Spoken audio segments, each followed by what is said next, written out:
of, well, for want of a better word, of a neo-colonial mentality.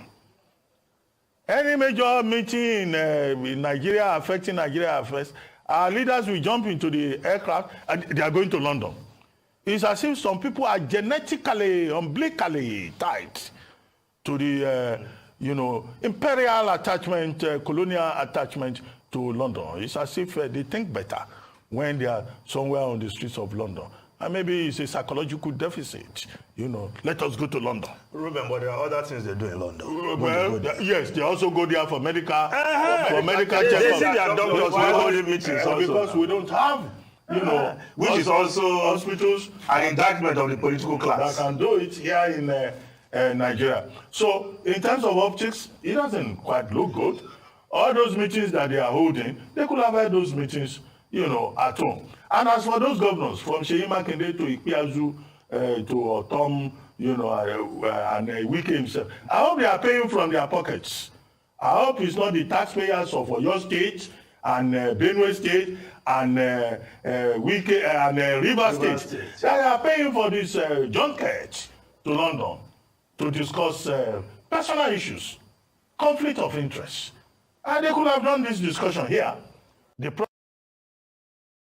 I don't think you'd have to be a genius to know that the last thing the Horn of Africa needs is more foreign military bases, more weapons, more European meddling. What we call our strategic relationship isn't about human flourishing. It's about the EU's ambitions as a superpower. There's now a new great game in the Horn of Africa. Greater and lesser powers are placed with military bases, France, US, China, Germany, Japan, Saudi Arabia. All have a presence in the tiny area of Djibouti alone. Mercenaries are swarming in from all quarters. The entire region is being militarized.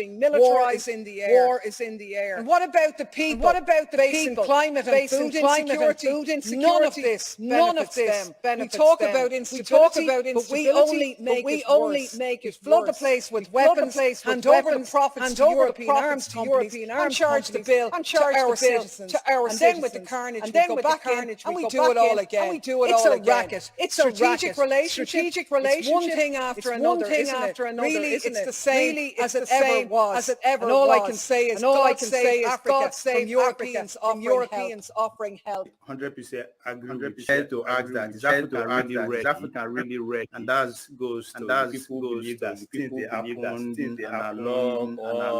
happen all of a sudden. No, nothing happened from you. From nothing happens spontaneously. The question is that there's a preparation, meet opportunity. That's what luck is about. That's what luck is about. Prepared? Are we ready? Are we ready? Nigerian ready? Are the Gabonese ready? Are the Gabonese ready? So that's the question, Rudolph. I see that you are asking. And again, you went ahead to say why are France getting, and that's where two Niger countries we no get nuclear weapon. So anybody can do. If we get nuclear weapon, they will not judge the. Just talk in a way that makes me mad. When you say we no get, who gave the people that got it? No, that's what I mean. I just get out. We don't get.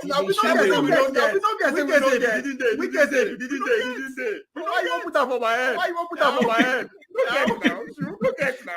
If you had the ambition, if your goal is,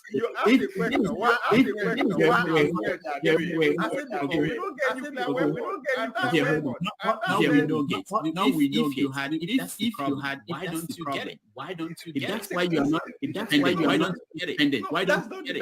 That's not the question you are asking. I'm answering the question you asked. Why are they getting away? And I reference to this paranoia. That's why I kind of respect him, right? They say only the paranoia survive. We don't get nuclear weapons, so anybody can come and play as he or she wants, right? It happened before. It's happened again. You go up again. Find a way then. That's where that question now coming. Why we don't get? So that's a different question for another day. I think Paul said. Because of all the other problems, it must be given priority. And let's stop these terrorists. Let's stop these bandits. Let's stop these extremists. Let's stop them.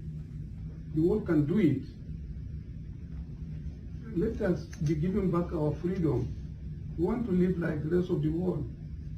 They have robbed us of our freedom of doing basic things. You can't live normal.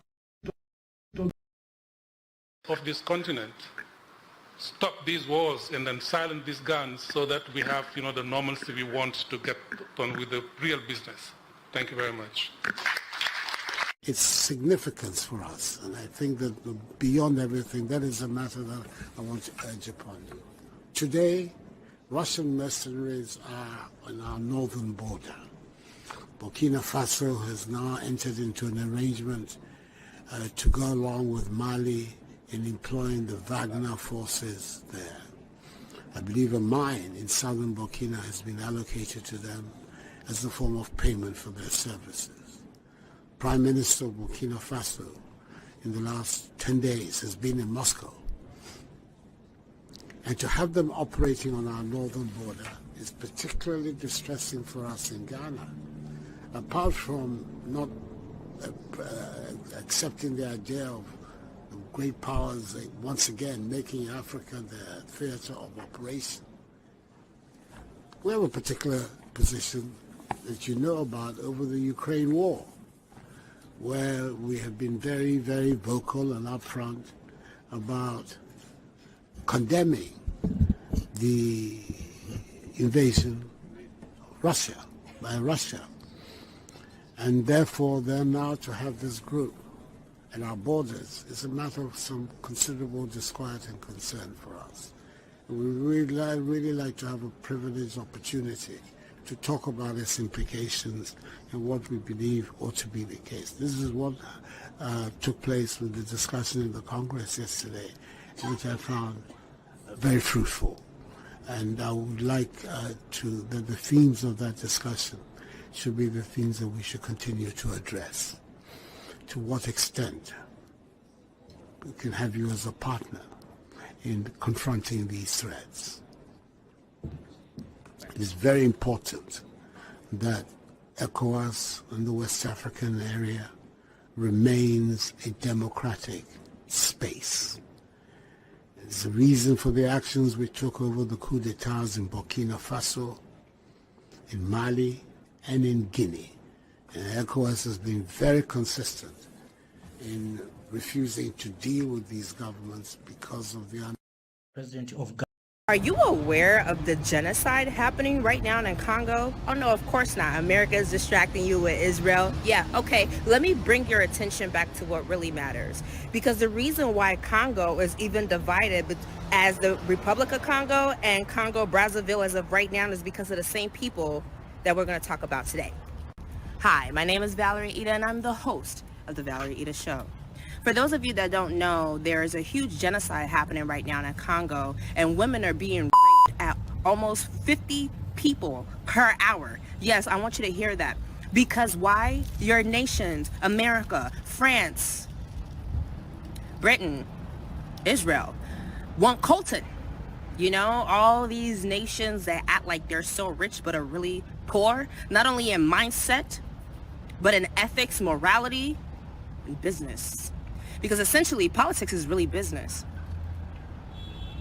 Let me tell you something. These people are greedy. Congo is the way it is now. Congo has never seen a day of grace, joy, laughter since the killing of Prime Minister Patrice Lumumba.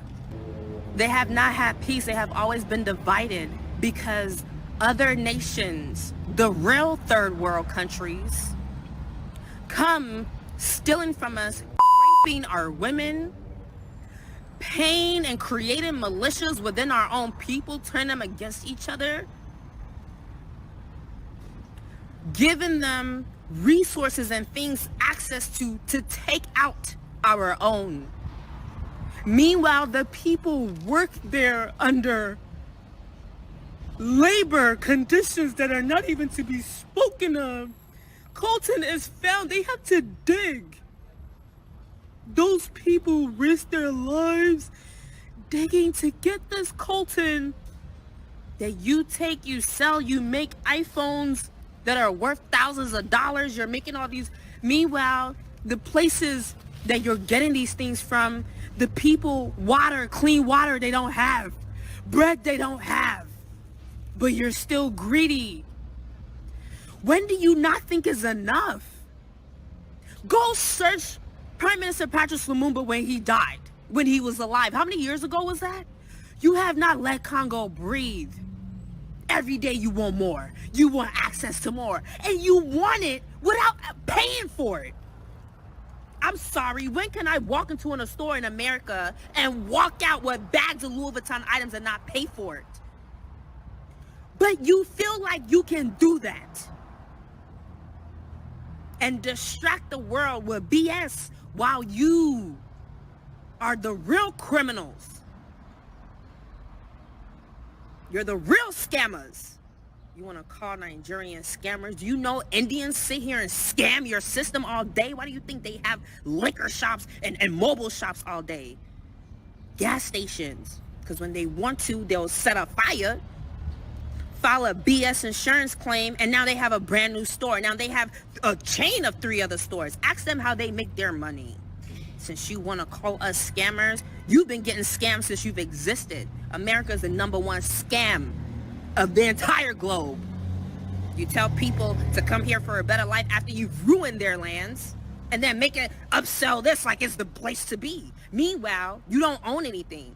And the black people here really think they're citizens. No, you're just residing here, and after you die, you're going to go about your business. They're going to dump your body and not find any relevance to you like they do with anybody else.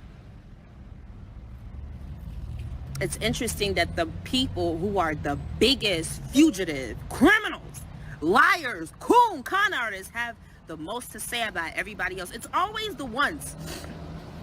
It's always them. Congo is suffering. You're not tired. People are dying. You want more. Those people have given you. You're taking everything from them, and nothing in your damn conscience makes you say, when do I draw the line? It's about greed. You want more at the expense of people's lives. And you're not going to talk about it on the news, because why would you ever tell on yourself? You make me sick, and I spit on this nation. Let me tell you something. We've been going through this for hundreds of years. You won't see any glory. All you lands, the only continent that will prosper is Africa. All of you, I just want to let you know that you're getting introduced to how you're going to end. All you nations are getting introduced to how you're going to end. Because everything you've thrown at us to break us, built us to be the greatest, but you're going to see how that's going to eliminate all of you. Because you're not built like us. You know, I could stand in the sun and I'm gaining strength. You stand in the sun and you prune. You're dying. Because God doesn't like ugly. Anything that's of him absorbs light. You can't absorb it. It bounces off you. Because what is God-like in you to even reflect God-like out of you? You make me sick. All of you nations make me sick. I'm disgusted. There's nothing human about this. There is no humanity. You've lost all of your marbles. All of it. And you just keep finding more puppets to play your games. All of you will have no peace. Yo, what? As you have forcefully stepped into seats and forcefully taken what's not yours, just wait. Olugo, it's time. What? Yo. Those people deserve a break. They deserve a united Congo. They deserve happiness, joy, laughter, dance. Africa needs everything you're taking away from it. I'm like, yo, you're killing my people, yo. And you sit here and expect me to treat y'all with kindness? You want love and respect? You don't have that decency in your blood. Yo, y'all are not human. Animals treat each other better than y'all treat. God, no. God, no. Why do we have to fight over grace and kindness? I want war.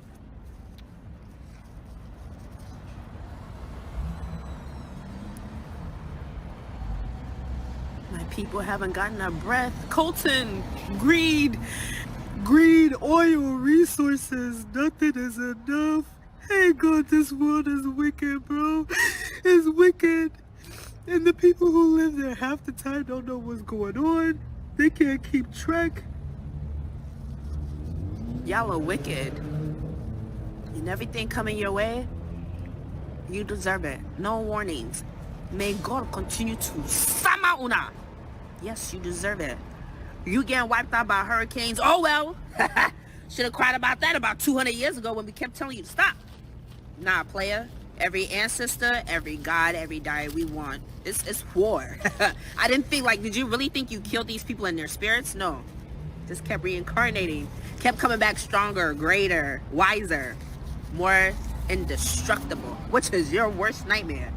Think I fear death? We're all going to die. So let's go out with a bang, folks. Let's go out with a bang. Let's go out with a bang. Absolutely. Africa, one nation, under God. That, we gonna show you what that really looks like. You so thirsty to lead the pack. You don't even know, you don't know where you're going. Africans come here.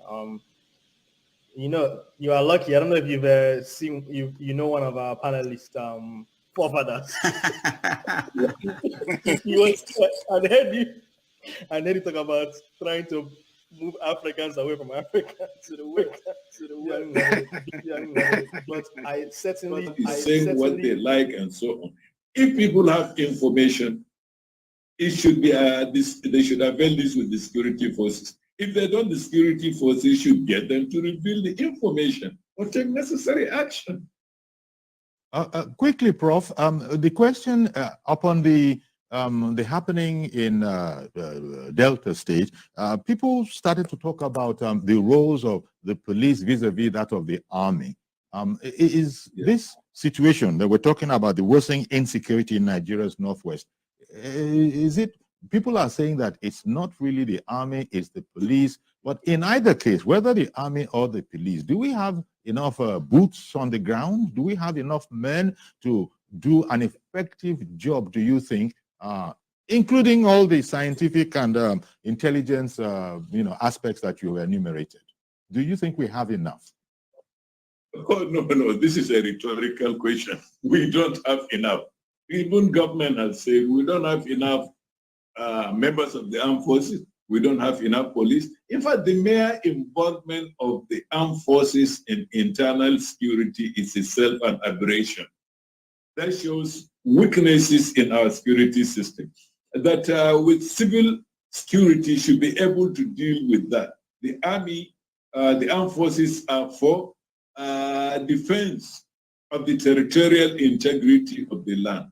But obviously, the escalating dimension of this insecurity is itself challenging the integrity of the Federation as a whole. Yes. Do we have enough goods, equipment, and so on ground?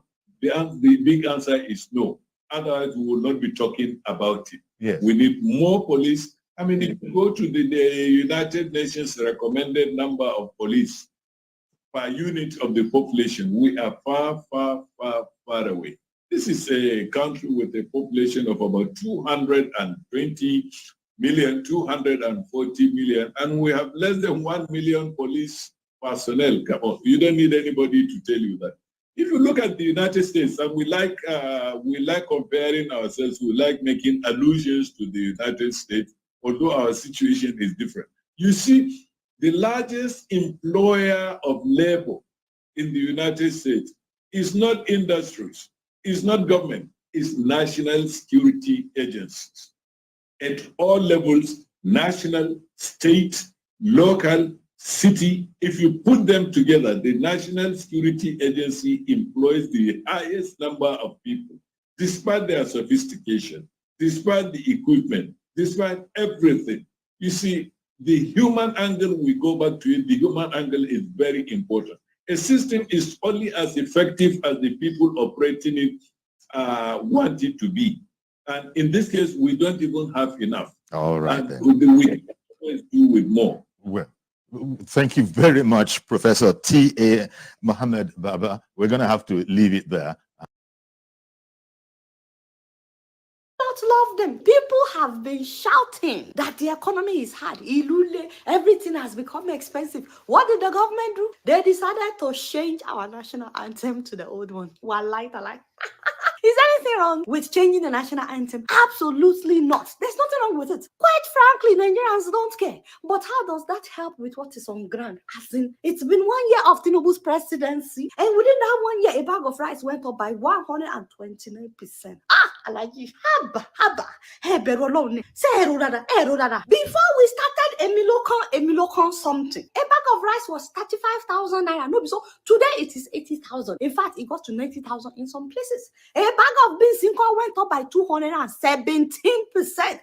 When we are not at war, it went from 30,000 to 95,000. Even Gary went up by 79%. It was 28,000 last year. It's now 50,000.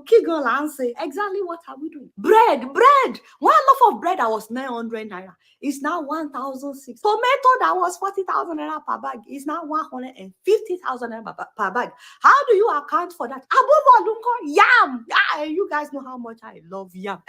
Last year, 3 tubers of yam was 2,000 naira. Now it is 10,500 naira. Alaji. I have to dance for you. People are suffering. Last year, Abuja to Lagos flight that was 30-something thousand naira is now 80K. Somebody that was flying from Abuja to Ibadan recently paid 90,000 naira. I said, hey? Meanwhile, minimum wage is what? Minimum wage is, you see, this is not adding up. Things are not adding up. Add up, rara. But when we are complaining about all these things, the government is ready to change our national anthem. They changed our national anthem. Somebody complaining, I'm hungry.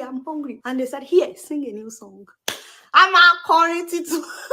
Alaji, you need a new set of advisors. I'm telling you. That was how you spent 90 billion naira on Hajj pilgrimage. I have told you several times on this show that if you need any advice, I must pay that. Call Athem. Alaji, all you need to do is subscribe to my YouTube channel. At least you will know what people are saying, because but after singing a new song, you call breakfast. Congratulations to Mr. President and the lawmakers. We all sing a new song. So after we sing a new song, you call breakfast. We hailed it. Now, this one actually raised a lot of controversies online. Now, we see this particular video of Miss Yusufu, Aisha Yusufu.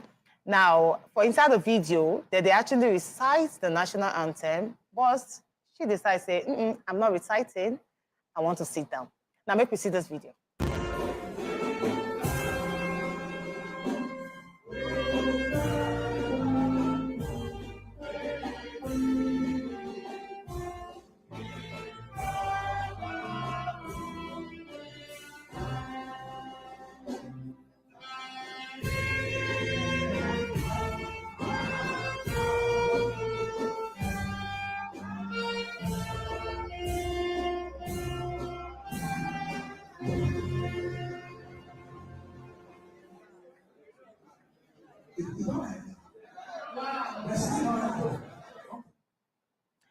Now, that's another video of Aisha Yusufu. Now, if you wonder who she be, she's actually a social political activist. And during the NSAS movement, she actually trained a lot. And other movements where we say they happen for example in Nigeria, she actually bring out her own voice. Now, activist, now she be.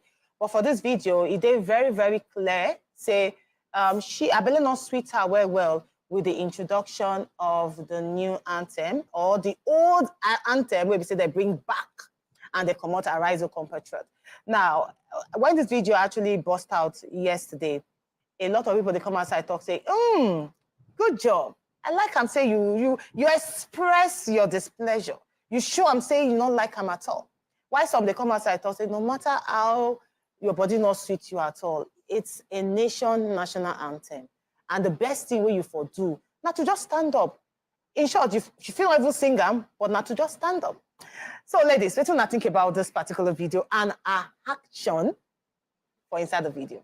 I feel say Aisha Yesufu, I go take them for granted, say it be like say they represent the voices of many Nigerians. First of all, we really cannot say, we not fit talk for a certainty why she sit down and keep quiet. It's possible to say she gets health condition. No, we don't know. She fit get health condition where no agree am stand up. It's possible say I see am where she dey flip through the brochure. For her, the priority be say we need to attend to matters of states. The reason why we are here, what can help move this nation forward? Now she dey all her focus dey on. And anybody will know Aisha very well, know say na wetin she represents. She represents taking action, standing for all that helps the masses, and speaking, being that voice that can speak without fear or favor. We know that is what she represents. So it could be that she has a health condition. She sat down respectfully. She don't make noise. She don't constitute nuisance. I even see where she carried for. She come out for her this thing, her bag there, glasses. They read the brochure. You go see a woman with a deeply focused and committed to actually doing the more important things. And I feel that it's possible she's speaking the mind. So our anthem is not important, right? The speaking mind of, I did not say that. She sit down. Okay. She sit down as a respectful observer. You get many people when anthem they play, they know they sing them. And you don't have to sing, but yeah, they just sit down, allow others do their thing, and they focus on the core issues. Do we as a country, do we have bigger problems? Yes, we do. I rest my case. Dami, what do you think about this video? Make I hear from Abigail. Okay. I want to break this table. Okay, make I hear from Abigail. Well, normally, if they sing national anthem, whether new or old, you get people who know they just respond. And I see say Nigerians who know they as patriotic as some of the countries. I agree. So you get some countries where then they idolize their flag. I say, you know, if you play with their flag, you know, they can actually deal with you for playing with their flag. But Nigerians over time, we not say we know they send our national anthem. This our national anthem. Some people don't even sabi singer. Yeah. They knew. No one. They don't even sabi singer. That Arise will come, trust. A lot of people, they not sabi singer. I agree. So we like to find trouble for Nigeria. We don't already know, say, Aisha Yesufu na arrow ahead for I know Griwaka. The things where masses then they shout, they always stand on top. If not, why concern? Not only she did the hall. Is she the only person there? If you look the hall, you go see say. But how many people sit down? If you show the camera, how many people sit down? Go right now. Woman. How many people sit down? Which person? No. You need your glasses. Nobody. It's not the man where we are blue sit down. No, he was standing. Somebody wear blue for near her there where sit down. So why would they always find waiting no loss? We know, say, okay, maybe you cannot judge person by waiting they never talk. If you say she dey irritated, say this event is supposed to start by 2 o'clock. Now 4 o'clock it starts. If it still be say, make una tomorrow just I get to go carry somebody for airport. Why would they always find waiting no loss? For now, our national anthem. See, when they come outside, I talk about. I see your message yesterday about how certain things that happen for Nigeria and we they do ourselves. Because to be honest, whether saying a new anthem or old anthem, it's our national anthem. Yes, we get problems. Yeah, we get issues where they bother us. But then again, that 2 seconds to just give credit to our national anthem, no problem. I don't know. I just feel otherwise about that. For history, it says that Nigeria we hailed they adopted for Nigerian national anthem for October 1st, 1960. In case we don't know, that anthem, the lyrics, na Lillian Jane Williams, a British expatriate where they live for Nigeria that time, na him write the song. So after that time now, we can't get to say, okay, we write our own anthem by ourselves. Now they say make we begin rise. Say our compatriots, maybe we they sleep, make we begin rise. So that one, na Nigerians, P.O. Aderibibe, John A. Ilechukwu, Dr. Sota Omoigwe, Athem, Akpan, and B.A. Ogunaike, 5 Nigerians, solid Nigerians, that then put that anthem together. But where are they going like this? I like the fact, say, President Tinubu changed the anthem. Because sometimes, say, if you dey wake person wey sleep, where you dey make it arise, if you not arise, not to heal them. You understand? So then see, say, the labors of heroes past, it don't they past, it don't they fall. So they can decide, say, okay, make we not they arise again, as this labor don't throw away, make we begin hail. No, if I stand now, if I say I want to hail you now, I got to stand up. So I shall suppose just stand up, follow us, hail the country as we dey hail and say maybe something where, you know, if you reach out to us, oh yeah, after you now, you or that me, you go hail. You must hail. And our people, they talk, say, person where they hail, if they do another one, you can't let me. So by the time we begin to hail ourselves for the country, because so I don't like she did in defiant. Wait, Chika, she did defiant to Nigeria. Now Nigeria, now you get either the call you obey, or the in brotherhood we stand. Where we say even the brotherhood that see they fall every day, we still they use agidi, they hold out together, make it for stand. Now super blue remember for buy. So she for just respect Nigeria. As they talk, Nigeria no get problem. Now we Nigerians create the problem when Nigeria they try to solve, and this is part of the problem. You not be anything, make you don't hate the country. Say okay, Nigeria, I try you after you nobody. As they go, now they say what we supposed to do with that. But as they say, no all the compatriots that are sleeping, leave them to sleep. Let's hate them. They'll stand up. So far, we don't even know why. We don't know why she no stand up, because she never come and make any public statement. What I'm trying to say is that yes, that respect. It gets some. Sorry, can I say something? It gets sometimes where they say yes, you maybe probably you get some kind of sickness and you can sit down, but it's a national anthem, and your composure will tell whether you respect the country called Nigeria, your body language, you respect the anthem or not. Whether say a new or old anthem, whether say you like them or not, it is still your country. And I just that respect. Okay, that time when like Chika talk, she's focusing on important things. So the thing when she don't focus on, now what you go bless Nigeria? No. What is hypocritical about this? Because you go notice that many of us Nigerians now lip service we they do. I don't understand. But we get to it. Now you say if person sing for 1 minute of whatever words, all of a sudden, wow, what I didn't say that. Blooded Nigerian. Abigail mentioned them. This is a person who don't fight. Among all of us when they this table, I'm not sure any of us here don't fight for Nigeria, which I shall know. No, so are we looking for people who are by words or by deed, by action, so that they are? No, just because you are fighting doesn't mean that when they mention the name Nigeria, you go there irritated. No, you can't fight it. How do you speak and say? You know, you teach people how to react. I'm not talking about that. I'm saying in general terms. Remember, just because they fight, not mean say when they say even Peter Obi. When he goes for function, whether he likes the outcome of the election or not, and they're singing the national anthem, he still stands on just trying to say something. He's a Nigerian. Now, make I even talk. Say you are a Nigerian first before you become an activist. Exactly. Speak up. You are Nigerian and Aisha Yesufu. Let us hear. Remember when Herbert Wigwe been there when they won't bury him? When the daughter sit down, you know, if he stand up, they say, hey, you little child. Like I said. That pikin they drowned in sorrow. You know, if it's maybe they flog person, they tell her, hey, she don't cry. You don't know what she they go through at the time. Now make her say she never make public statements. So you can't actually tell. Welcome everyone. Thank you for joining me this morning. I just thought I should do a specific stream on this topic. I honestly, just for disclaimers, one, I don't dislike foreigners. I actually think they represent the best of what humanity is supposed to be about, which is caring for their people. You know, foreigners do that very well. They care for their people a lot, and the British care for their people a lot compared to the us. They care for their people a lot, and I admire that.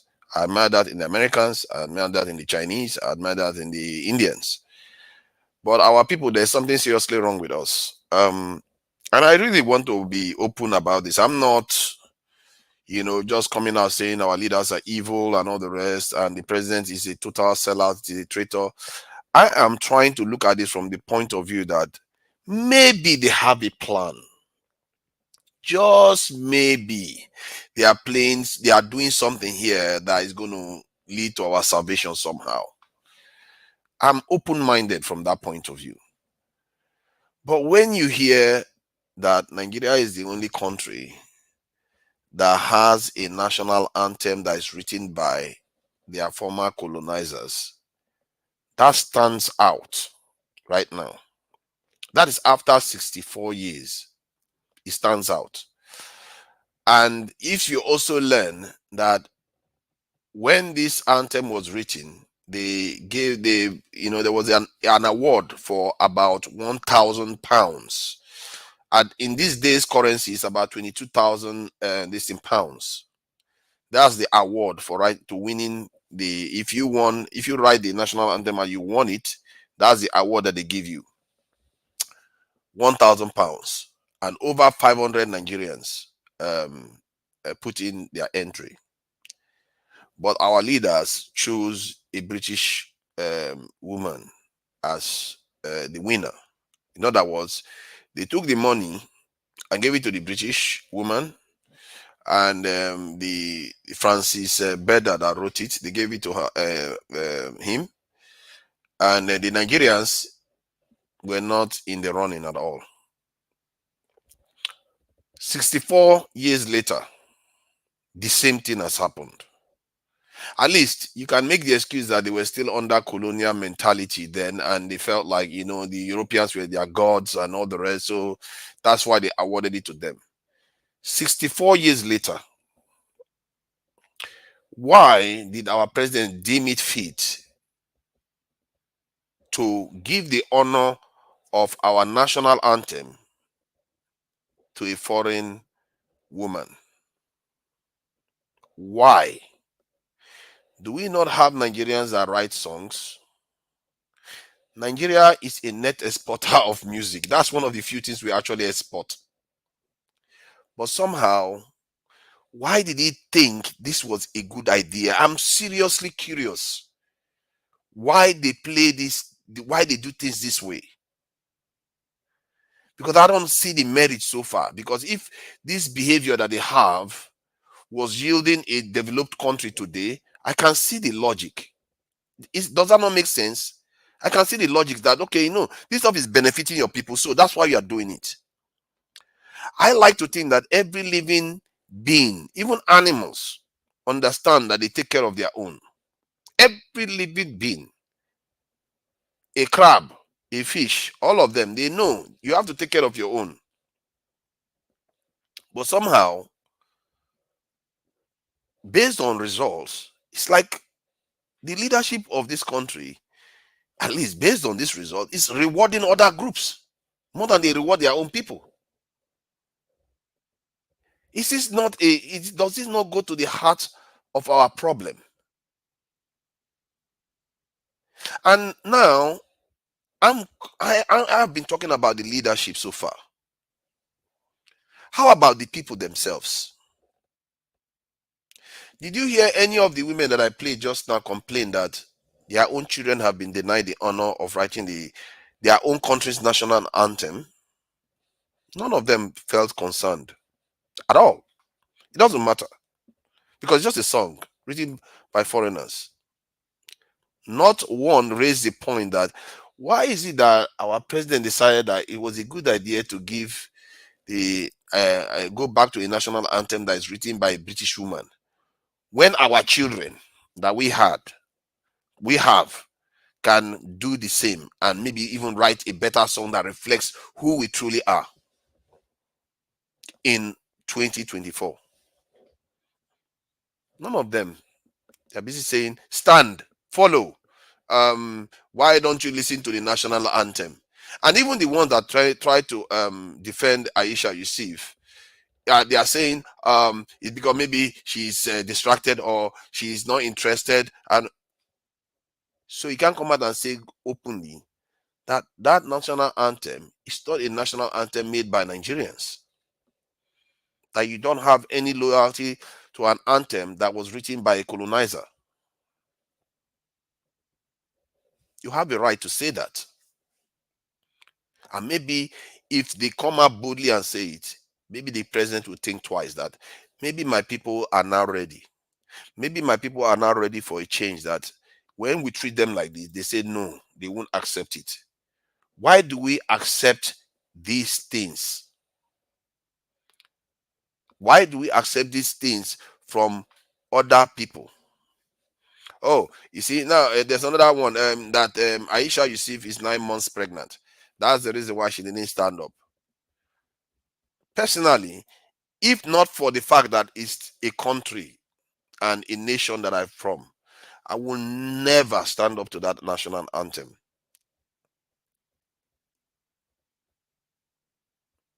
Because you have to follow the law. Our assembly members have said that this is what we should do. I may not like it, but I will fall in line. Because that's what we need as a people. But it doesn't mean you agree with it. If you get the opportunity, you change it fast.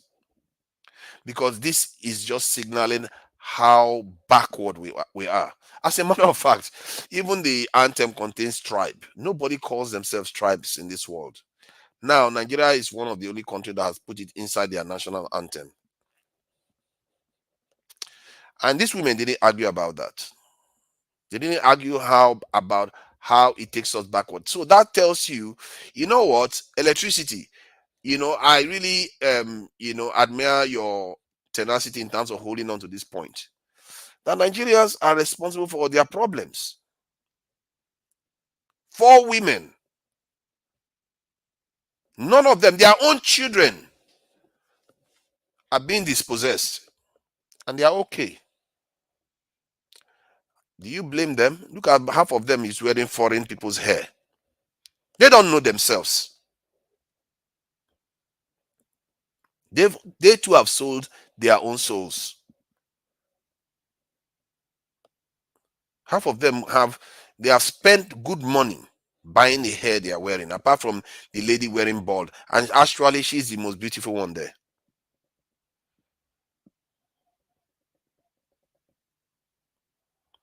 I don't understand this decision. Now, this raises other questions. Why are all the Nigerian elders, leaders, politicians, why are they quiet suddenly? We didn't hear Peter Obi come out to complain. He didn't say one word about the national anthem. But he was fast to complain about the Lagos-Calabar highway. I didn't hear Peter Obi Atiku come out and complain about this national anthem. That, you know what, why don't you open it up for all Nigerians to be involved in this decision making? Let them all come together. NYSC, whoever, come out, write the best songs you can come across. Whoever wins it, you award them 2 million, 5 million, 10 million naira. As a matter of fact, the award that they gave in 1959 was worth 22,000 pounds. So today it will be worth about 40-something million naira. That's what they gave for writing that song. God knows if Nigeria may not have to pay her again. You may be surprised, they might be able to claim royalty for using the song again. Make no mistake, her estate might decide to call. I think the lady has passed. Her estate might call and say, you know what, this song, you guys don't have copyright over it too. We still have copyright. You have to pay royalty. Nigeria will take money and pay to foreigners again for national anthem that we didn't have to go back to. What if the words are better than the one you have now? Why not have our Nigerians? We have 200 million of us. Why not have us write new one? Do you know, if the Nigerians started doing that, that is something that galvanizes the nation together. It actually helps the nation. At least they have something that they are working on together. Is there anything this nation works on together anymore?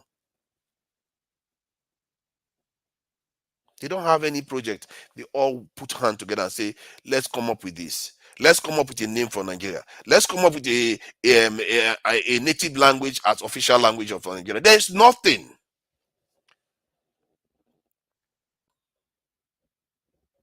There is nothing. And we wonder why things are not working. And many of our people don't understand this, the symbolism of what this represents. Because many of them say that's not our problem. It's not our problem. But it's signaling to you. That is a signal to you that these people are not, you are not their priority. How can anybody that cares about their own people, their first instinct is go back to the old national anthem and not give the people any chance to contribute to it? When they know full well that is something that galvanizes the nation together, that helps his own nation do better. Maybe Tinubu doesn't know this. I don't know. Maybe he doesn't. I have to give him benefit of the doubt. But I find it hard to believe he cannot know this. I find it hard to believe. How can you not know this? That if he tells the nation, north, south, east, west, south, contribute. Let's all contribute our piece to this. You have 6 people from the 6 geopolitical region, or whatever, 12 of them. Like the 12 oracles or writers. Let them come together, come up, create a song. It will galvanize the nation, at least on that point. And they will come up with it, and they will be proud of it. If this is a political game, it's one of the worst kinds, given how difficult things are for Nigerians right now. If it was, then why are the other opposition party members, why are they not coming out and saying, this is not right? Because if they came out and opposed it, the president could have changed his mind. They didn't come out at all. If they had come out, the president could have, because people have a leader to rally around and saying, you see, he too says this is wrong. Atiku says this is wrong. Kwankwaso says this is wrong. Why are you doing this? Stop it. Let us go and write our own. Why is it that Nigeria is incapable of doing their own things? Why do our leaders opt always to go for the foreign one? They should tell us whether we are still under colonization. Because if we are still under colonization, at least then we know that we have a fight to free ourselves. This in-between housing is confusing.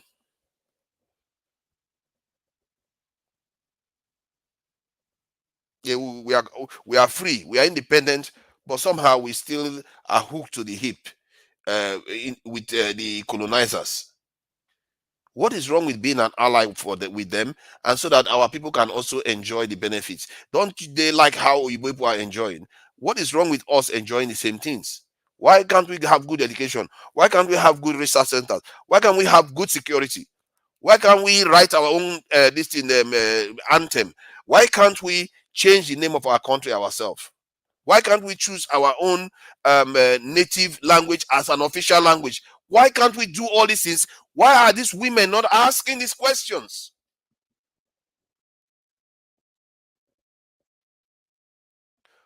"64 years. Now we know it can be done very fast. He did it in less than a week. It can be done very fast if they want to, because this was done in less than a week.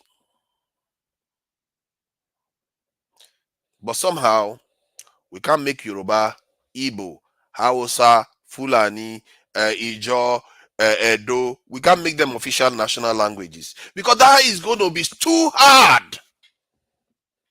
Too hard.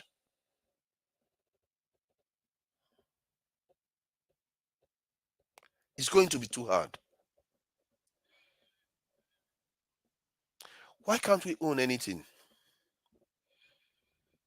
Why can't we be our own nation?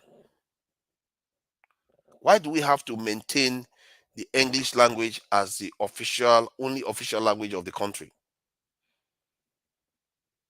Technically, the official religions of the country are also foreign. Why have they refused us the ability to decide these things, because these things go to the heart of our problems, because it tells us that we are not the priority. Because if you are not the priority, you know, these are the kind of things most women will pick up on.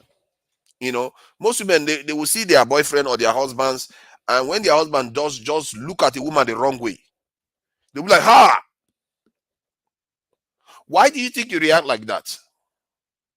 The husband hasn't done anything though, or the boyfriend hasn't done anything. Just looking at the woman the wrong way. They can pick up on that, but they can't pick up on their leaders looking at foreigners. Ah, lovely, lovely, lovely. I love you, the foreign colonizer. I love you so much.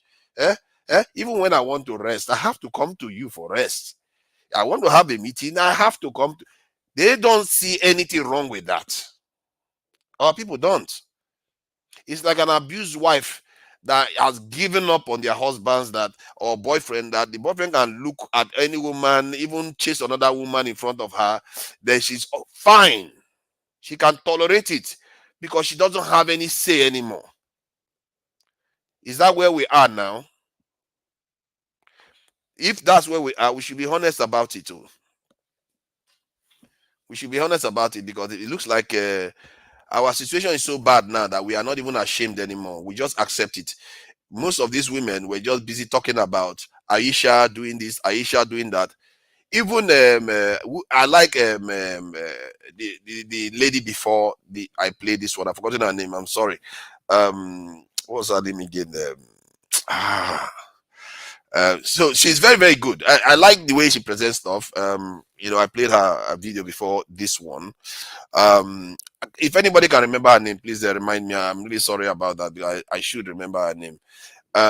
She's very good, but she still didn't highlight the point that the song was written by a foreign woman. You know, where is that lady again? Let me see if I can find her here. She's in one of these. I think that's her there. That's the lady that wrote our national anthem. And so the money was paid to her, and they ignored over 500 Nigerians. And the same thing is happening now. They ignored all our musicians, all our choir singers, all our composers. They are all useless. Let's give it to her again, because the one that she got in 1959 to 1979, if I'm not mistaken, is not enough. Let's do it more in 2024. Why? Me, when I first heard it, I was just flabbergasted. I couldn't believe for the life of me how far this is. You know, I've always thought our leaders were a little bit compromised. They were compromised. They don't seem to be working for their people. But to do this so quickly, I was completely dumbfounded. I couldn't believe it. I couldn't believe it. I think let me go to the chat a little bit, so I'll listen, because I think some of you are saying things that I really need to pay attention to. $1, yeah, $1 to 550 naira. Pounds, £1, 1,890. 1 liter of petrol, 550 to 800 naira. No electricity for Nigerians, insecurity, displacement of indigenous people, etc. Rather, they found joy in resurrecting colonial anthem. Now, that is so true. I am trying. I try to, examine what could be going on in their head. Can somebody understand what is going on in the president's heads? And all these lawmakers, what could be happening to them? I don't understand it. Is it that Oyibo people put gun to their head and say, you know what, you have to do this? I don't think Oyibo people did this so. Because Oyibo people, they know you can still have your anthem and they can still control you. So, is it that he just wants, it's just a tit for tat against Obasanjo? If that is the case, why can't you just give it to the Nigerian people to write then? If you're against Obasanjo's national anthem, then you can do it in an even more positive way. The whole point of removing it from the military national anthem is that, one, the Nigerian people didn't have too much of a say in it, and secondly, it didn't appeal to you. Okay, fine. Why don't you give it to Nigerians to do again? Why go back to a time when you can argue that the Nigerian judgment was compromised, when they were being governed by colonizers? Our judgment is never the best. You can't have a people. It's equivalent to using the judgment of somebody that has just been through a very abusive relationship for decades. You go back there and say, let's go and do that again. That's the way to go. I for the life of me, I don't understand the kind of thinking that is involved. And it's not only him. Oh, you see, this is the one that gets to me too. It's not only him. Peter Obi didn't say anything. Atiku didn't say anything. Most of our women, most of our men, they didn't say anything. All they said was, oh, we have bigger problems to fight. No, it's not only that. It's not only because we have bigger problems. The bigger problems are coming from this same mindset. It's all linked. If they don't have this mindset, maybe you want to go to have the bigger problem. Maybe they will be solved. They will make it their priority to solve your bigger problem because they don't have the mindset of selling their people's pride away. Do you know no nation has done this? All colonized nations have changed their national anthem. As a matter of fact, even if most of them, the first one they wrote was written by their own nationals. Nigeria somehow defied all that and still chose a foreigner to do it. We defy it. I can't understand whether it's the self-hating thing, a very deep self-hating or inferiority complex. And from what I gather, this is not the first time they tried to change the Nigerian constitution. This is the national anthem. That in 2014, they tried to do it. It's like these people don't have imagination. You want to change it to the old one as if those are the only songs in the world. You can create new ones, you know. I don't understand this kind of leadership that we create. And let's face it, 2014 generation is not exactly the same as the ones in the House of Assembly now. Why are they still doing the same thing? Or the ones that were there when they handed it over to this lady, many of them are not even alive now. So why are these generations still doing the same thing?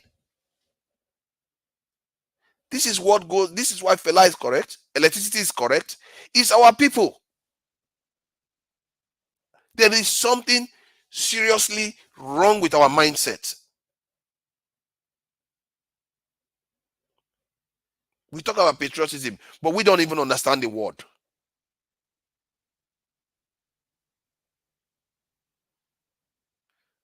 We don't even understand our mindset at all. We don't seem to understand that we are the ones compromising our own lives. Everything we do, we are just doing the same, repeating the same rubbish over and over again. We say it's the leadership. But how many people say, this thing that you are doing, all our assembly members, come here. How did you people manage to go and sign up with this one so quickly when we have bigger problems? And why don't you create a competition so that we can use it to this thing to make money for the youth and galvanize the youth to make them more patriotic? The UK, you know what the UK is? One of the candidates that is running for premiership in the UK is saying that they want to put their youth through a kind of national service. And that national service is to serve in their military. They are not at war yet, too. That's something that they are doing. These our leaders go to them all the time. They know. They know. Let's not say they don't know. They know full well. They go there all the time. They never rest now. Let me just play this quickly. Why the choice of London? This is an indication of for want of a better word, of a neo-colonial mentality. Any major meeting in Nigeria affecting Nigeria, our leaders will jump into the. They are going to London. It's as if. So they know, it's not like they don't know. They know exactly what is going on, but they just don't. Okay, double audio. I didn't, yeah, I think it's from here. Let me do that again. So that the audio doesn't come that way. Quickly. What is it? Okay. So it's not like they are not aware of what they are doing. They are very much aware of it. They just don't care. They don't care. And the people themselves see them doing it. They've come to accept it as normal behavior. But it's not. It's far from normal behavior. 3, why the choice of London? This is an indication of, well, for want of a better word, of a neo-colonial mentality. Any major meeting in Nigeria affecting Nigeria affairs, our leaders will jump into the aircraft and they are going to London.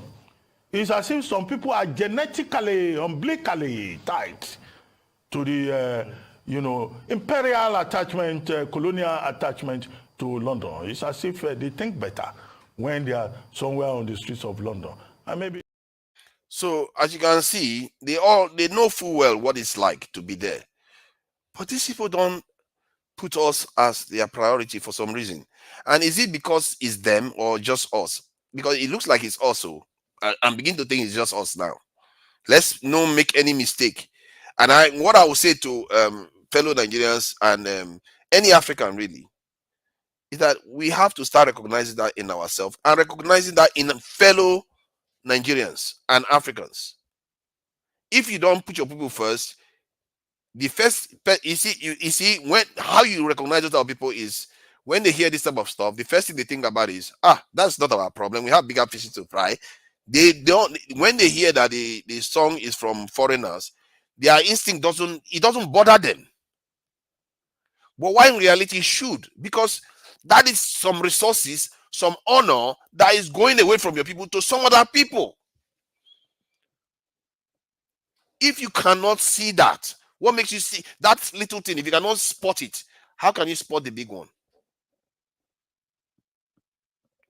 Why would they not find it easy to cheat you, to treat you like rubbish? That is why many women, when they see their husband looking the wrong way, they don't wait until the cheating starts. They don't wait until he is climbing on top of the woman. They will react immediately.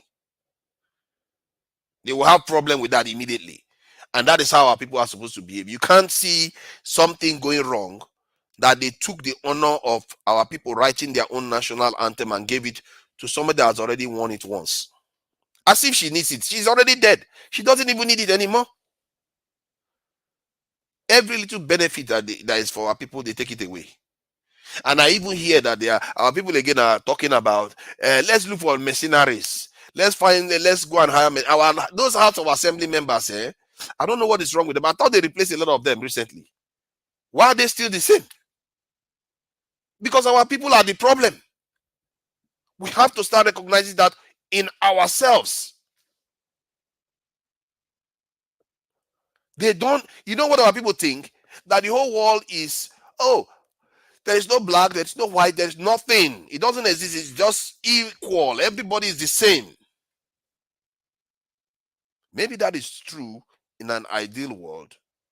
But if that was true, why is it that the top poorest countries, the top 40, with very few exceptions, are all black countries? Very, very few exceptions. Whether you are Muslim black country, you are Christian black country, you are capitalist, you are socialist, it doesn't matter. You are just poorer. What makes you think that is the case if the world is so level? Why do we not see when things are being taken from us? Why do we not see that? Other people are very conscious of it. It's like to them it just comes, it's like common sense. To them it's automatic. You can't expect a nation to stand, their soldiers every day will stand and salute to an anthem written by a foreigner. They will die for that anthem.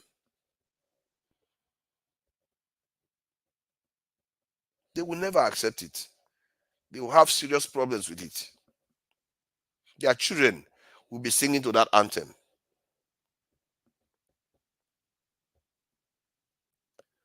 You know, what human beings do does have an element of psychological and spiritual, for want of a better word, spiritual association. When somebody writes something and the people that are singing to it don't know where it came from and it is from foreigners, the way they treat it is different from when it comes from their own people. That is why nations do it. Otherwise, they'll be hiring every other people to write their songs for them. This is why our leaders choose to buy foreign cars instead of supporting these locally manufactured goods. This is why Tinubu would rather run to Dubai, run to India, run to America, to beg them to come and invest instead of asking Nigerians to come back and invest in their country, helping them buy companies overseas so that they can transfer the technology to Nigeria, asking the greater diaspora, like the American diaspora that have 2 trillion purchasing power, to come and invest in Nigeria. Ask everybody to come to Nigeria to invest, even if you didn't even ask them. Ask Nigerians to just build their country. Pay for whatever we need. We have the money to be able to pay for it. If you tell Nigerians, if you go to church right now, the money Nigerians are putting in that church, this thing, bowl. That is why the pastors are flying in private jets. That's why they're in private jets all the time. That's why they build some of the largest buildings in Nigeria. Nigerians have the ability to support anything financially. But our leaders don't call on them to do that. I don't know anybody that has Tinubu's ears. Please ask him why. Why do you refuse to call on your people to do anything? The only time you call on them to do anything is suffer. Be patient in your suffering, please. Eh? Can you suffer a little bit more? Please. Be patient. It's nice. It's good for you. The suffering is good for you. Can you just be patient? They've been telling us that since Obasanjo took office in 1999. In Obasanjo's first speech, one of the things he said was, be patient. They keep telling us be patient for things that shouldn't be that difficult to make happen. So I'm telling you, building a nation in 20 years, you'll be surprised. This modern age, it's not as hard as people think. If your leaders are on your side, it's not as hard as people think. Because it's easy to make the people come to your side. If the leader is on the side of Nigerians will pay any money to have the nation develop. If you tell Nigerians pay 2,000 naira, each Nigerian pay 2,000 naira every month, just for your security alone, Nigerians will pay. Pay 5,000 naira every month, that we are going to use it to make power 100% within a year and 2. They will pay it. Because if they believe that their leaders mean it. But these leaders, they will not call on them. They will leave them to flounder and not do anything. They will pretend as if the children that are getting kidnapped, they will kidnap 150 children. They will kidnap 200 children. Our women, they kidnap them and they marry them off to terrorists and the bandits and all the rest. Some parts of the country, the government doesn't have control over it. But yet, these people refuse to make our youth go into military service as a form of NYSC training. They refuse to do it because, of course, that is not priority. Our girls getting kidnapped is not priority. Nigeria losing almost $50 billion in economic activity is not their priority.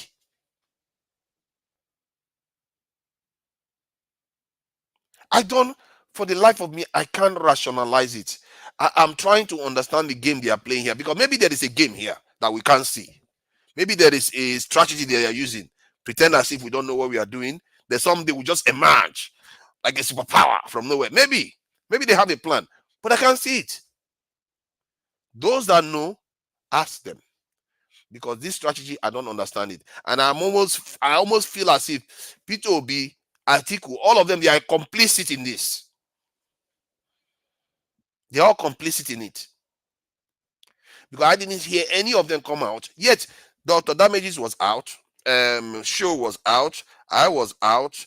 You know, a lot of Nigerians came out to discuss this stuff during the week. How is it that the people that are supposed to be paid to understand and discuss this thing didn't show up at all? They didn't make one statement.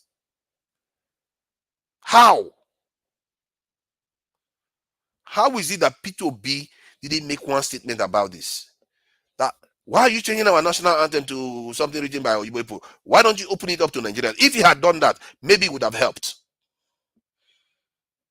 Why did he not do that? If you're an Obi supporter and you know why, you can let me know. Let me check. I think somebody wrote something about it, so that we can see. Let me see. Let's stop the talk. Let's stop the talk. Since their mindset is going to colonial anthem, let's begin to go back to England for recolonization by Maxwell. That's just mischievous there. I want to see. I think somebody wrote something about P2B. I want to check that out. Okay, that was it there. BB Oka, why exclude or want us not to not to leave Peter Obi out in our discussion? Why should we leave Peter Obi out? Exactly, you shouldn't leave him out, because that's how you get the blind spots. You don't see Wole Soyinka coming out now to complain about it too, because that's not his priority. His priority is calling Peter Obi and the obedience crazy. You know, I don't understand it for the life of me. You don't know Tiff Nubu very well. He wants to use this as a bragging right. But the better bragging right is to have Nigerians come together and write a song. He is going to help unite Nigerians. He's going to help motivate Nigerian youths. People are going to be looking forward to the new song. That is, people, Nigerians, you give them Big Brother. They are completely crazy about Big Brother. Imagine giving them a project like this to write their own national anthem. What kind of bragging right is this one, where you go back to a colonizer's this in song? That is not bragging right, where they are calling us tribes. Some parts of the song I like, some parts of the song I don't like. Whether I like it or I don't like it is irrelevant. Even if it was written by the best foreigner, why would you choose their song over a song that is written by Nigeria? This is something that goes to the core of Nigeria, that Nigerian military has to salute every day. Nigerian young people have to sing to every day. In every occasion, our president and all the rest of it, even foreigners that come here, will have to this is sing to. But if we go to UK and try to sing it, they're like, it's our song. Our daughter wrote the song. It might as well, it doesn't matter. It's not even their song. They can't even make their own song. 64 years, they can't even write their own song. How embarrassing. 64 years. They can't write their own song. They don't even have a national native language as their official language. They can't even figure that one out. Their name, oh my God. The name is like the N word. They can't even figure out how to change that one. My goodness, Nigerians. My goodness, Nigerians. How far do we want to fall?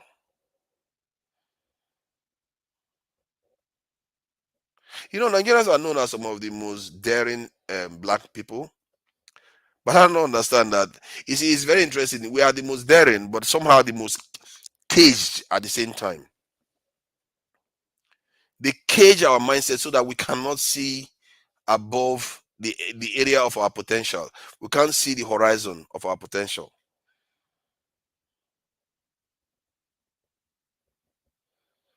And some of us have completely internalized it. Like, it's part of us now. We can't even see it anymore. It happens very casually. When you hear those ladies talking about how, oh, it doesn't matter. It's just, it's not our priority. Why is Aisha not standing to the national anthem? It didn't occur to them that the president shouldn't have done it in the first place. I just thought I should come and talk about this, because when I saw that video and I saw the video of Adiola is her name. All these wicked Nigerians. None of you even decided to bother to remind me of her name. Adiola is the one I was talking about. She didn't even query the aspect that that song was written by foreigners. It's like an American song written by Nigerians. That would have been nice. America should have globalized their national anthem to us. After all, What is the point of Wizkid? Eh? What is the point of all the great musicians that we have? Tiva Savage. We can write their song for them so that they can enjoy our version. But instead, our people decide that, you know, this is the one we are going to go with. We are going to go with the foreign woman's one, and there is no option for Nigerians. We just have to accept it. And look at how quickly they did it too. I didn't know the Nigerian Assembly can move this quickly. I've never really seen them move this quickly on anything. Does anybody have any idea that our National Assembly can move this quickly and to the president signing anything? Is there anything that's been done this quickly in Nigeria? Because I can't remember anyone. That's happened less than a week. We heard about it, and before the weekend is over, the president has signed it into law.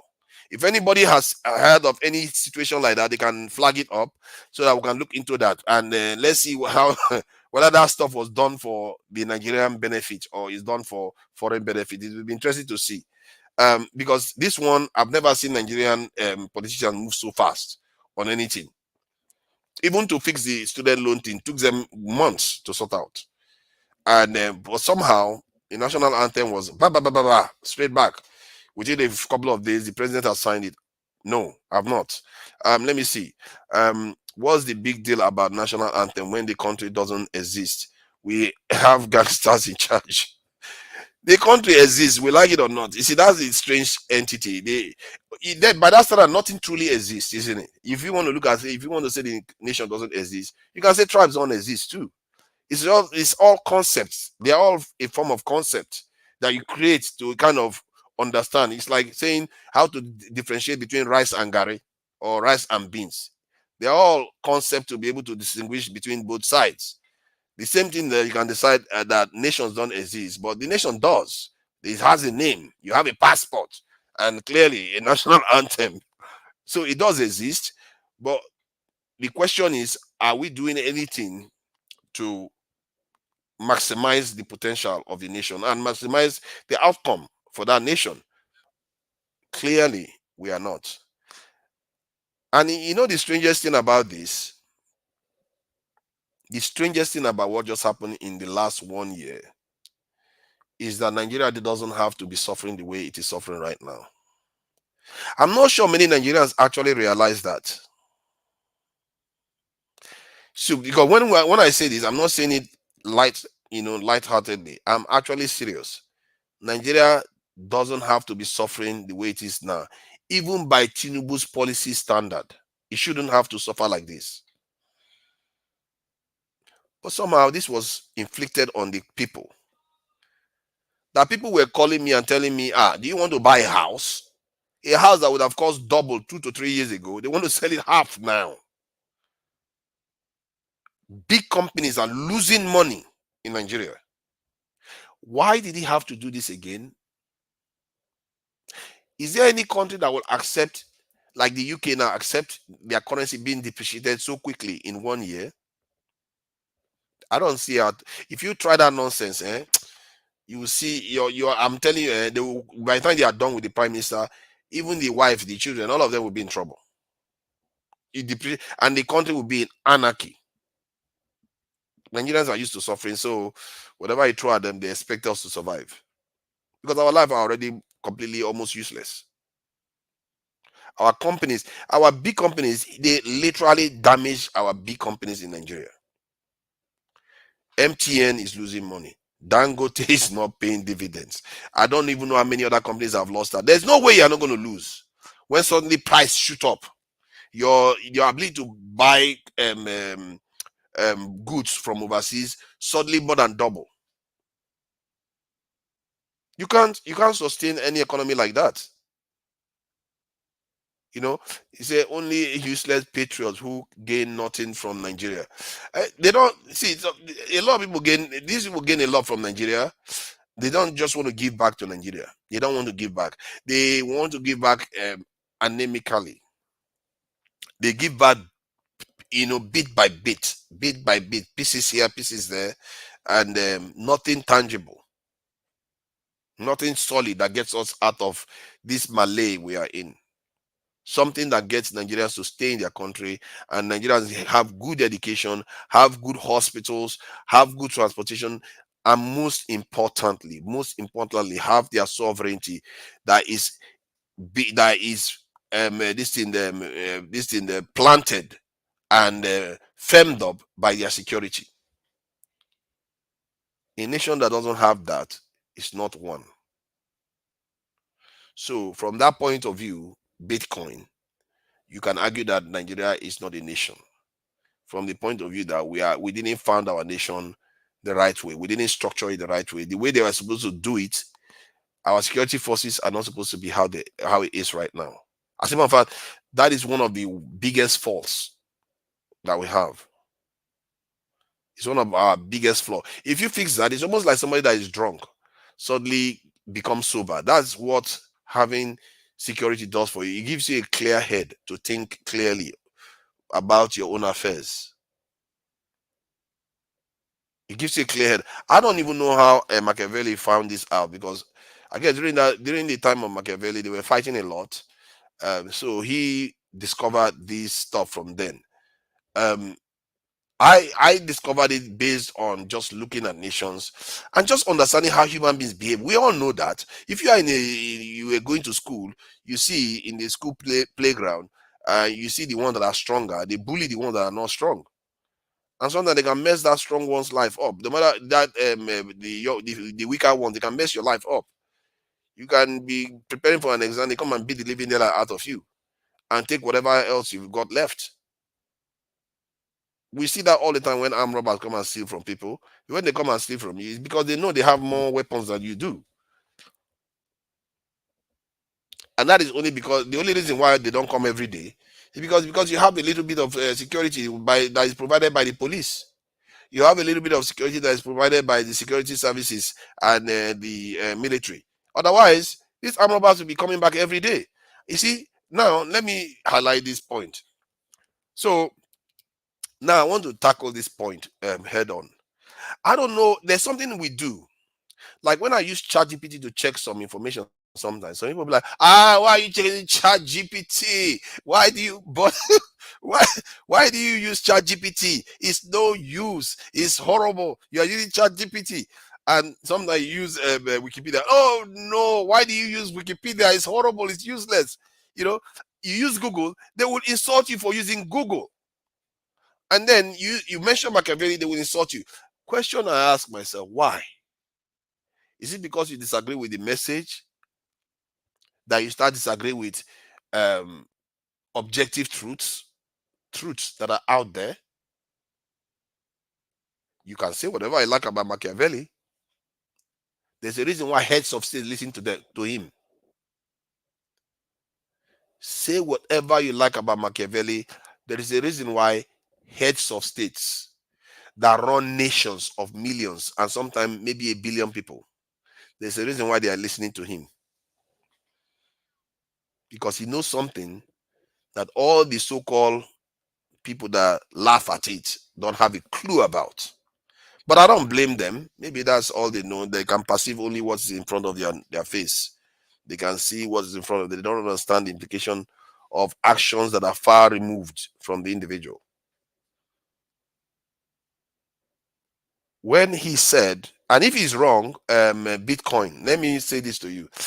If Machiavelli was wrong, why did he say that the freer a nation, the more armed the nation is, the freer that nation is?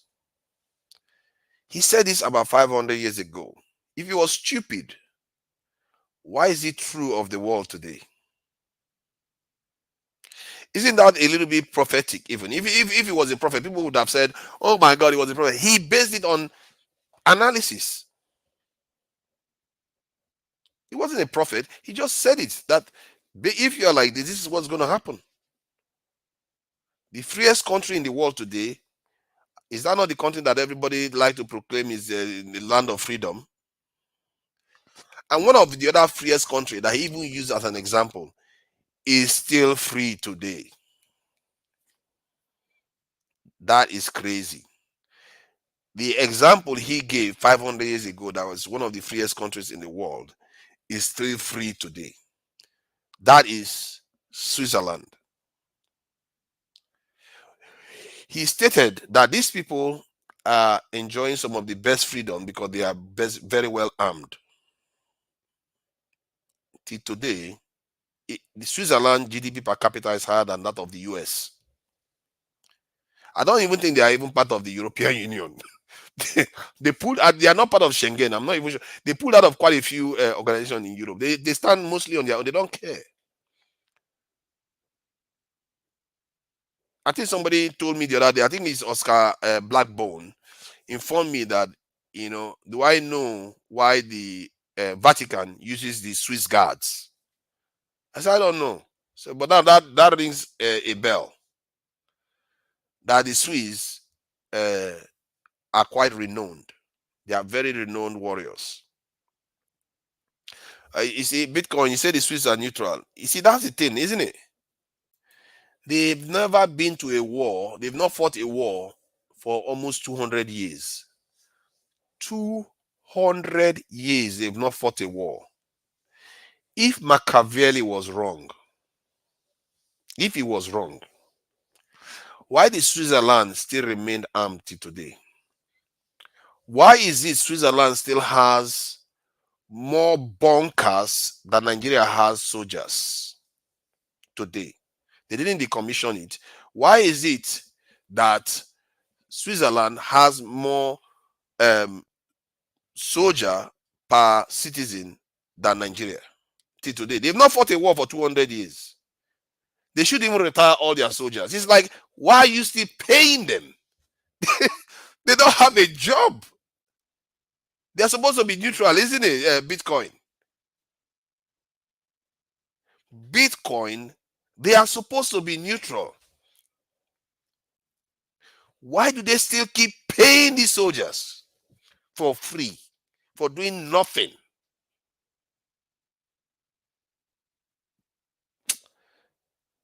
You see, that question is something that we seriously need to ask ourselves. Why we don't understand why nations are secure and from nations that are not. They are paying soldiers that have not gone to war for 200 years because they understand the value that the soldiers provide them. They know what happens when you don't have them. They have made that part of themselves. And for that, they have been rewarded.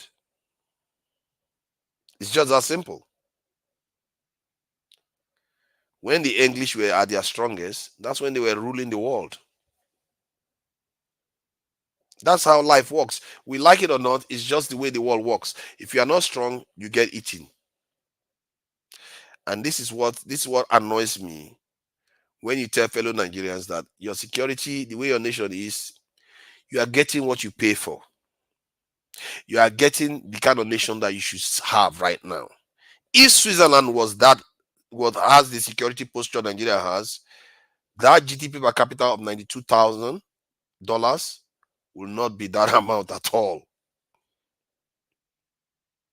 If Switzerland had the security posture of where they have, instead of having one soldier to 50 citizens, they had one soldier to 1,000, chances that their country will be messed up right now. Instead of having 370,000 bunkers, they had only 2. Yeah, they probably would have fought a lot of wars by now. That's how the world works. You have to be paranoid. So when people insult Machiavelli sometimes, it's because they don't understand. I didn't necessarily have to study Machiavelli to know some things. The kind of stuff that he said that was quite, how do I put it? That is quite declarative. He declared it, outright, that I wouldn't even try to do. Like saying that the more armed the nation is, the more free the nation is. I wouldn't dare it. Because I don't know. I don't have enough scope to understand. But I know for sure, the more armed you are, the more likely you are to progress. I don't know about freedom, but he tied it to freedom. And it turns out that is what is happening today. So when people disagree with him, they have to be careful. when people disagree with knowledge, or you're trying to look for information from ChatGPT, do you know what ChatGPT does? ChatGPT searches all the internet. They use almost all the internet information plus other ones that are not even on the internet. They infuse it into the system, and they use it to build a model. And when you ask a question, it gets all the information from everything and spits it out. It's far more likely to be correct than many others, and it can give you the information a lot faster. But as usual, our people will be like, "Oh, why are you using ChatGPT? You can't rely on ChatGPT." It's like, what? You are against knowledge too, because you disagree with the idea, the opinion that the person is putting forward. Let me see what this guy is saying. Machiavelli would have said it pomp and plain. I didn't think he would have said that too, because that was quite a radical statement to make. That because normally my vision is that when I think of a nation that is well armed, I picture like Nazi Germany. It doesn't necessarily make them more free, but maybe they are free as their own Germans are free. At that time, they probably were free. They were not under some kind of oppressive. They didn't perceive it as oppressive from their point of view. Or Stalin, Soviet Union was not exactly the freest place, even if they were quite armed. But then again, if you look at the most armed nation, which is the United States, it's the freest one. And the Swiss, they have a what they call direct democracy. They too are quite free as a people. The people decide their affairs. They have a lot of referendums. So if you take those two nations into account, that one, the United States is the freest as we know it today, which makes Machiavelli's prediction accurate, then you use the example that he used even 500 years ago, which was the Swiss. It also proves that he is correct, because they are still very successful today. I think they have one of the highest GDP per capita in the world. Say that Switzerland military has not been any war in over 100 years is not accurate. Switzerland participated in NATO war and peace keep missions. Sometimes they lead the war. No, which war are you talking about? Can you provide evidence for that, please? Give me the name of the war that you said they went to. Switzerland as a nation has not been to war. They've not been to war themselves. They've not like been involved in a war. Somebody attacked them that they have to attack the people back. They've not done that. So maybe as part of NATO, it's possible as part of NATO, I guess. I can't completely rule that, but that's not their war. NATO declares a war, they have obligation to join them. That's a different thing altogether. But you know, England has been to war. There was a civil war in the UK where they were fighting the Irish, and they've been to Argentina. Yeah, oh, God knows America is always at war. The French have been to war too. So there are many countries in Europe that go to war all the time. But Switzerland hasn't. Even during the Second World War, they were not involved. And yet they are still paying that military. So that should tell you something that you need to understand. Panzer, I can see you backstage. If you want to put your camera on, and we can just have a brief conversation, because I think I will be finishing in 2 hours. So that and also, if you are watching, please go to Niger and subscribe. I need the subscribers. We need to grow, and we are trying to get to 500. I think we are at 455 right now. We need to go higher. If you have not subscribed, please go to Niger and subscribe. This is very, very important. And also subscribe to Dr. Damages. If you are viewing from Dr. Damages, like, share, and subscribe. This is important for our people to be hearing. Share it out so that people see these things, because I don't know how many people tell our people these things. There are not that many. I dare to say that. There are not that many.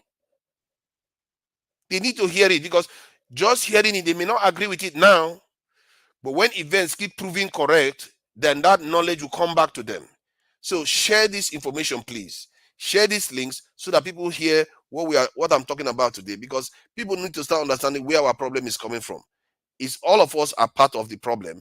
The way we are perceiving the world is part of the problem. We need to start calling out when our people are betraying us. Start noticing when your leaders are putting other people's interests over yours. or are not putting you first. Start noticing that. If you start noticing that, maybe they will start behaving themselves. Like that man that likes to eye other women's backsides. If his girlfriend looks at him twice or his wife looks at him twice, he will straighten his actions quickly. Sometimes you need that to keep people on the straight and narrow. After all, we are just humans. Human beings are susceptible to getting seduced or getting bought off. So that's all I'm going to say on that at the moment anyway. So I'm just trying to see if we can find the links for subscription. That's the link to subscribe to Nigeria there. If you don't know where it is, you can follow that link and subscribe. I need the subscribers. I'm trying to get to 500. It's very, very humble. I'm a very humble guy. I just want to get to 500. I'm not looking for 1,000, 100,000 and all the subscribers. Get to 500 so that I can be able to talk to people. Thank you very much for joining us, Pansat, as always. And thank you for joining us, Owibon from Ghana. Man, I really am missing Ghana right now, man. Ghana must be interesting today. Let's see. Pansat. So what do you think about what you've heard so far? This thing, do you have any issue with my submission on any point, at any point? Let me say hello to you with your show. I'm joining you from your channel this time. I think I'm the only one on it. And then, of course, my brother, Max. Yeah, Max, yeah. And then thank you for joining from my channel. Thank you. Those who are listening to you and participating. Well, anyway, it's priority. Some of the points you're trying to make, I'm indifferent to a lot of it. Somebody like Machiavelli at his time, he got some things right? But he's a dated person. So some of his philosophy is good, but in today's day and age, he's mainly known in psychology of people who have personality traits, right? Somebody who's manipulative, who's, interpersonally lacks morality, lacks empathy. It's like a trickster, like a strategic focus on self-interest and things like that. So those kind of things, they work as a person, and but you're embracing wholeheartedly. I was asking you a question. I say somebody like Iran, even for Nigeria to be armed as much as Iran will take a long time. You know that, right? Because we have a lot of problems in this day and age. It was like a week and a half ago or 2 weeks ago, I told you that a country such as the United States is playing with neutrinos, right? This is something that doesn't even interact with matter. Don't be like the Japanese to find out when the Japanese were flying planes, kamikaze planes to Hawaii and things like that. They don't know that in college campuses, the United States has split the atom bomb, right? So they had to test a couple of those bombs, and the Japanese raised up their hands. They were crying and burning up, right? America could have wiped them out. It was an existential threat for them, to where the U.S. had to go in there, occupy them, or tell the power of the king, write them a constitution, and they learned a lesson. That's the way America is light years ahead. If you see now, I'm going to go into the realm of conjecture. The only reason why I'm making this point to you, because I have labored a lot to make this point, and I know my brother Owen Boone is going to want to talk to you. And I don't want you to have, because I'm always in your case, as you see.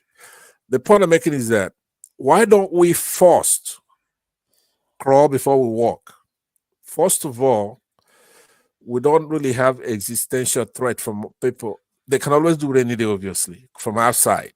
Nigeria needs to, first of all, unified. You have to be a united country to deal with Oyibo with the companies, not the national security of say United States. In the case of Iraq, maybe because of the oil, but they will divide the country. So you have the Shia who are ready to fight the Sunni. So the United States just sent some soldiers over there. But as far as the battalion and the foot soldiers were still part of Iraqis that fought the war. Do you follow what I'm saying? We have a similar situation in Nigeria. It's a divided country. For example, if the United States come I'm going to join to reclaim that country. And you have millions of people like me, only because I feel that the monster that's holding us down is worse than what the US would do. So what is the monster holding you down? The monster holding us down is a religious tinged, tribally tinged cabal. It's not like they really care about the tenets, but they divide us by our religion, and they don't want the best from every area to emerge. I could say Christians, even in the north, they don't want. How many northern leaders are Christian? Yeah, but that should tell you that what is going on is the same in Burkina Faso and all those other countries that Nigerians are not present. However, let me ask though, when you say we have to crawl before we walk, there are many nations that have similar problems as Nigeria. As a matter of fact, China, they even fought a war where they, some part of it broke off and went to Taiwan and all the rest. And yet they still went on to develop their nuclear technology within years. No, like who? China did that. No. Listen, China is you keep China and Peter Obi. Okay, you guys keep thinking China is an ancient civilization, right? It's a totally different civilization. So what they did, just leave them out, because what I'm saying is not rocket science. How do you think you're going to develop our country unless women are inclusive? We have a lot of smart women. They have to go to school and they have to be able to express themselves.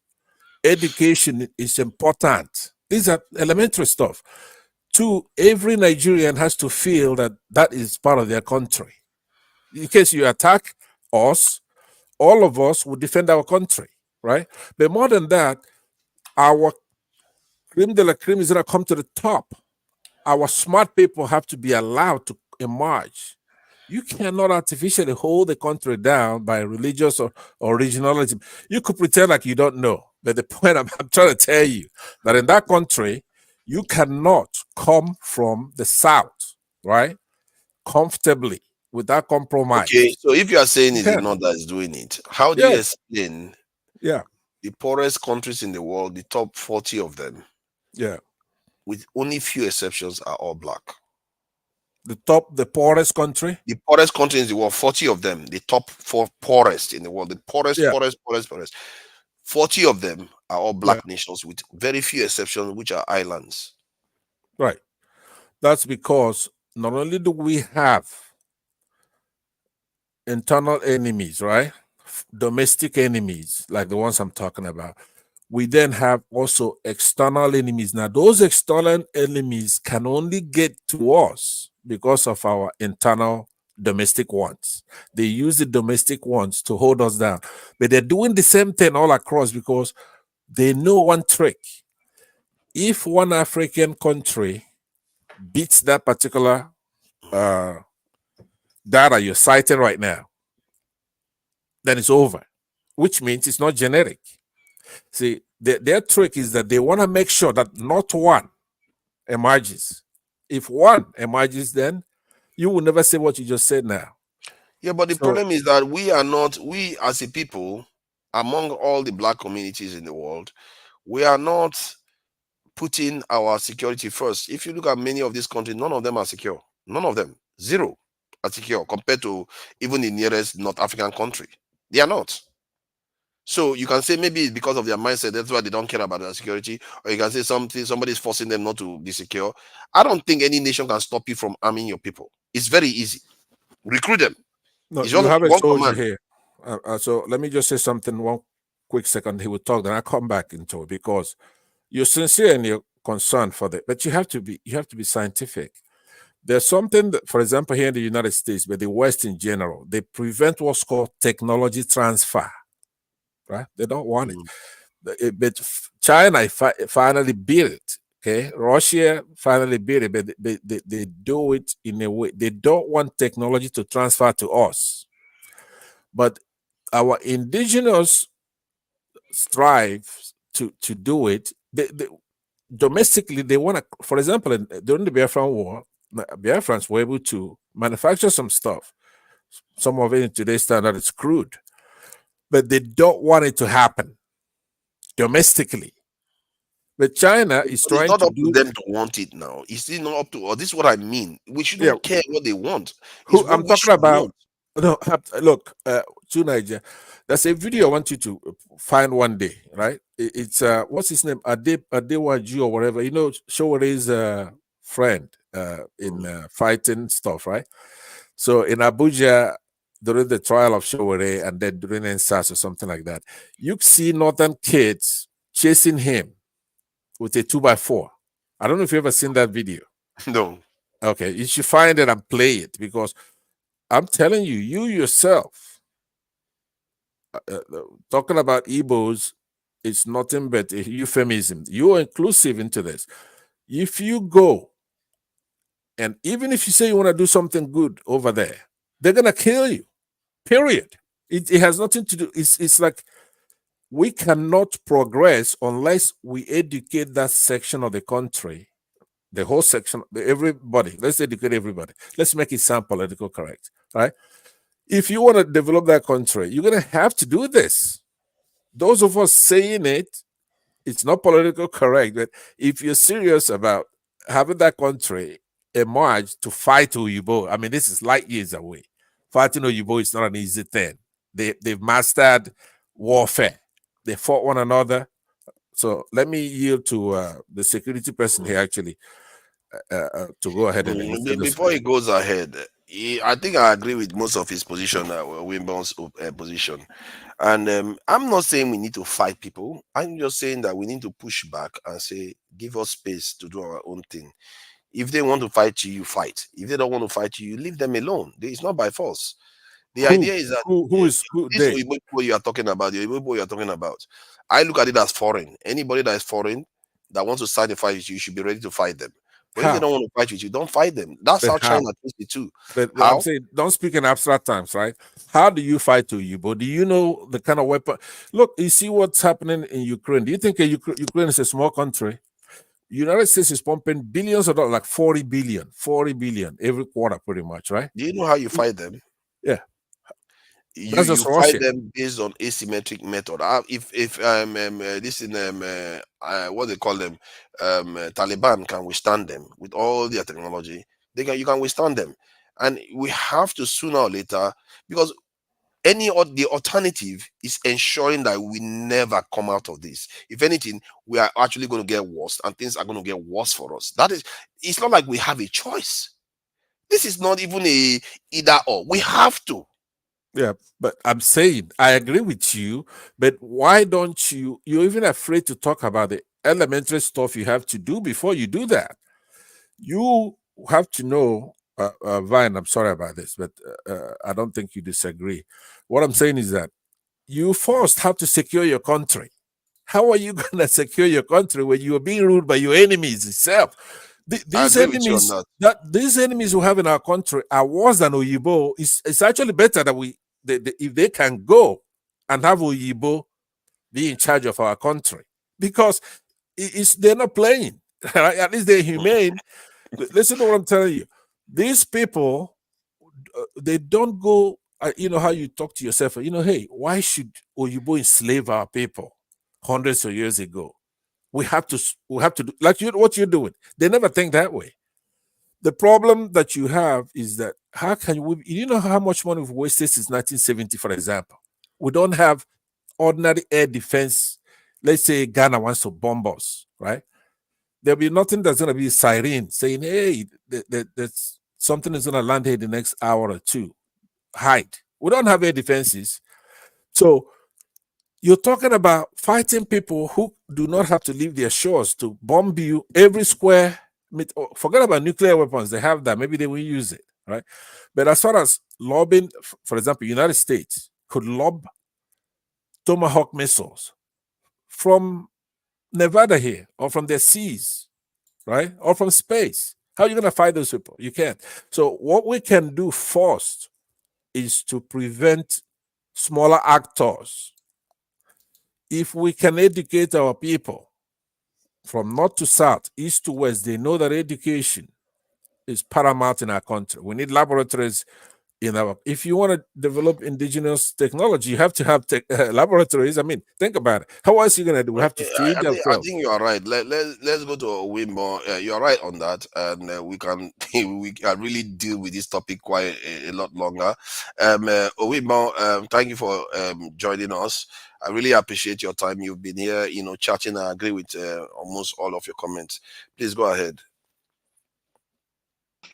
Thank you so much, to Niger and my Namoche, Pansat HD. You say I shouldn't call you Dede. So in our place, we call Dede. And you know that. Good morning to you. And this is Upper East part of Ghana, Bolgatanga City, to be precise. I say to Niger and everyone that is listening to us today. You cannot build a strong nation. Nigeria is not a nation. Nigeria is a country. You cannot build a strong country as it is. Let me use the concept of Nigeria today with divided, mindset. Whether you call it tribal, whether you call it social, cultural, and religious background, you cannot build a nation like that. The only time you have a way forward is when you gather all this conglomerate of tribes, sit them down, let them prefer the system that is best suited for them to operate with, not an enforced foundation or system. The reason why Nigeria is is not militarily strong. During the Shehu Shagari's time and the rest, Shehu Shagari's time was one of the best era of the military in Nigeria, in the history of Nigeria. Most of the weapons Shehu Shagari brought brand new as at that time, is what they are still using today to fight Boko Haram. And those weapons are dated.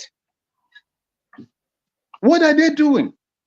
If you cannot build your house, just like Pansat HD said, what makes you that you are going to be strong to face an outsider?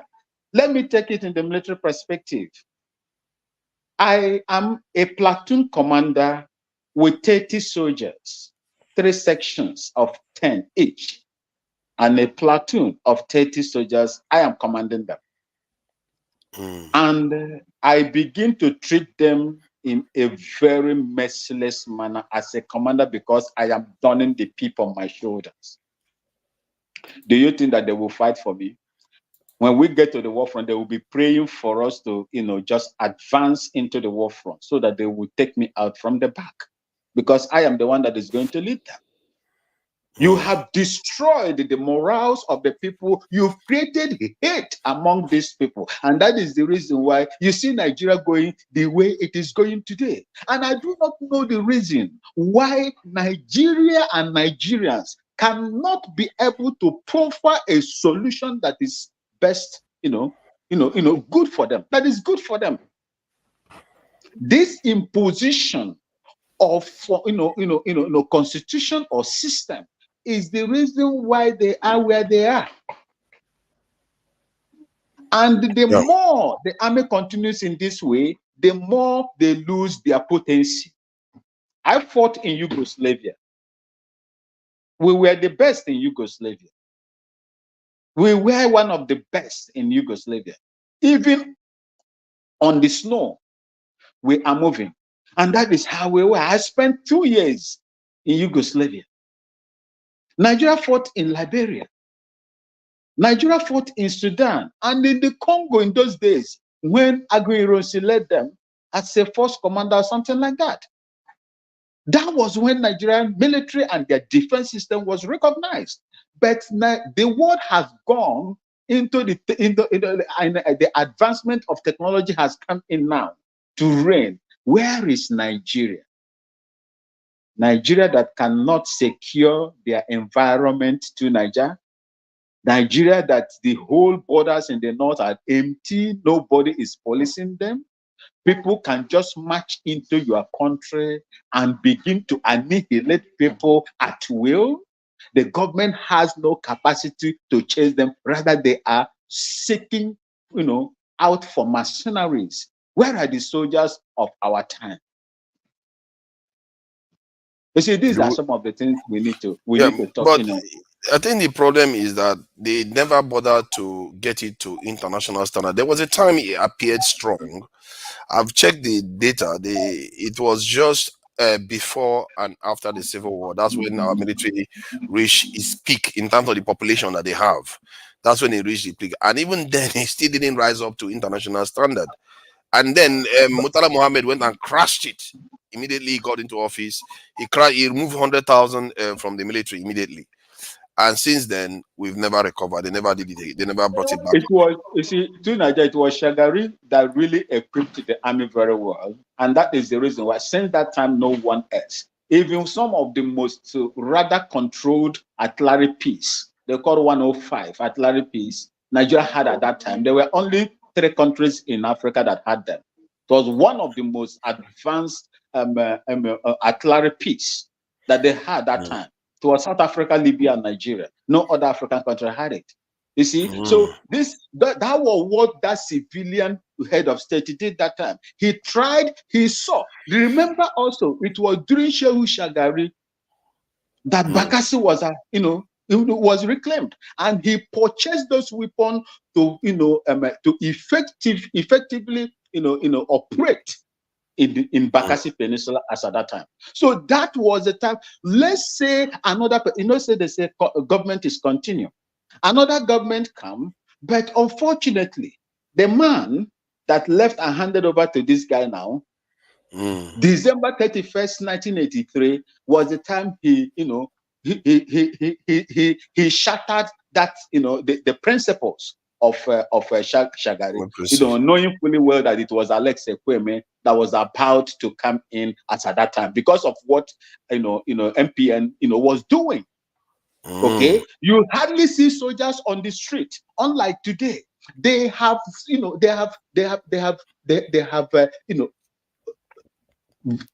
destroy everything that they made in the past. Although they tried to rebuild it, the army tried to rebuild some certain things, but the next one will come and destroy it. There is no focus, there is no game plan, there is no developmental system that a country is supposed to have. If you look at what happened in Ghana here by Kwame Nkrumah designed, I think, a 30 or 40 years developmental agenda. That was the reason why he now began to develop, build dams. Get electricity was top notch at that time, and immediately he began to do this. We had smelting company, aluminum smelting company called Vaco, the biggest in Africa at that time. We have the biggest man-made dam, Akosombo Dam, that is generating over 300 megawatts for Ghana. You see, and other ones that they have. That man looked into development and found out most of the houses that we have today, as we are living, was built through what they call Tema. This every region had their own place and their own developmental system. We call it here in Tema, Accra. That is Tema Development TDC, Tema Development Corporation. So there were affordable houses for people to buy. And those houses are still there today. People are still paying, but they're not finished. That is how to develop a nation. And maybe when you look at, as time goes on, our people now begin to, fall back. The influence of the foreign mercenaries, secret mercenaries and their secret agenda to what it came in from the CIA and the British government as well, because they never loved him and they wanted to take him out, just like the way they took out Thomas Sankara. So any African leader that refuses to bow into the authority of this globalist, you are bound to fail. You are bound to fail. That is how I see it. For me, it's left for Nigeria to do what is right. For me, charity begins at home. You cannot kill your people, prevent them from, those that have the capacity to produce. Those that have the capacity to do so many things because of the ingenuity God has given to them, you chase them away and you think that you are going to move free. That is the reason why I said no. For me, if Nigeria cannot find a suitable means of calling everybody together, allow me and my mother's ancestral land to go. Biafra. Yeah. So when you said that any leader that tries to do this, anything that they are bound to fail, I think what I've discovered is that all these things I always try to check them. It's raining. It's raining heavily here. It's raining heavily here. Let me. Yeah, it's that's raining. fine. That's it's too fine. much. Yeah, of course. That's fine. That's fine. So when you said that, for me, what I found is that because our nations are not secure, that is why they are the way they are. The leaders can't survive. And I always wonder why we leave it out and you expect the leaders to survive. If you look at most of the nations that their leaders survived, like Libya, very secure. If I'm not mistaken, India and me actually needed another country to invade it, to remove him from office. They couldn't just assassinate him from office. And which other one? This is Zimbabwe to an extent survived because of South Africa, but Zimbabwe's security posture is actually better than that of Nigeria in terms of versus their citizens. It's quite good. It's not like one citizen to 1,000. It's not even close to that. So they do better. That's why if you look at it's almost correlates. Like Sankara, his country was barely like a very tiny amount of soldiers in the country. How can you survive? Till today, I still question that this Tory guy he has changed that equation. You have to be more secure. If you look at Lin Kuan Yew, he said it. He said his policy is the poison shrimp policy. In other words, yeah, I may not be able to take on a superpower, but if you come and try me, I'm going to so mess you up.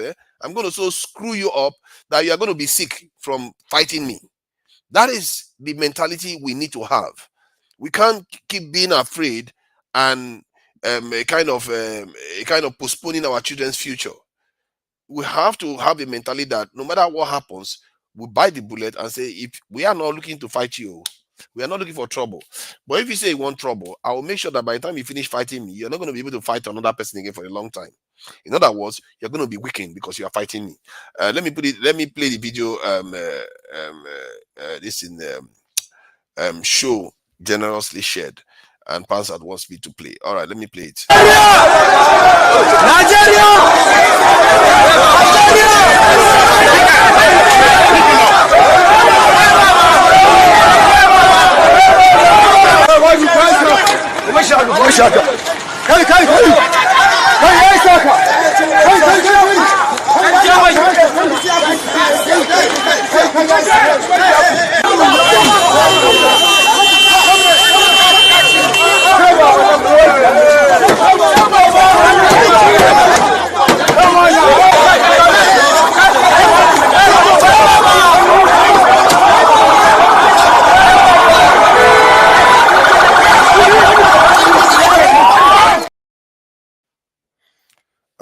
Whom is that?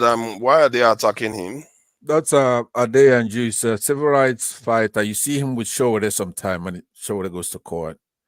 He's a courageous Yoruba activist in Nigeria. He's done a lot of work. He's made some mistakes lately because he's been criticizing other progressives such as Peter Obi. I don't know why Showore doesn't believe that they should join forces. But anyway, that's the only one mistake I've seen him make. But that guy is a Yoruba guy. He's a civil rights activist, a youth fighting for everybody in the country. All those youths, you see, they are Northerners. So that guy is indistinguishable from an Igbo guy. As a matter of fact, they may not attack an Igbo guy the way they did. They attacked him. So I'm saying that you then come in between. You're not an Igbo guy. You're not a Yoruba guy, right? So which means you're in between somewhere. When these Northerners are using Igbo as euphemism, they just mean progressive, maybe Christian to a degree, Western tradition. So you're not outside of the problem I'm talking about. This youth supposed to have Deji as a hero, but they don't know who he is, probably. They're not counting those kind of work as something to emancipate all of us. So that's what I'm saying. Most of the time you're talking, you don't understand. It's a dichotomy. You, me, people who want a progressive country, including democracy itself, capitalism, we're on the one side. So I have made the point over and over to you, and that's where I'm going to ask you some questions. I was going to say before, I said, do you think that Iran is armed? Yes. In the way that you want to modernize Nigeria militarily, does Iran pass the mark? Yes. Okay. And Nigeria can attain that a lot faster. We are not under sanctions. Okay. Because Iran has two problems. Number one, they have domestic problem. They're repressing their people. Their people want to overturn their government, but they're brutal. They're killing a lot of their own people. It's an authoritarian state. It's a religious state. And they also hated by the international community, who, of course, they're no match. You saw what happened now. I don't know what happened, but I do know that they attacked Israel. Israel has the Iron Dome set up. Obviously, these Arabs themselves are scared to death because they're watching Hamas, Palestinians getting decimated. But the point right? is the point not that Iran is doing better, even when they have been under sanction for more than 40 years, Yes. they are still doing way better than Nigeria. Yes, that's what I'm saying. They don't tolerate dissent over there. They have it's an autocracy, right? So, but the problem they have is still brewing underneath. They haven't been attacked yet. If Israel goes there and attack them, there's a population there that will welcome those attackers, right? Iraq is a very good example of that. I said that earlier. When the 182nd Airborne Division landed in Iraq, they were welcomed by the Shia, who were majority, but they were sent into exile by Saddam Hussein, who's a Sunni minority. But anyway, so what I'm saying is that Iran is the same thing. At least they had the courage to lob some missiles at Israel. They have indigenous technology. They had to develop that technology because they're under sanctions. People cannot send them weapons, say from the United States, but they get the client state of Russia. So they're able to do exactly what China is doing, which is to develop their own indigenous technology. But it's woefully inadequate because, look, every single missile they shot at Israel was shut down by the Iron Dome of Israel. So imagine how far Nigeria has to surpass Iran to even be effective in attacking somebody. You know why it's easy for us to catch up? One, the tools for production is a lot more readily available now. And we have cheaper labor and the knowledge. We are not bad from the knowledge, like even Iran. We don't have the hiccups like, parts where we cannot import and all that. They don't have any excuse to block us from getting those things like Iran is. And yet Iran generates 7 times more power than Nigeria. They don't have the power issue, life expectancy, education. Their women are highly educated. They have more women in engineering than their men in engineering. So that is the society that and they said they are the ones that they said people go there for transgender operation now. It's like the transgender operation capital of the world. And yet people say they are so, the mullahs are controlling everything. See, the country is a complicated country. It's not as straightforward as people like to paint it. Oh, it's just, yeah, they repress. They have the autocratic side, but they also have this other side that most people miss. And it's a more complicated society. It's a big civilization, but I think we have an advantage on them. We have a big diaspora. They don't have that. We are not under sanction. No. Iranians, Persians in the United States make more money than Jews. here, right? Google it. They have a lot of educated. Now, a lot of their people left with the Shah of Iran, who were more progressive than the Exactly, but they're not going back to Iran. That my point is that the Nigerians that are in the West that can contribute to Nigeria too, compared to what is going on in Iran. I agree with virtually all the points you made in that last statement. But I keep telling you, why not grab the low-hanging fruits? Because somebody like me, I don't want Nigeria. What's the low one? The low-hanging fruit. You don't want Nigeria armed. No, and I don't, because they're gonna use it. They're gonna use it on us. Do you understand? See, if let me tell you what I'm trying to say. So nobody else is gonna tell you. I'm the only one who tells you the truth, because I know they cannot do anything. Right? What I'm saying to you is that the Nigerian state you have right now is not for Nigerians. It's not for the people. The Nigerian state, if you give them helicopters, you give them ammunition, bullets, it's to repress Biafrans, for example, or Duduans, people in the South.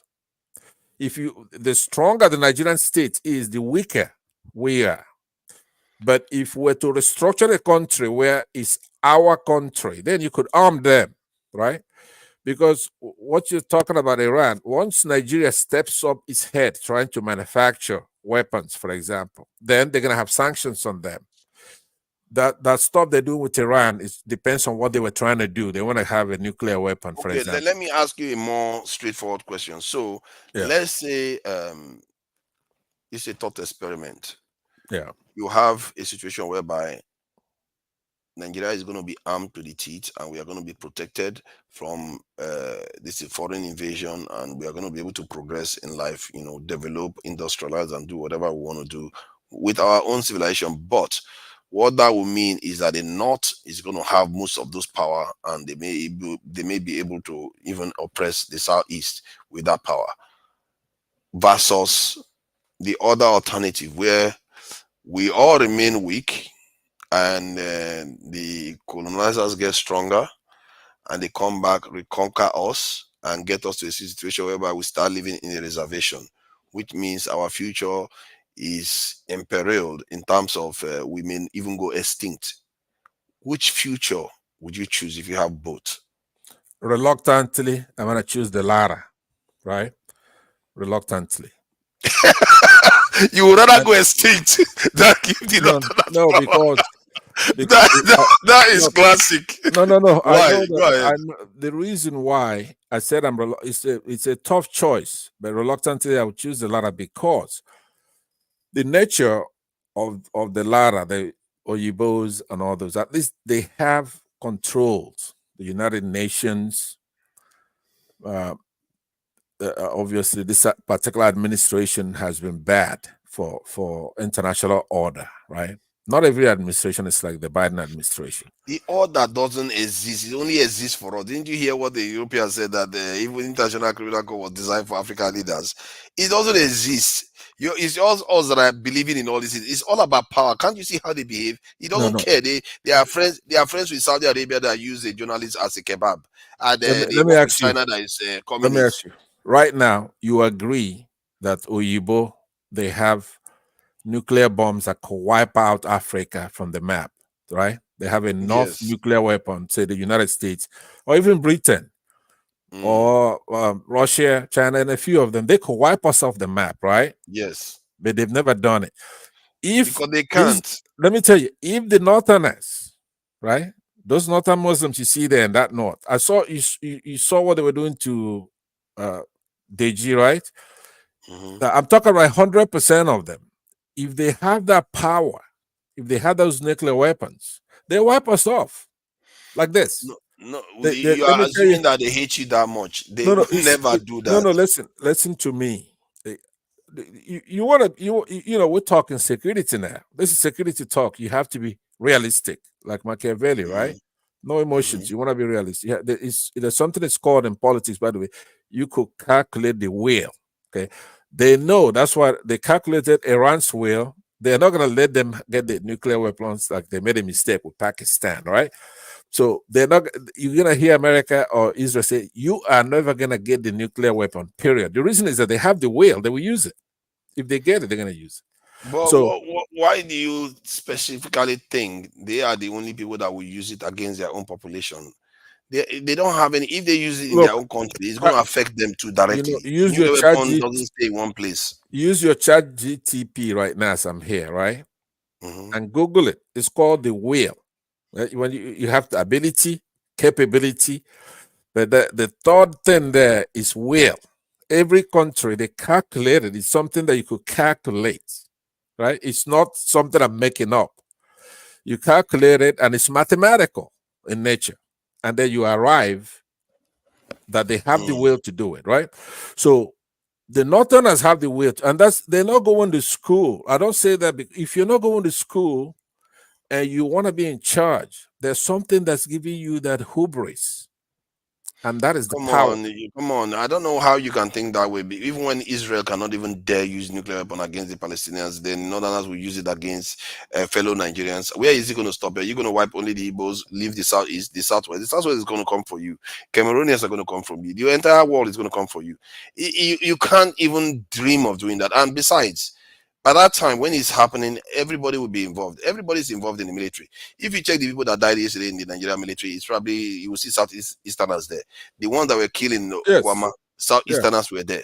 So they are present in all parts of the military. And that's the thing about Nigeria most people don't pay attention to. That quota system, compared to many countries, that quota system is a pest. It gets everybody everywhere. In every institution, they might not ascend to the top all the time. You know but they what are I there have to everywhere. do.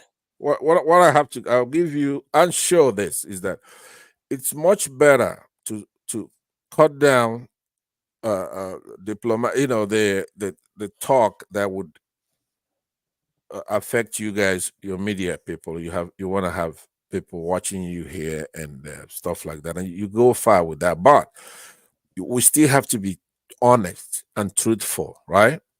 What I'm saying to you, you cannot be using abstract.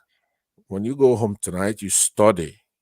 Or it's night here where I am. It's almost 5 in the morning. It's 4:30, right, in the morning. So it's 8 hours from where you are. But Google it. You have to be able to find out the will and what they're gonna do. What are they capable of doing? It's not nuclear this time.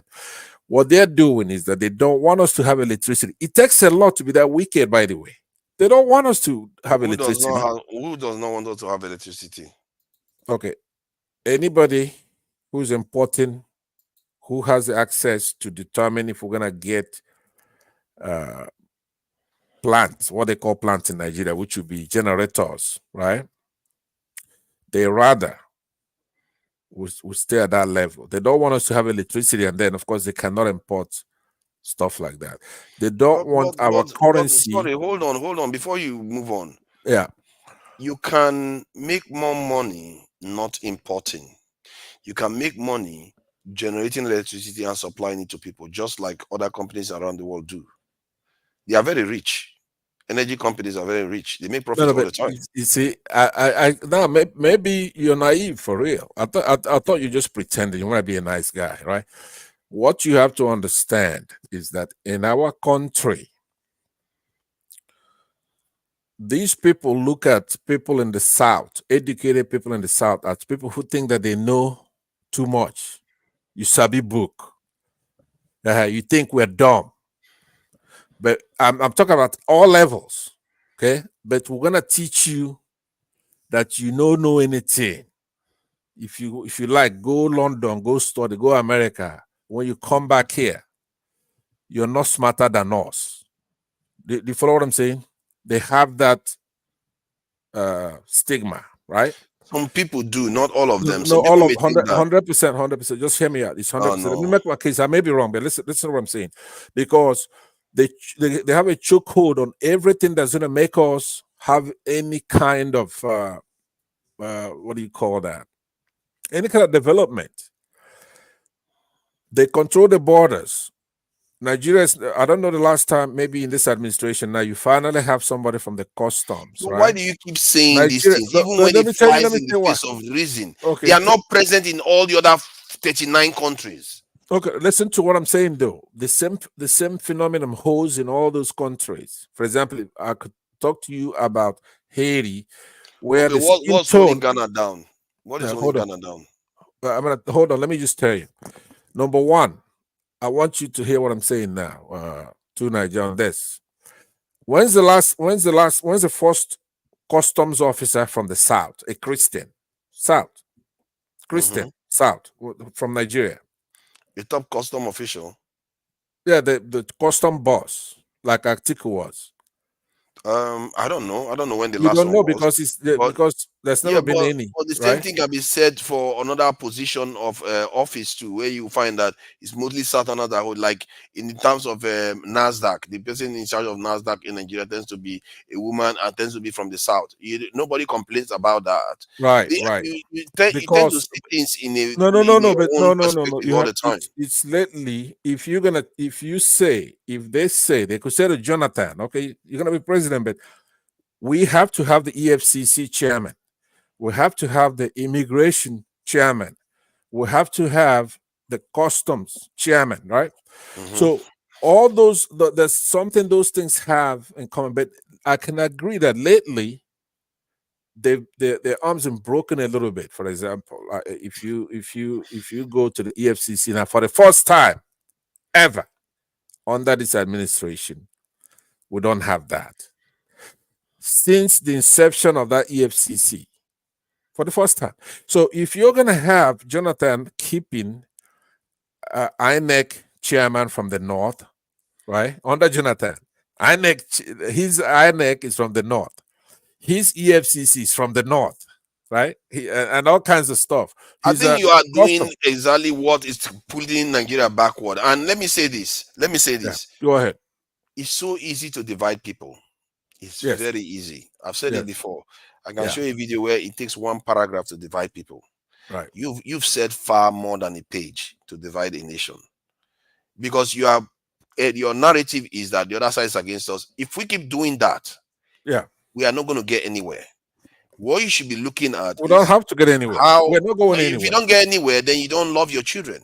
No. You hate your own people. But make your point, though. But make it. So make your point to be because it's imperative that we get somewhere, because we are stuck in one boat. It's like you are in a boat with people and you are busy putting hole in that boat, forgetting that you are also in the boat, going to sink with the boat. You can't say it's make not it responsive to what I'm saying. That's what I'm saying. When you say it doesn't matter that we get on. Am I wrong? Right? You are wrong because you are not looking at the other areas where somebody from other areas dominate. Right, there are always other areas where other people dominate. I just told you other areas, the area that they do. Listen to me. There are key agencies. Those are key agencies. Immigration. They're not key. Hold on now. You're just choosing them to say that they are key. No, they're important, and I'm going to tell you why they're important. All right. If you cannot bring anything in, right, or if somebody could close your border, let's say I'm from the southeast and I have nefarious motives, right, and I'm in charge, and I get to determine what comes in, what goes out, right? I mean, that alone, I could destroy you with that. If I'm in charge of population, if I'm in charge of immigration, if I'm in charge of all kinds of things, if I'm in charge of EFCC, right, I can destroy you. The only thing you have to in charge of finance. But if you're in charge of NASDAQ, if you're in charge of NASDAQ, or you're in charge of WAEC or something like that, don't be this is how you get me to then turn violent, right? Because I don't want you to be that naive. Fortunately, things are getting better. But if you look historically to why we got, do you know, if you plot a graph right now, X for when Igbos were in the government, that means all parts of government, right? If you're qualified, then that's from 2015. You just plot a graph from when Igbos were in government, then to our economy. It drops like a rock. That's a correlation between, hold on 1 second. Direct correlation. You can do your face the way you're doing it now, which is what I don't like. I start getting aggressive about it because I'm not getting aggressive. You're not letting me talk. That's why. Okay, no, we'll go ahead. But what I'm saying is, though, if you want security in the country, all I'm saying, we need food security. We need everybody to feel that is their country, right? You cannot do it otherwise. You have to have where everybody believes it's part of our constitution, right? You have Let to me have everybody explain feel the some same. things. I think whenever we talk like this, we talk from our own point of view, which is all fine. But for someone like you that is of maybe high regards amongst your people, you want to also look at it from an objective point of view because you owe them that. You know why it's important that you show them that or inform them of it is because if you only give them this your own this in point of view without taking the objective point of view into account, you are blinding them to the realities of the world. It's like telling them, okay, I have a flashlight, but I can't see beyond the range of the flashlight. You refuse to see what the whole area is all about because other people have other perspectives. There is Yoruba man will come and tell you right now that, oh, you say we are controlling everything. How about this one that the Igbo man controls? How about that one Igbo man controls? How about this one?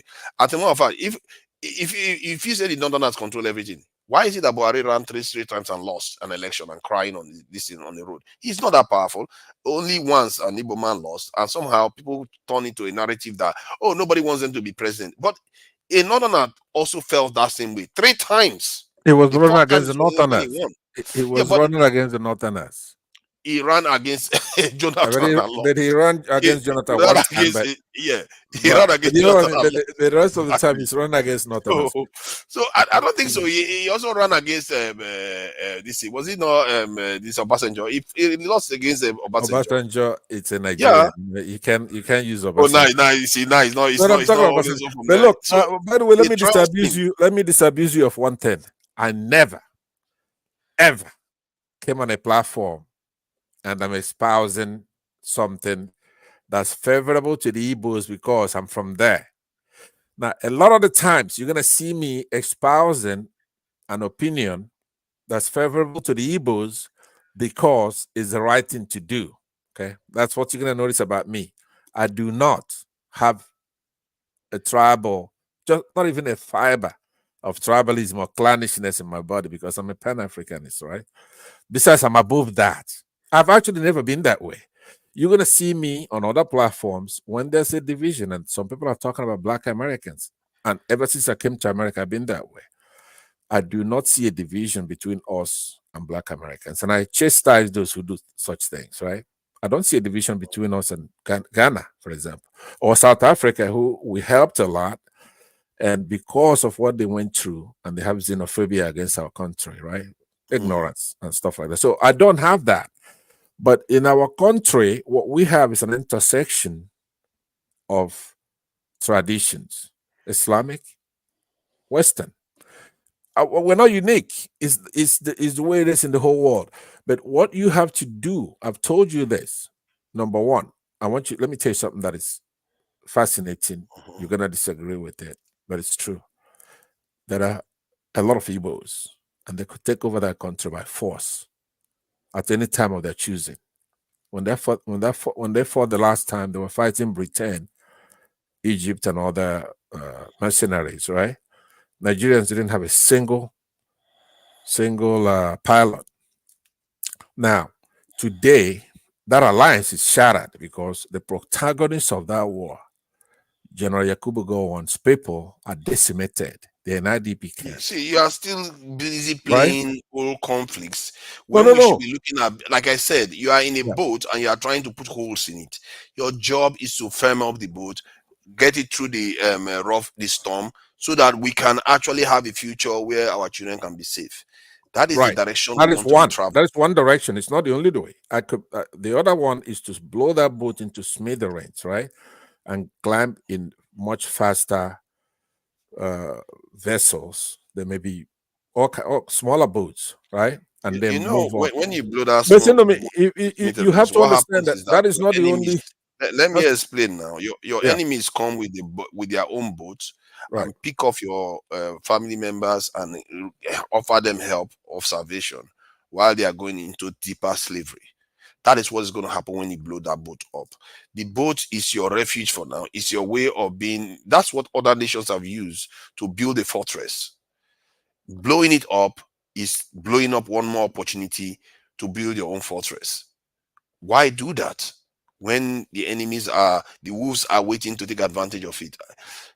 That is my argument, that sooner or later we have to realize that we are stuck in this reality now. We are not living in 1800s where we just exist in terms of tribes and different nations, as we prefer to call them. Now we are now in a nation state, if you want to put it in those terms, and we have to exercise that power to its maximum so that we can all benefit. Like if you go to the UK now, you don't say the Scottish people don't get power supply because only the English get it because the English control the UK, or the Irish don't get it, or the Welsh. Everybody benefits from when the nation does better. As a matter of fact, I believe the South is going to, and the Southeast, Southwest, they benefit more because they are closer to the water than the North. The North, even today, they are not benefiting as much from the Nigerian state. We are all losers. Let's face it, that is the point of this whole the video. Why is it that Nigeria is the only country using the former colonizer national anthem? Because we are the biggest losers. We have been losing, and if we keep looking at things from the point of view, we are competing against each other to the detriment of the nation. I think you can compete against your fellow nationals, persons. You can look at some of the things Northerners are doing and you say you don't like it, but when after doing that, when you ascend to the national level, you have to understand that is when to act as a whole. You can act in both arenas. You see what I mean? Like when you support Arsenal or Chelsea in football, but when Nigeria is playing the UK, you will support Nigeria. So you can operate in both realities. There's no reason why you cannot do that. And I feel like sometimes when you are talking about these things, you hold on to the this different nation or tribal realities, not looking at the Nigerian aspect, which is even more consequential to our faith. I see what I mean. Just like the African aspect is even more consequential to us. If Africa was doing well, we would do well by default. How many European countries are doing badly? No matter how terrible they are at running their economy, they are better than us. By default, that everybody around them is doing so well. But you see, you make that point, and that's one scenario, right? Who's gonna choose good if they have better? Right? The bigger is the better. But sometime, like when you say the UK, you mentioned Ireland. At some point, Ireland was part of United Kingdom, right? And they're barely holding on to Northern Ireland itself. But Ireland got independence and went on their way. There are others there. Scotland wants out. Some of it might be because London, England, doesn't want to be in the EU, and they want to be in the EU, or things like that, right?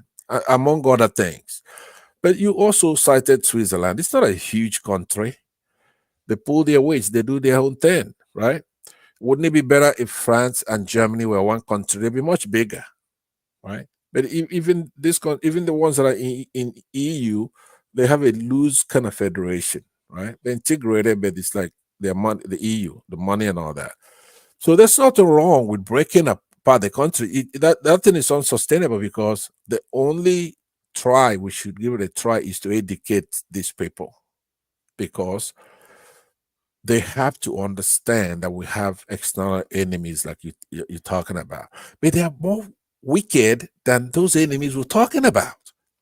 They have their beef against those people. As a matter of fact, the only reason why they don't embrace us as brothers and sisters is because to them, we're copying the traditions of those people. But then on the backhand way, that's their best friend. Do you understand what I'm saying? Britain prefer Northerners to deal with them, and they vice versa. Buhari has homes over there. His family trains over there. A bunch of these people, they don't have any problem with Britain, but because we have Western jurisprudence, they don't like us. Because what is it we do? So I don't think it's that they don't like you because you have Western this thing. It's because they are suspicious, just as you are suspicious of them. And actually, personally, my experience is that hearing it from a lot of Southerners, a lot of Southerners are far more, they have more animosity towards them than the other way around. No. Now I've not where, seen much hold on. animosity from the other That's where side. no, that that you cannot create. Not there's not even a moral equivalence between the two. Southerners wants to embrace Northerners. It's like on this show here on your when you see Masker, you want to do everything to make sure he stays here. You want others to come from the north. All that stuff you do here on the Rudolph's show, it's an Igbo man. Do you think you could do it in a northern show? All that stuff you come here Probably abusing the truth is, I've been to the me, north. for example. Like, hold on, abusing an Igbo man on a northerners on a southerners show, an Igbo man show, right? Including the what's his name there, Pastor Oyinkoro, right? Electricity. He has the liberty to do that because we are the same. All you have to do is shed your minority stuff, and you're an Igbo man, right? And vice versa. We're indistinguishable from one another. But if you go to a northern show, you're not gonna sit there and start abusing somebody from the north because you're not the same thing with them. You're They don't want to the see same. you. No, hold on. Depends on how you look at it. You keep doing this thing where you always try to highlight the difference, not the similarity. I have to, right? Because I'm not here to talk about the similarity. We do have some similarity. We breathe oxygen. That if you want me to come here, no, what I mean, we breathe oxygen. You want me to come here? That's where your similarity is. Wow, it'd be boring. What I'm saying is that for somebody who wants freedom, you want unity and you want security, we have to really mean it. Because if me and Osama were in a foxhole in the north, say we went to secure Boko Haram, I want to make sure that he knows that we're closer than he is to the Boko Haram. Now, how do you get that to happen? The Lord Jesus Christ himself have to come to do that, because I know they work a lot of our soldiers over there.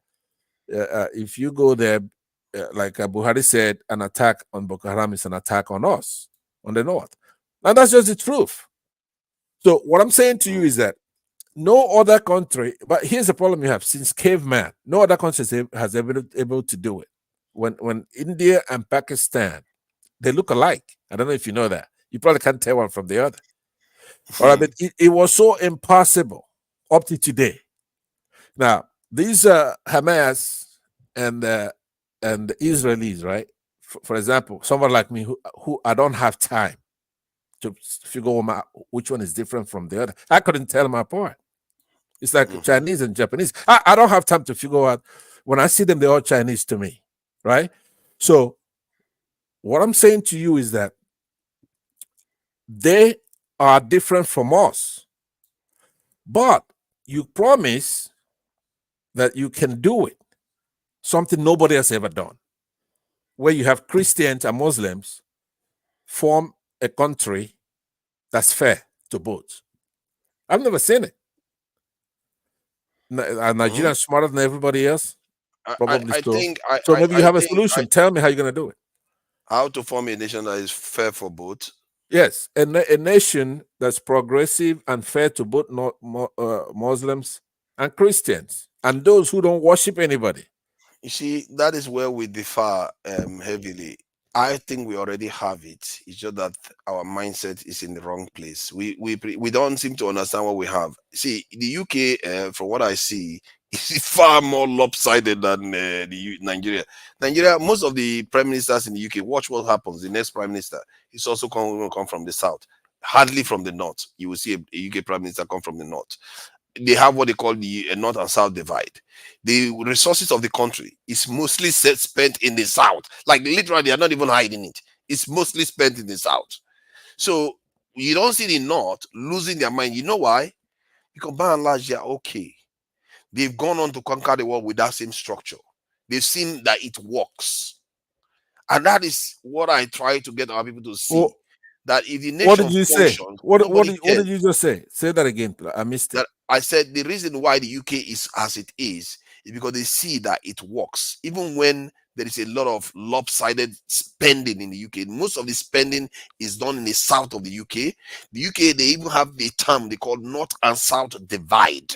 That because the North is often deprived of stuff compared to the South, they even coined it that term. You have Scotland complaining on its own, Northern Ireland complaining, Welsh, nobody even pays attention to the Welsh. And then the president of the leaders of the UK is mostly in the South. So why do you think they were still able, with all this nonsense structure by Nigerian standard, still able to rule the whole world? Because they decided that, you know what, there's no use complaining about all these problems. As a matter of fact, to distract us from all these problems, let's conquer the world.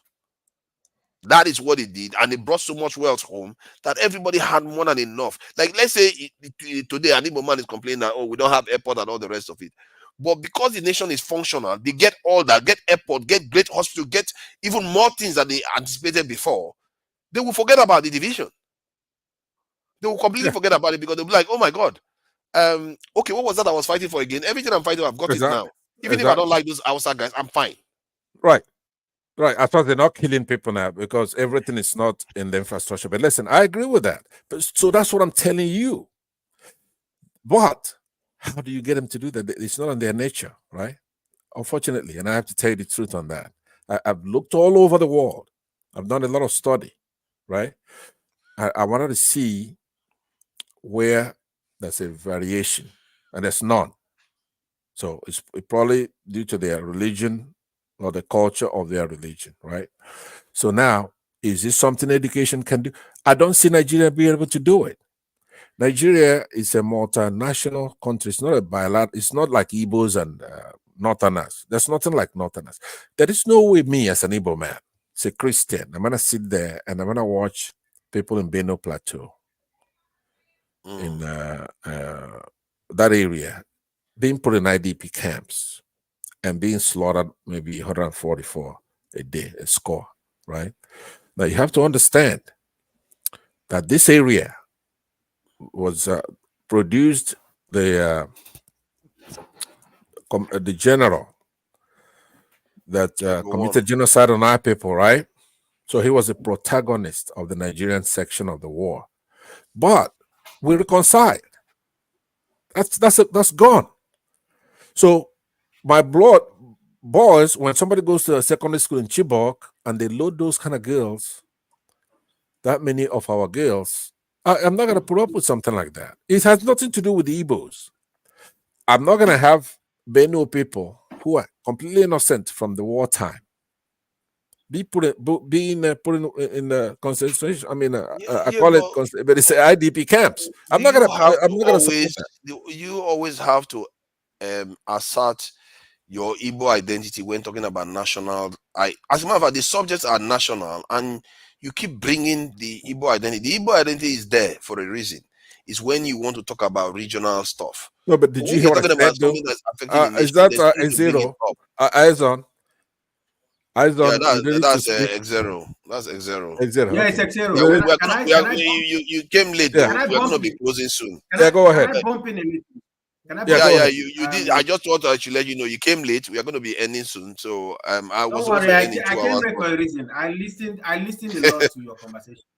Okay, nice one. Now I can see. Forefather, I'll tackle you on this one. Now I can really see the dichotomy between the general thinking of the ethnic groups and you in particular. You have this way of oversimplifying Nigeria.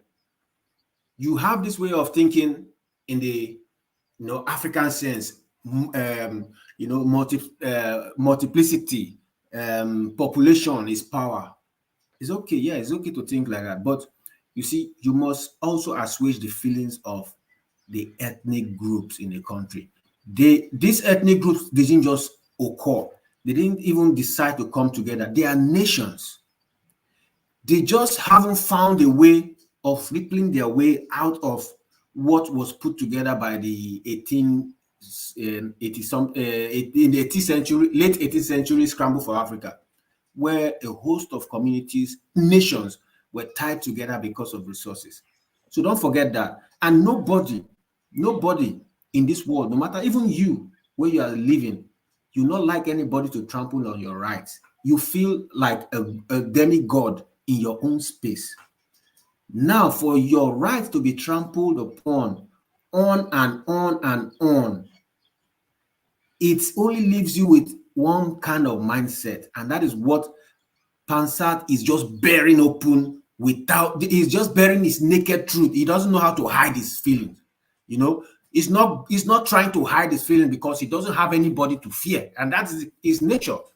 But the truth is, you see that on and on again, criminals come, they buy people in different places, and they go, and even when they are arrested, they are released. Do you like that? You will not even accept that in your own small family. Don't talk of having this. Okay, go ahead.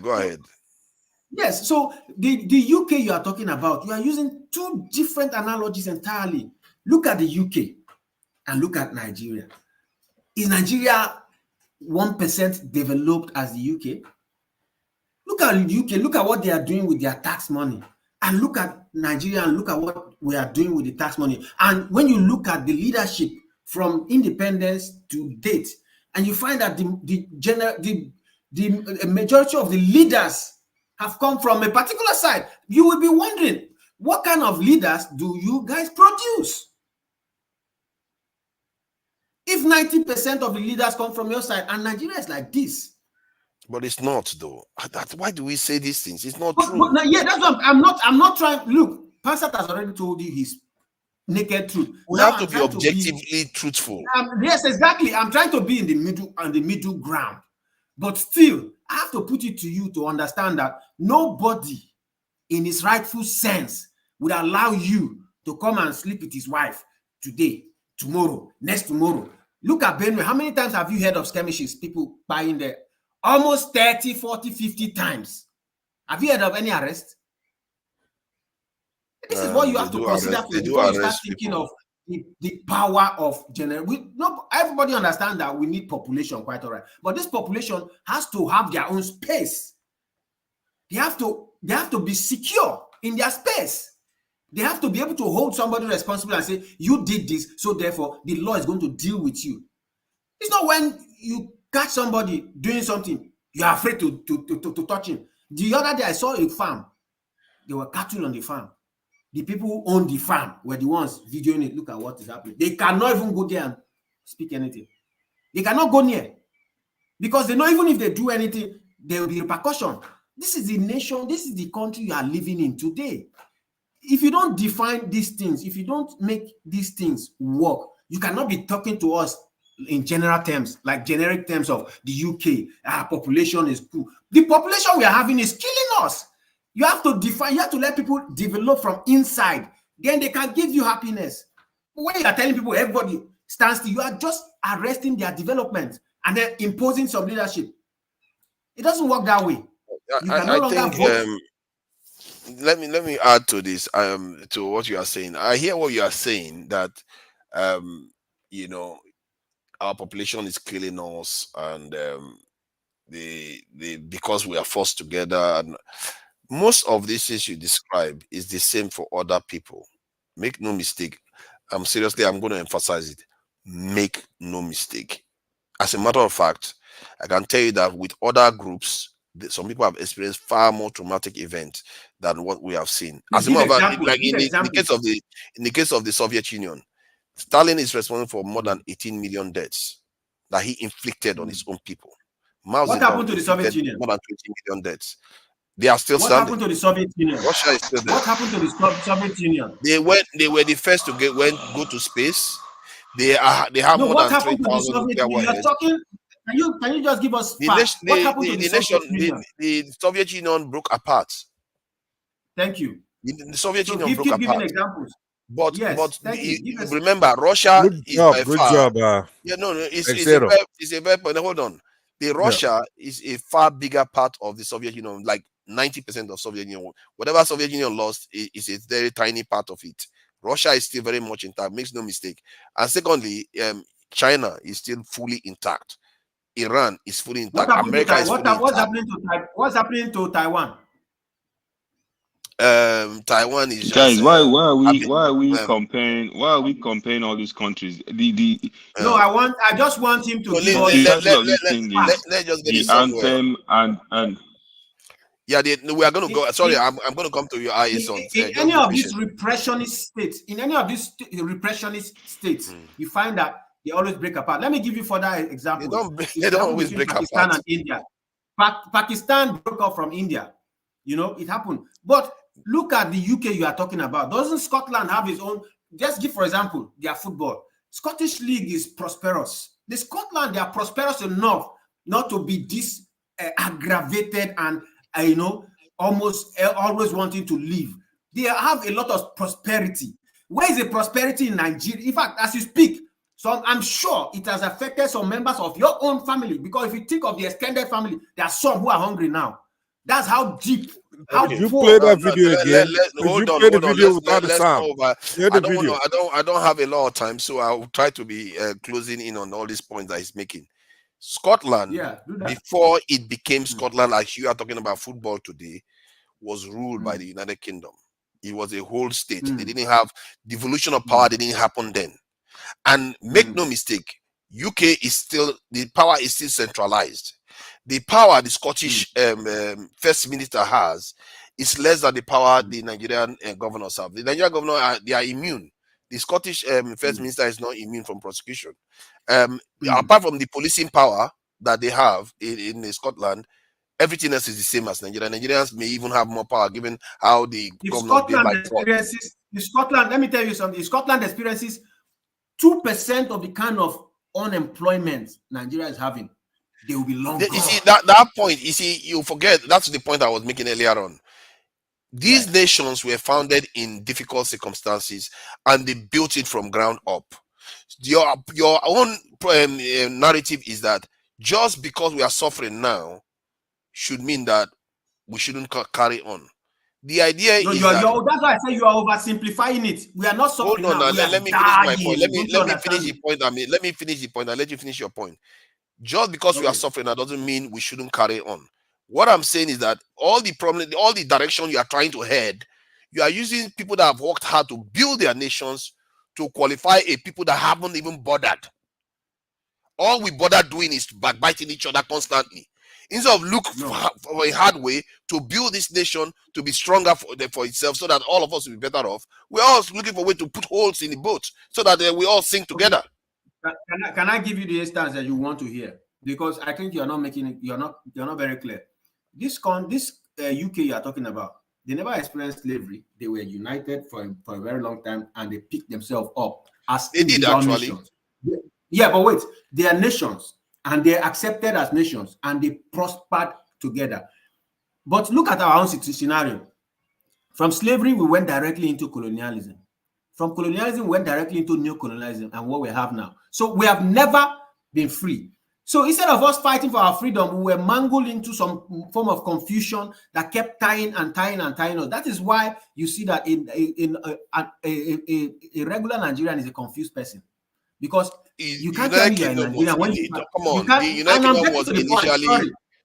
You've made a lot of points. You don't want to make too many points on top. Hold on. I want to address the point of the unity of the country. Scotland, you have eyes on here as well. Scotland was supposed to. I thought you were eyes on. To rush out. Hold on now.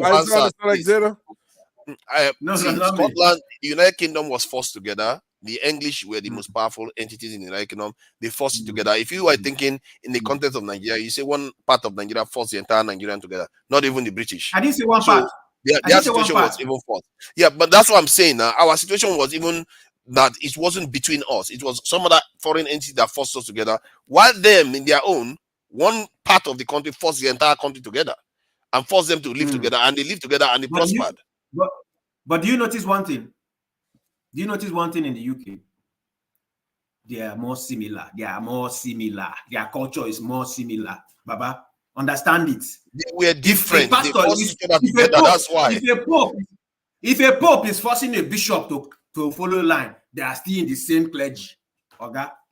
Now look at us. You are looking at X0. You are not seeing two time X0. You are not seeing what's two your time. point? That's your problem. What's your point? What's your central point? My point to him is that he should not use generic terms. He should not compare UK with Nigeria because they are not two the same. One, all the nationalities in Nigeria are suffering too much because of this thing. And Nigeria could operate better under good leadership. But we've never been allowed from day one to this day. There's no one leader that was not corrupt. And this corruption started from those who imposed this leader, the British. So you cannot come and start. So why are you not focusing on that instead of talking about tribalism? Look, listen now. Let me tell you.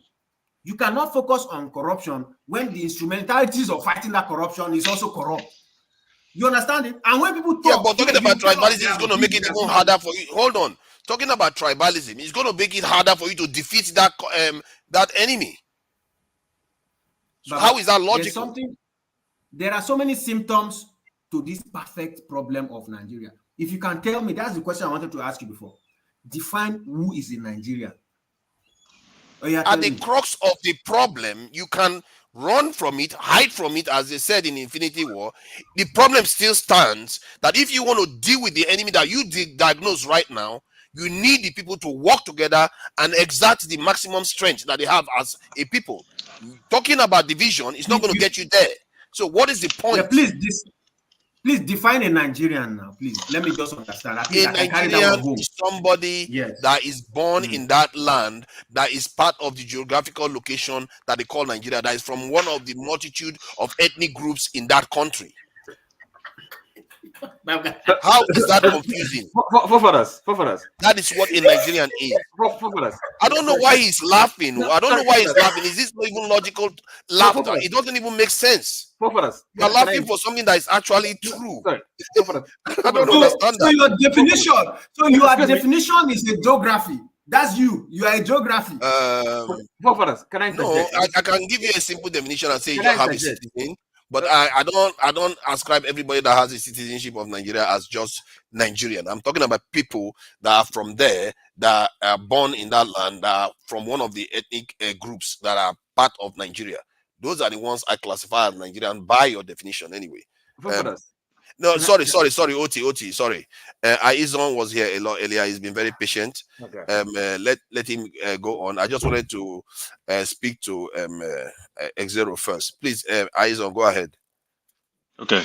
So, yeah, X0, I was trying to understand your point because, I think the title of this session talks about the fact that no other colonized country has a colonizer composing their national anthem. But for some reason, you seem to be preoccupied with some other things as opposed to the fact that we are regressing and we are further being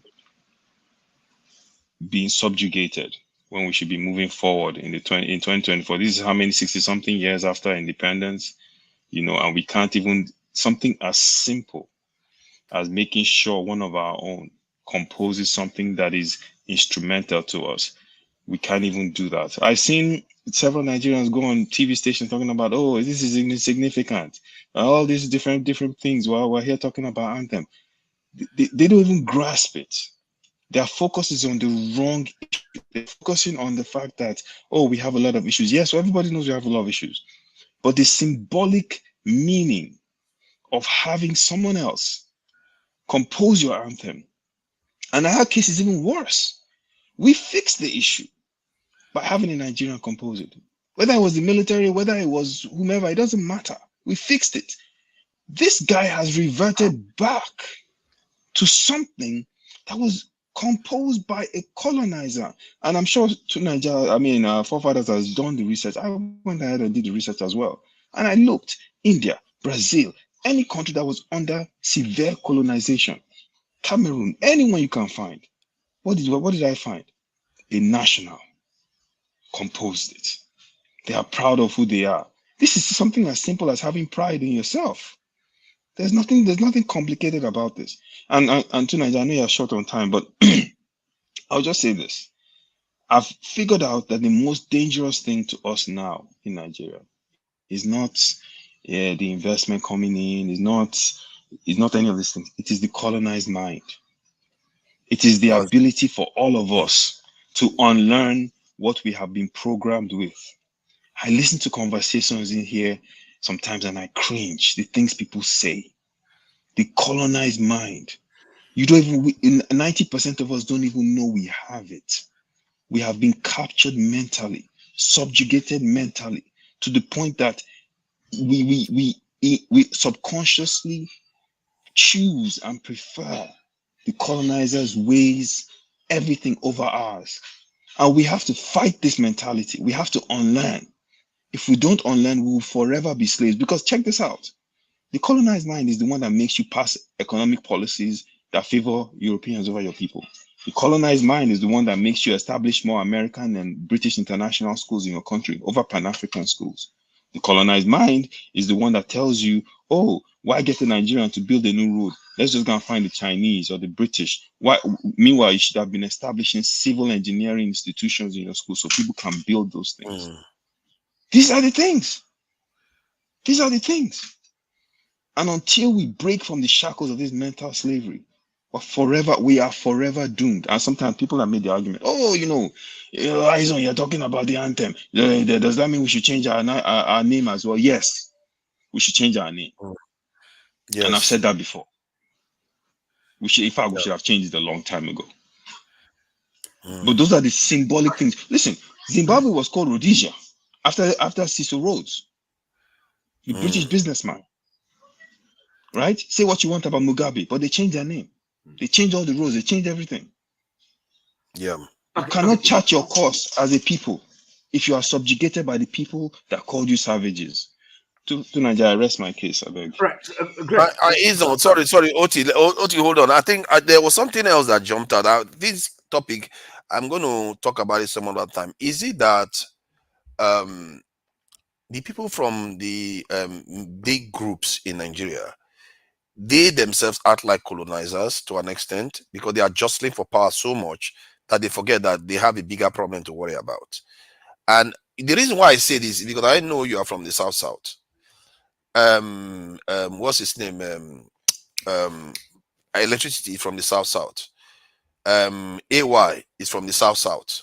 If you look at the people that are from those regions, and even they tend to think more strategically of the bigger picture than most of these groups. They are obsessed with tribe.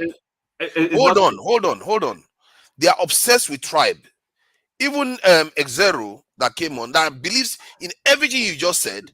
One of the first things we came to talk about was tribe still. But it's not true. Can I you've been talking. Okay, can you just you are misinterpreting me now. You are misinterpreting me. Hold on. Ezra, I said that. Okay. Hold on, Ezra, please. Ezra, I listened to you and you're quite right. And you see, for us, I understand maybe the anxiety, maybe from the minority, but that is no. Don't. When I say minority, it's not in any way to belittle or any group. You see, no, but as a matter of something that is practical and realistic, there's no way when I speak of nationalities, every nation in Nigeria has equal respect, equal regard. Okay, but it's not possible if, for example, you say, look, every nation, ethnic group to be a country, a sovereign state. It's not possible. Okay, because you have to think about the viability of it. So population is important.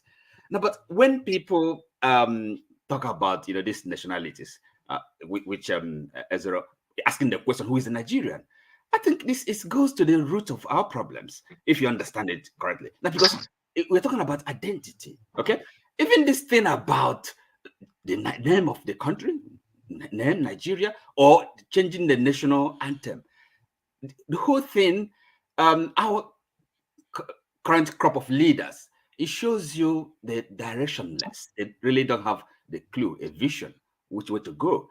And you're not going to have, the movement can only be retrogressive. You're not going to make progress until you address the fundamental problems, questions, right?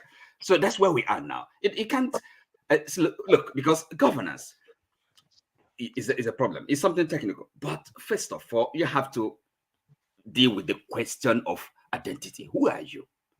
If you don't answer that question, you're not going to solve another problem. Because the people, now, Nigeria, we'll talk about Nigeria. How did it come about? Who are these? Who are Nigerians? the people have to agree that we want to move in this direction. We had independence. I mean, you have see that he's doing no, exactly the same thing. After what I is excuse me. Now they still come round and still talk tribe. That is all they are obsessed with. No, it's almost What do you mean? You're obsessed with generalizing people every time. You are okay, fine. I'm not going to generalize. Hold on. You just made the same mistake. I won't know who is well respected. I'm not going to generalize. I'm not going to generalize. But wait now. I won't know who is well respected told you there are no Nigerians, because a Nigerian is more than land space. Who is a Nigerian? You have not defined who you are, and you want us to move like that. Who is an Englishman? Forefathers, excuse me. Tell me who is an Englishman? Himself thoroughly with you, and an Englishman with a Scottish man would define himself thoroughly with, because they will define themselves with you the same way I define myself. We have Irish. You define yourself by geography. Who is the Irish? Forefathers. Listen, be realistic. You know, there are things you cannot. You are going back to talking tribe again and saying you are not doing it. Is them talking of tribe? Look, but there are nationalities in Nigeria. You must respect the facts. But that is not the discussion. Are you going to face it? How are you going to raise it? You want to reduce everybody? You guys you can't even help yourself. Even if when they told you can't resist. Scottish man will not tell you. I have to have a topic about this. We have to have a discussion about it. Is it something that the major groups in Nigeria no. Listen, they are in their own way, hold on, in their own way, act like colonizers. They don't want people to focus. They keep focusing on all these narrow tribal interests instead of focusing on the bigger. It's not true. Let me tell you. Okay, let me be if like a bit more concrete. We are talking about national anthem. Why are we going to tribes? Concrete and historical. Okay. Now during the Biafra Civil War, remember, of course, the Biafra wasn't just the Igbo project. You know, it's not only the Igbo. You know, we had the minorities. Okay, Ibibios, Igalas, Ijos, Efik. So these are perhaps culturally related to Igbos, but they're not Igbos, okay, as such. Or Ikwere, you know, maybe Ikwere Igbo. So the thing, I understand the anxiety, you know, maybe, okay, this we're going to be dominated. But you can deal with these things, right? Okay? And even during the course of the war, there was an effort to, to allay these fears, okay? A plebiscite. People have to choose. It's not possible for every group to be a nation state, okay? So, but that recognition, and when people talk about it, it's not being tribalistic. It's just being natural. It's just being realistic, okay? And there's no, you can't override it. There's no way. It's primordial, right? So you have to recognize it. It's not primordial. You have to build even a nation when it becomes people arrive. What are you talking about primordial? You have to build a nation state on the basis of that.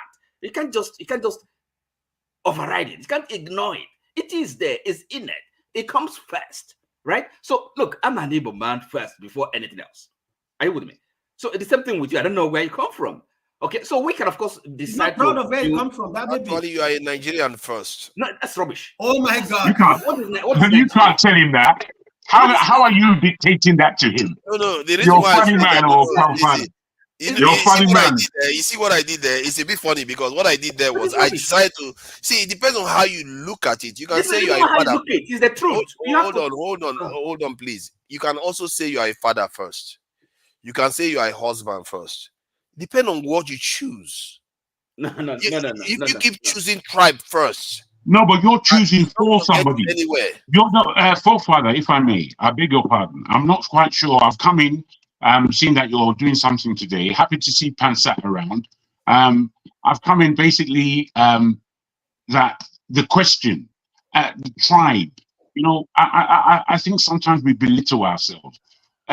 Sometimes they argue about the word tribe. A lot of black people, they don't like the word tribe because they think it's small. But the word tribe is actually quite powerful.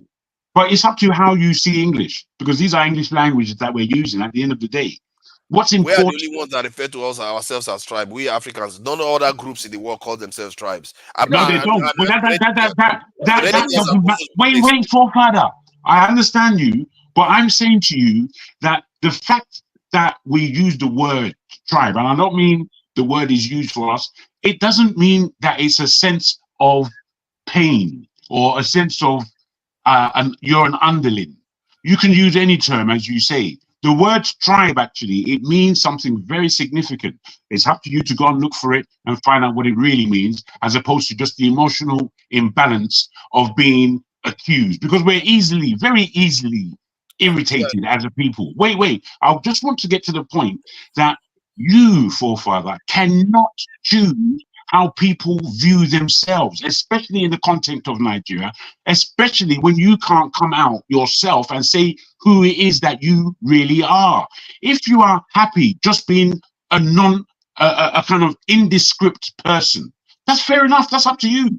Because Nigeria as a term doesn't give us anything. If you say to me, I'm Nigerian, I will say, okay, where from?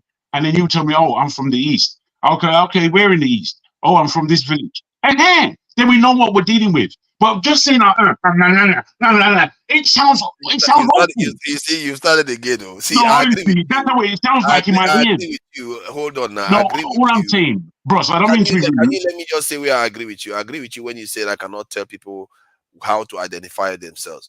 But I could say that you should not, when we are talking about national issue, make it about tribal issue constantly. Because we need to deal with the national problems, because that is how we get out of the mess we are in, don't you think? Well, can I say something? You need to put your camera on before they go and prosecute me. The last time they almost killed me. Jago, let me ask you a question. Let me ask you a question. Nigerian, let me ask you a question. Can you put your camera on, please? Because they're going to come at me. Let forefather finish. Let me ask him a question. Don't you Sorry. Once a lady is on, you know they are on that representative demographics. All right. Let the lady go. Can I just before the lady begins, can I just introduce myself? My name is Jagun. I really do approve of the way you look, madam. Wow, Jago. Oh, my goodness, Jago. I didn't know you were such a... All right, welcome, Nigerianly speaking. I appreciate your coming on the show. Please go ahead. So what I wanted to say is part of this thing is generational. Okay, so for those who don't know me, I'm NK. I host a podcast called Nigerian Speaking about all things Nigerian. Okay, so I think part of this is generational. So, for example, when you talk about the national, I think a country should be progressing, and we've made mistakes in the past. Well, we had Obasanjo, not the best, but good. We had Yaradua acknowledge some things. Younger, same thing. Jonathan, younger. Suddenly, we went back to our grandfathers leading us, and we're now having grandfather mentality. These are the first generation of colonized people. They think like that. They think in form of divisions, and they're now passing it to young people. And that's what I see. So I agree very much with on what he was saying. That's what I'm seeing happening. Because a country where the average age is 15 can suddenly have 70-something-year-old to 80-something-year-olds leading us. Their vision of the world is very different from ours. They're just like gingering division all over the place. Then the other point I was going to make is that identity is very personal. Like the fact that we acknowledge who we are doesn't mean that we stop being nationalistic. You can't say somebody should not acknowledge their last name. When you're born into this world, you're born into a family. That family is part of a group or a village or whatever, an ethnic group, and then Nigerian. It doesn't mean, like, acknowledging these things doesn't mean that you're anti-Nigerian. And this is why you need a leader that's nationalistic, that can bring everybody together. But most times, especially our current set of leaders in the last 10 years, they are focused on dividing everybody. I didn't grow up thinking about ethnic groups. Suddenly, I'm very aware of who I am and how the Nigerian state sees me. That is as a result of failure of leadership. You can't force it on people. You kind of have to show to them why they're Nigerian and what they have in common with each other. You don't just beat them into feeling that way. And that's the mistake we're making. That's what I have to say on this matter. That's fantastic. stop electing grandfathers to lead us, because they will bring their grandfather mentality. Nigerianly speaking. Thank you. You nailed it. You see how they are all saying yes now. When I said the But same you thing, nailed they it. were she fighting put me. it in All a these very people, no. Forefather. What it is, if I may, she put it in a very concise way and was holistic in her viewpoint. And what it is, what she mentioned that I'm becoming very aware of is time. We are only one generation from being colonized. It's simple as that. One generation. Yeah. So given that's where we kind of our group is that we have to understand that there was a mindset in the days of our parents. There's a different mindset with us now. There'll be a further different mindset with the generation that come. We have to do a good job of representing ourselves as Nigerians, understanding that we are of different parts or differing parts that come together, or out of many, one. Out of many, one. And this is what we are trying to achieve. However, with the politics that we have today, very divisive politics, we have to understand our own ownership in this terrain as an individual and as a people. And I think with that, we progress. We shouldn't be so belligerent when there is a factor of time. I think that's how I understood Madame's speech. Yeah, thank you. Sorry. Sorry. I gotta go now. I think. Thank you for joining us, Oti. We'll see you later. I really, people. I don't know why do people hate me so much? I said the same thing as AK said. They are all calling me coconut head or there, all kinds of things. When she says it, everybody agrees. Can I help you out? Who said okay? Let me help you out. Oh yeah, it never ends. Let me help Tunaja out a bit. Tunaja, do you know that we can work Nigeria better if the Igbo comes to a table with the Yoruba and the Fulani and the Hausa and the other ethnic groups and decide on that table that, look, listen, we are not our common enemies now. Our common enemies is, they will point a direction and we have a blueprint to attain that. You know that if we come in on that table, we can say, okay, from now on, let's call ourselves something that unites us. If they now decided to call themselves Nigerians, the Nigerians will now be formulated upon what is the reason behind them naming themselves Nigerians. That reason will now give you a concrete anthem to say, okay, I'm a Nigerian because, but as it is now, you have not sat on any table. You woke up from bed bearing Nigerian. You don't know who and why you are called Nigerian. From all history you've read, it was a business, the Royal Niger Company, that was now given a name by the side chick of the Governor General of the country. You cannot now come out and say, I'm a Nigerian, based on the fact that the side chick of the colonialists gave you that name. That's the most that's the most unthoughtful sentence I've ever heard in my life. You must be able to define yourself. But you can come out and say, I'm Igbo because of the fact that my father, my forefathers, my ancestors were Igbos because they had this history and that history and this identity and that identity. But you cannot say it about Nigeria. And even those who were on the table tussling for power in those days, their awos, they told you that there is no Nigerian. And you are here trying to redefine, are you trying to say Awolowo was wrong? Yeah, he was wrong. Are you better read and better school? He was wrong. Would you say that? Would you say wow, that was really quick. Would you say, given what Madame has said, given what the gentleman just said, would you not have a deeper thought as to the time of Awolowo? We've just come out at the time of Awolowo. We just came out of colonialism, and his observation when he looked around his land is that really and truly, this is just geography. There is no one actually who is Nigerian. Would you not say that's a sound understanding. I think you are right. When I said that, I was just trying to kind of joust X0. The truth is that the context Awolowo was saying, he was probably right. He was a bit more nuanced. He wasn't just saying there's no Nigeria. He knows there's a Nigeria clearly on the documents and everywhere. He wasn't. So you can. There's so many ways you can look at Nigeria and say there's no Nigeria. There's only land. Or you can look at it in a different way. There's only Nigeria because you see passports, you see all kinds of flags and all the rest of it. So it depends on the context that the person is. To Nigeria, let me make a suggestion. Let's welcome a special guest. Let's welcome a special.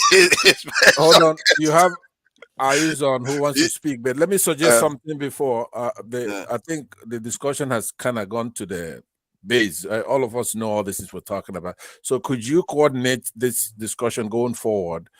Try to administer it, organize it so everybody could get a word in. But let's talk about substantive issues, right? If you can do that, I don't even mind if I just listen. Dr. Alexander, good to see you on the panel. Yeah, he doesn't stay try to long. make it organizational so that Aizon can speak. He hasn't said anything. Alexander, you know what I don't understand your English accents, huh? I knew you were gonna say that, bro. You're against us out here, bro. But we are actually existing. I grew up in Hampstead, oh boy. I know the accent now. Well, then, I'm also Yoruba friend. Okay. Let's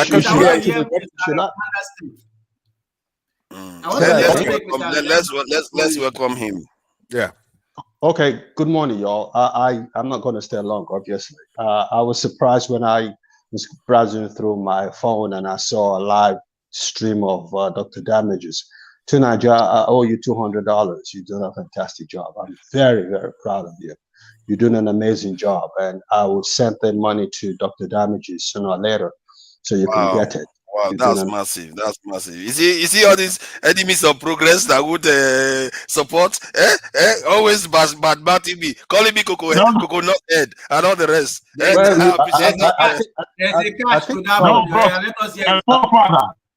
Forefather, you should take that on board and balance all of the aggression that you receive. That's all to do. But I'm coming. I think the problem they're having is you're too opinionated sometimes, and you need to keep it a little bit. You need to dial it down a little bit. But otherwise, I think you're doing an amazing job. But listen, I just want to talk about this national anthem. I got to Nigeria in 1972.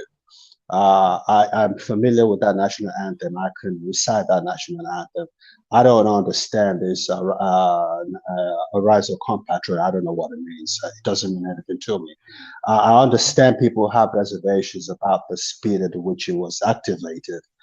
But if you read the lyrics and the content of the message is trying to put across, it's more on patriotism than anything else. So when I hear it, it means more to me. I know a lot of people who are below 40 can't relate to it, don't even know what it means. But I remember in high school standing up to that national anthem and paying allegiance to the country. So that's how I see that. Look, in terms of Tinubu, I'm not very happy. I don't enjoy seeing my people starve and people calling me every minute of the day asking for money. Even an old friend of mine that I haven't heard from in 30 years called me yesterday asking for money. That's out of order. But I don't know. I don't know whether he could turn this country around, but we need to do something proactive to help to solve the sufferings in the land. It's sad. I'm heartbroken. A lot of people say that I am supporter of Tinubu. My big brother ran for the senatorial district of Lagos mainland under PDP. His name is Otumba Wale Gomez. Same mother, same father. He won, and Tinubu stole his mandate. So wow. I don't know how people. My brother, same mother, same father. I don't understand why people would want to turn around and say that I am a pro-APC person. It just doesn't make any sense. I am familiar with the name Tinubu. I have a relationship with that name, but doesn't mean that I support him wholeheartedly. So that's why I called. The national anthem to me means a lot, and I understand people have reservations about the way Parliament turned the old into new. Having reservations about a white woman writing the old national anthem, but it is what it is, isn't it? So, but anyway, I just wanted to say one or two. Let me ask though, don't you think that the president could have had Nigerians come up with a song? We export music. I don't think so. I don't think he did a wrong thing. I think the speed at which it was brought about is questionable. But for a man of his generation, and maybe he's a generation ahead of me, maybe we're in the same generation. I don't know. I don't think he's more than 5 years older than I am. It means more to even Pansat. It should mean a lot to him compared to the new one. I understand Pansat has a lot of problems with the way Nigeria is today, but the older generation, that national anthem means more to us than this new one that we had prior to the reinstallment. I understand why, though. I understand why, but the question about why is it that Nigeria is the only nation that is using a colonizer's national anthem? Why can't we be the ones that write our own national anthem? I think if you, I don't think anyone can come. This is my opinion. I don't think anyone could come up with a better lyrical national anthem than the old national anthem. The national anthem just defines Nigeria the way it is, in my opinion. It just defines us as no Nigerian can do better. So I'm sorry. Let me interject real quick. Let me. I have to go in 1 minute because I have to go to work. So before you go, Alexander, can I just ask? Are you of the sort of with your name? Are you of the Brazilian heritage that came back to Nigeria from the time, or I have Brazilian background, for lack of better expression. Yeah, but I am a pure Yoruba man. I understand it. Yeah, no, but I have a Brazilian background, but it's, I can't go into it because it's very personal. I'm asking that. But if you say, am I a freed slave man? No, I'm not. Okay, that's why I was going. That's kind of because I was looking at the relationship that you said that you have with the Tinubu family. Yes. And not possibly not present Tinubu, because he's got nothing to do with Madame Tinubu of old. No, Madame Tinubu of old was the number one slave trader in our land. She was a very wicked woman. I don't know why people would even want to talk about Madame Tinubu. She was a nasty human being. So I'm not even going to go there. Okay. I called essentially for this national anthem and the state of the nation as it stands. Look, I'm in my mid to late 60s. I knew Nigeria when Nigeria was before Jagun, maybe before you were born. When we were in England, the early mid 70s, you don't know how old I am, bro. Well, I'm a psychiatrist. I could read you like a book, son. Listen, no, you can, but you can't. I've heard all your comments, and they're all obtuse nonsense. Believe me, I put it to you. Believe me, I get paid a lot of money to do that. So you get paid, but you don't know who I am. You have no idea who I am. Jago, he hasn't got a lot of time, so let's just. I want allow him to make statements that don't make sense. Jago, I'm not here to argue with you. Okay. Who's arguing? I'm not arguing. As a man in my mid 70s, late 70s. First you were 60 something, now you're in your mid 70s. You're a funny man. That's a slip of tongue. Hey, I have a question, Gomez, if you don't mind. Let me finish, please. Nigeria was a big deal. We had neighborhoods in London that was specifically for Nigerians and Arabs.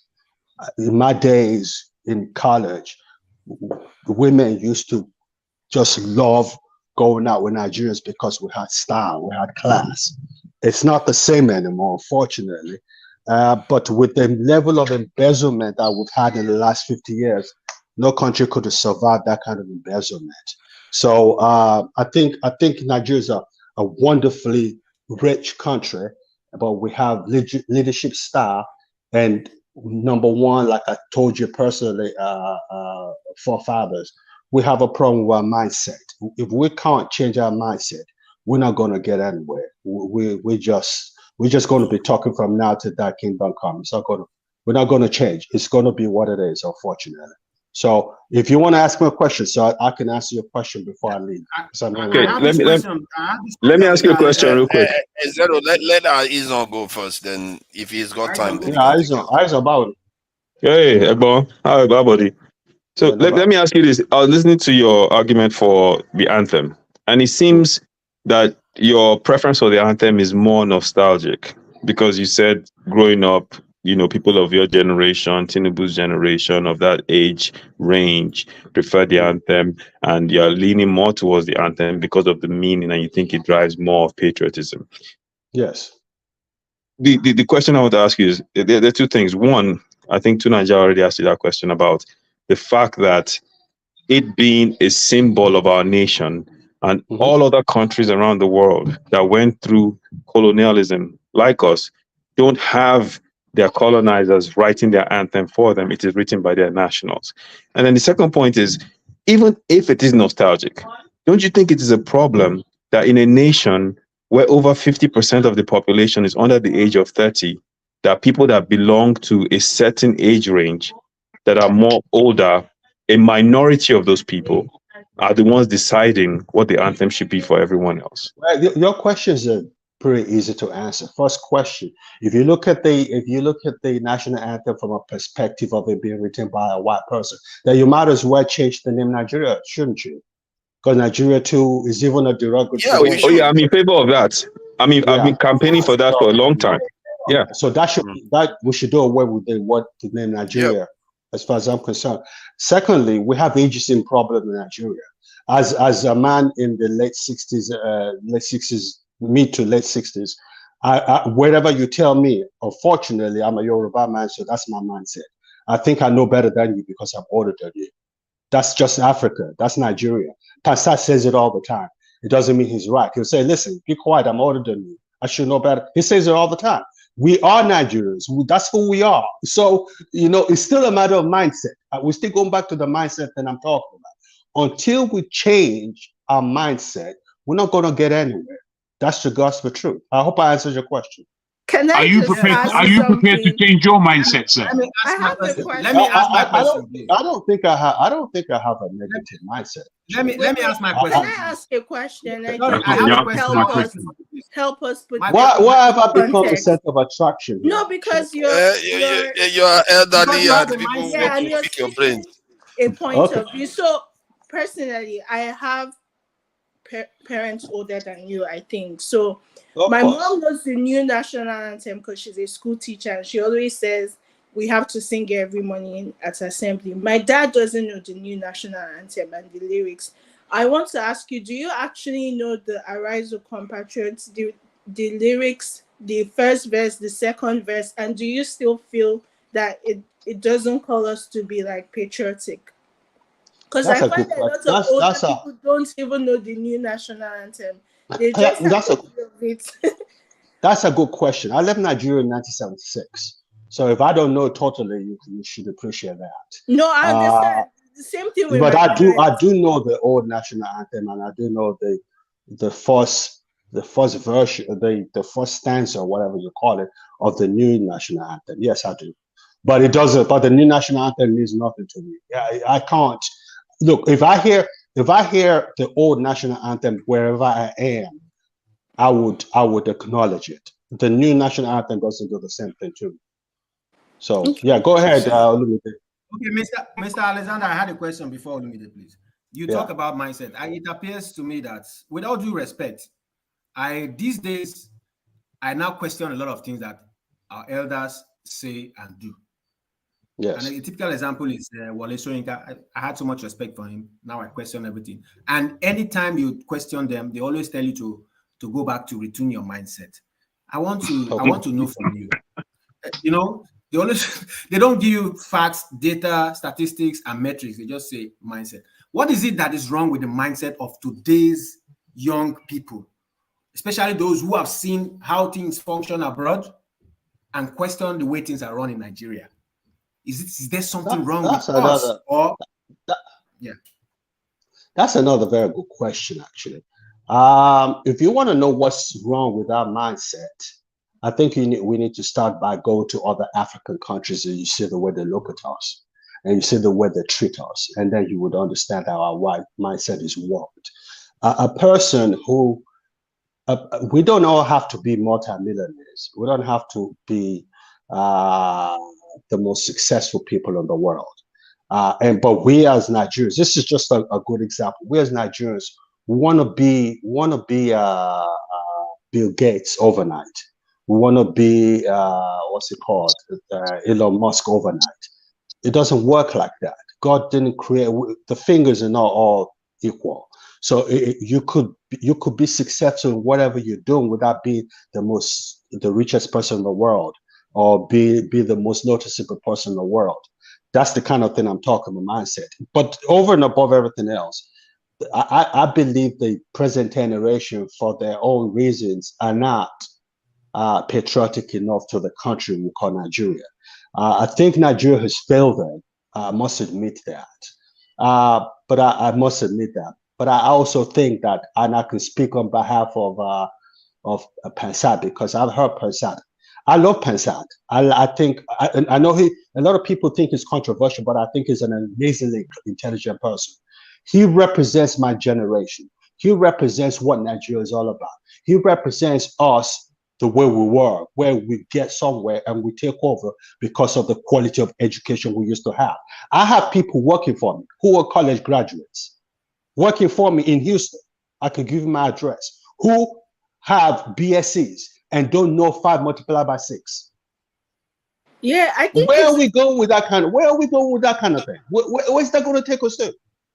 That's the question we are asking. Why are we going on strike? Why are they going to strike tomorrow because of the government? That is what we, this generation, are asking. But demanding 300,000. Demanding 300,000 minimum wage doesn't make any sense, because have you seen if you know what Udoji Award, and Pansat will tell you about that this will bring about another Udoji Award, and we don't want that to happen to us again. That's hyperinflation. Doesn't make any sense. I knew that the inflation would be too high. I'm not sure. Yes. So it doesn't even, you can't even justify that. You know, there'll be too much money in the system, and the inflation will be over the roof. That was exactly the problem. The problem we have today started with the Udoji Award. Started where the middle class and the working class were eradicated, and people had just had so much money. And things became so expensive, and we couldn't revert the trend. So that's just that. But that's the topic for another. Let me ask you a controversial question. You are now talking about sorry, Nigerianly speaking. Let me ask him. I'm going to be stuck from work. I have to leave now. What is the Udoji War? I don't know what that is. I know what Passat is on the platform. He'll explain. What it was during the oil boom. This is my field, so I work in economics. So thank you for having me. My English man, I love your accent. Thank you, my brother. Be well. All right. Okay, bye. Thank you for joining us. So the Udoji Awards basically is that during the oil boom, we had excess forex and money in cash flow basically, and they made a decision to pay off certain people, and that's the invention of the national awards, and give out all those money in the form of awards, and that created an inflationary move. I mean, I'm summarizing, but yeah, basically it's known as the awards. He came up with the award. I think he was an economic advisor. So what was he doing? He was giving people an award of money or what? Yes. And so they spend, but I don't think that's separate from what's going on now with ways and means anyway, because whenever. So, forefathers, can I? It's okay. I mean, I wasn't able to ask my question, but I'm sure. Yeah, sorry about that. No, that's fine. I'm sure I will probably have an opportunity to engage him someday. He's somebody who frequents the platform, so even though he rarely comes, but that's okay. And I know that some of the issues he raised were in fact because I have personally called him out on some of his issues, because I have a problem with what he said, and I was going to take him on, but because I kind of mellowed down because he was going to go to work. He said that earlier, and I knew he might drag on and on and on and on. But so that we can leave for next time, because the issue I have is generation. The reason why I call him out is not because I want to go ahead and disrespect him. People feel, some Yorubas on the platform will tell me, leave him, he's an elderly man, blah, blah. But the reason is because it is the issues he raised and how they go about raising this, how they go about addressing what we're facing right now. You understand? They're not, you don't listen to the younger ones. I'm in my 40s. I'm in my mid-40s. And I know that some of the people we engage every day are probably in their 20s, 30s, and even younger, and then my own peers, you understand? Listen to them. Times have changed. If you're listening to younger ones, you're listening to ideas, doesn't mean that the younger ones are disrespecting you. What you are proposing, you guys have been in leadership for donkey years, right from your 20s. You've taken over the country from your 20s.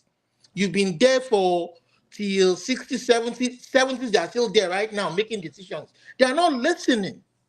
What they provide has not allowed the people choose who they want.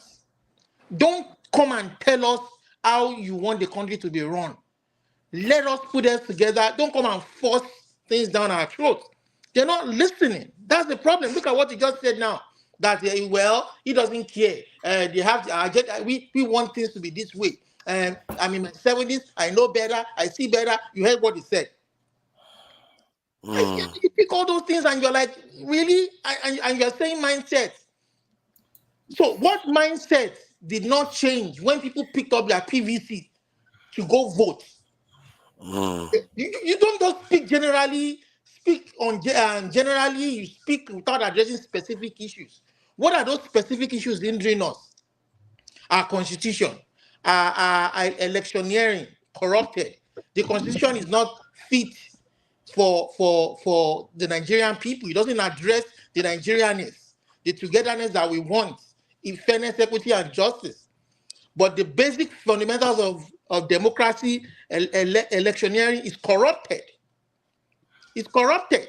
You understand? Yeah, but, you see, this is why I felt compelled to come out today. That if a nation cannot even figure out a way to write its own national anthem or rename itself according to what makes you think they will bother with the election process? They will not bother. Everything else is free for all. Now you are talking. Now you are talking. That's the mindset of this. I don't freaking care. They can rewrite the national anthem. They can do anything. They can if those people who have the power, who are using their power to change the national anthem, are not humble enough to admit that they lost an election and they don't have an ulterior motive to keep stealing the people's resources, then they don't want the country. They are the ones who should change their mindset. They don't want the country to move forward and advance. If they have it in their mind, to support you there, you stole an election. You are not even trying enough to convince the people that, okay, I'm going to try for you. You are just, everything is just going. You are just taking nothing. You're not doing one thing. And you know what? You're demolishing people's investments. The complaint he made, Tinubu is right. The local government elections, I've given you guys money. What are you doing at the local government level to making sure that these resources get to the people? Fix that problem. Let me do something first. So you fix that problem. If the last election in your state, for instance, PDP cleared out the local government elections. Let's not keep talking about elections for now. I think you've covered this point already. I'm talking about issues. Yeah, that's true. Hold on. Olumide, let me talk. I have to, Nigerianly speaking, you have a channel, don't you? Oh, I do. But it's more like a podcast. I don't show my video anywhere. Yeah, I okay. just talk about.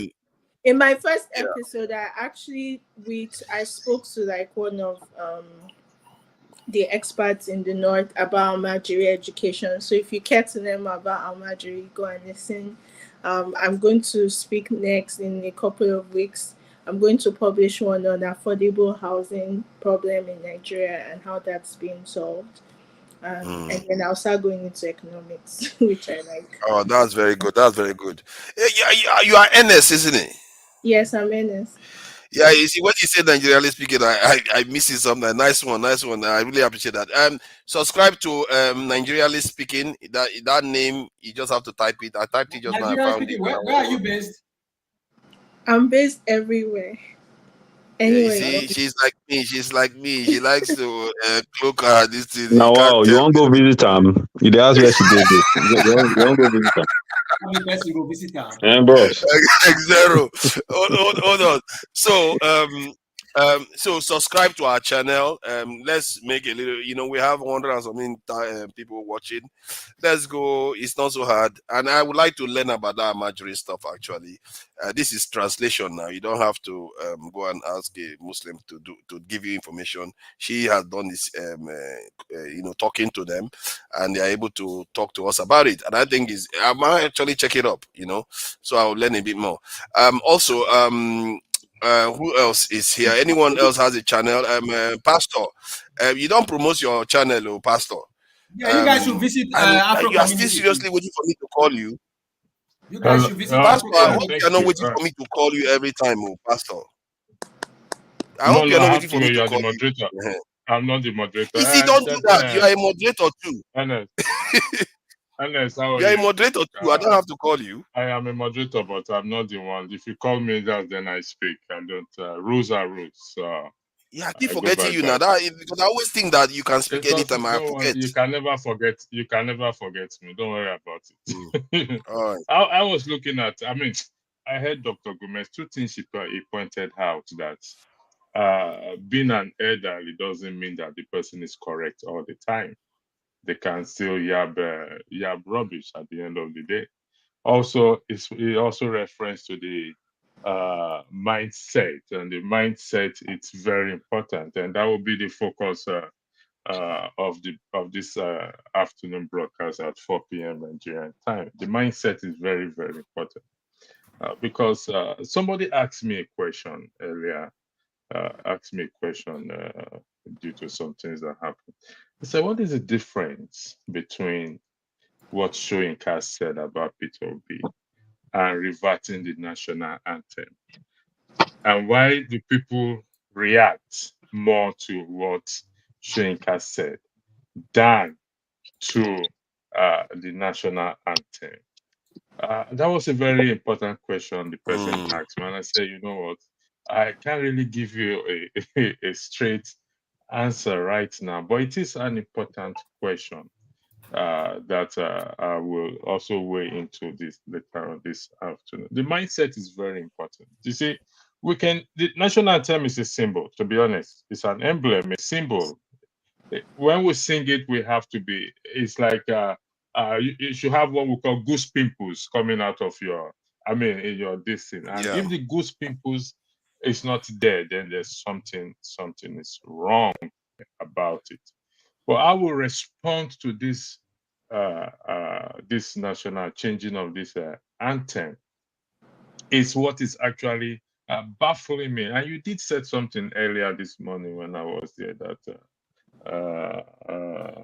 what impact is going to have on our children, and I don't know why, but because if it was abandoned in the 70s and the one that Nigerians themselves wrote was embraced, even if you want to change it, you felt it's not patriotic or it's not sending the message. Like you said, put out a notice out there for Nigerians to come up with our own. We have composers, people who compose music.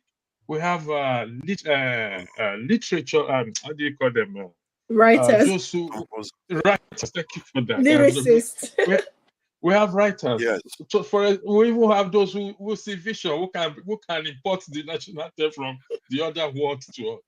But going back to that national anthem, it's like what Dr. Gomez said. I'm glad Dr. Gomez said he doesn't believe any longer. I hope I'm quoting him right. If I'm not quoting, if the President can actually turn the nation around. Some had that belief that he will be able to, but he has proven them wrong that he cannot turn that around.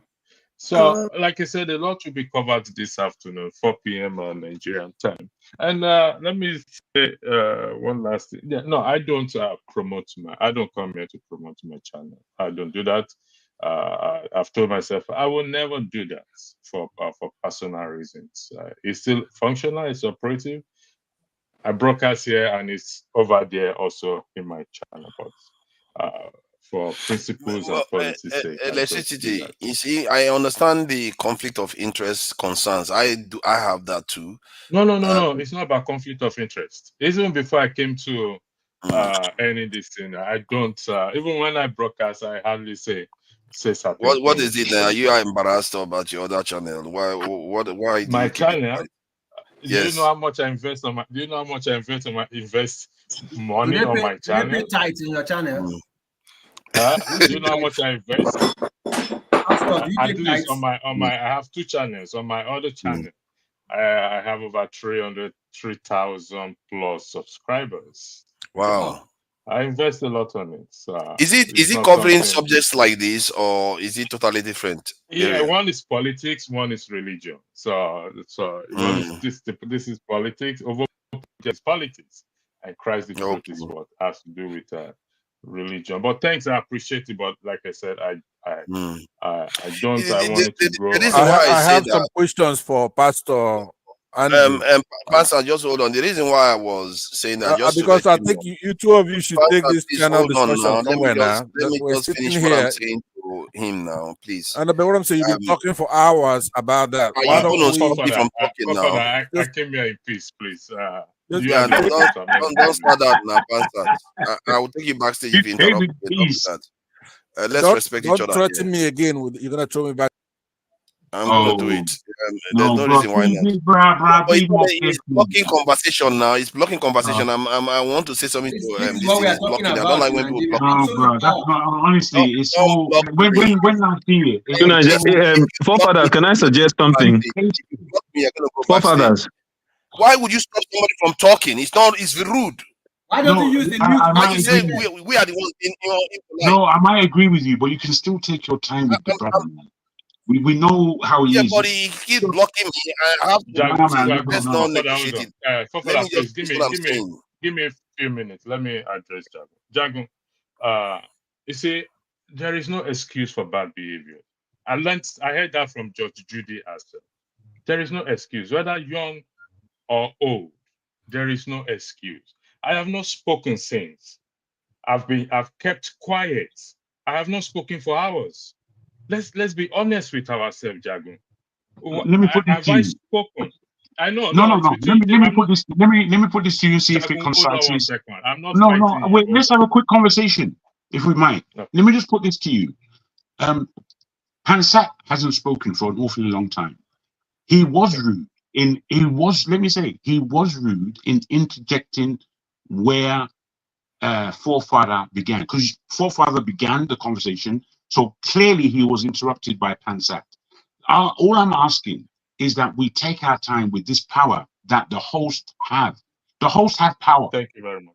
Which means that they can use it at will. And Forefather, and indeed yourself, you do take that power to use anyhow. As far as I've seen, as far as I've observed, as far as I felt. You have never thrown me off, I don't believe. But I did see you throw off Ferreira. And you threw off Ferreira because he had a personal issue with you that you didn't want to hear. That is not freedom of speech, my friend.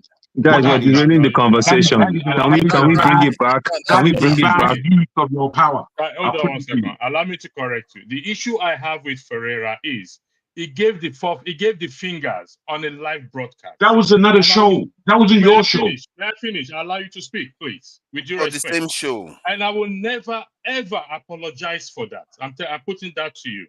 I will never apologize for that. No excuse for bad behavior. Okay. 2, even in backstage yesterday, everyone, I don't know if you were in the backstage yesterday. Even I was. To common decency discussion, Pastor became abusive, calling me, even I wasn't even involved in the discussion. I only came in to say, guys, let's talk one. You guys should talk one after the other. Backstage, I wasn't in the discussion. The next thing he said I'm an idiot, and he will ensure that he get rid of me from this channel.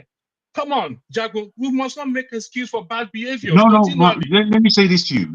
I heard you very well. Please, I allow you to speak with due respect. When something becomes too much, it becomes too much. And yet we want to change the nation.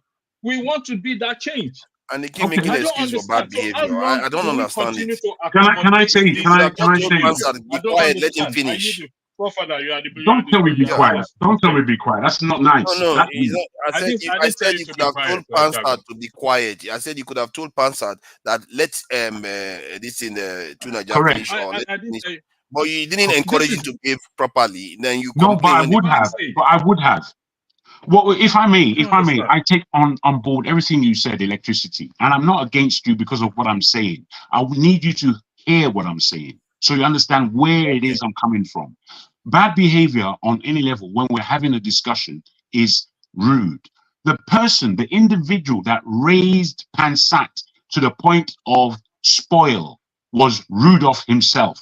Rudolph was the one who entertained all of Pansat's bad behavior until it became too much. When I saw it, I've had my clashes with Pansat, but I don't anymore. Why? Because I know who he is. And in knowing who he is, then we should know how to manage his utterances here. And I think that's what to do. It's very, very simple. It's not rocket science. All of us we get so panicked when Pansat is on board that we don't give him any space. And I don't think it's very nice. And with me, when most of the time, I don't know what point you are making. He interrupted. I'm making the point that he part of this show. No. I'm not. As I said before, bros, please do listen. Let me just go on. Let's not talk about the process. Because this issue is relatively simple. So, the point I was making. That means you're not listening to anything I said. I listened to what you said, and I've taken it on board. Pastor, the point I was making was that it's important that every Nigerian knows where they can go and get different variations of views regarding the situation that is occurring within our country and how to resolve it. And I think you do have a unique perspective that people can benefit from. So, somebody says something about false humility is a kind of vice. Don't limit what is going to benefit everybody because you want to keep it separate, because it's actually benefit. I used to be like that, and I'm trying to get out of that mindset whereby you have to promote your channel because it also augments the work Dr. Damage is doing. It augments the work everybody else is doing to help this conversation move forward. So that is the point I wanted to add there before Pansat interrupted. Very good. I don't know what I even heard. Okay, guys, can we get back all on that inspired comment? You didn't hear me. Yeah, please go ahead. I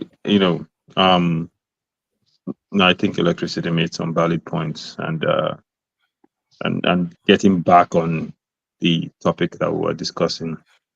I know Egbon Gomez didn't have enough time to stay, but some of the points he made as to support his reason for why he prefers this colonial anthem to Arise, O Compatriots that we had previously was because he felt a nostalgic attachment to the prior anthem, in the sense that, we used to sing this when I was in secondary school, and I feel the lyrics have more of a meaning. I've heard that argument. I think that was the same argument Michael Zekome was making. I think that was the same argument the Labour Party senator that went on Arise was making, which is a very, very subjective and selfish argument.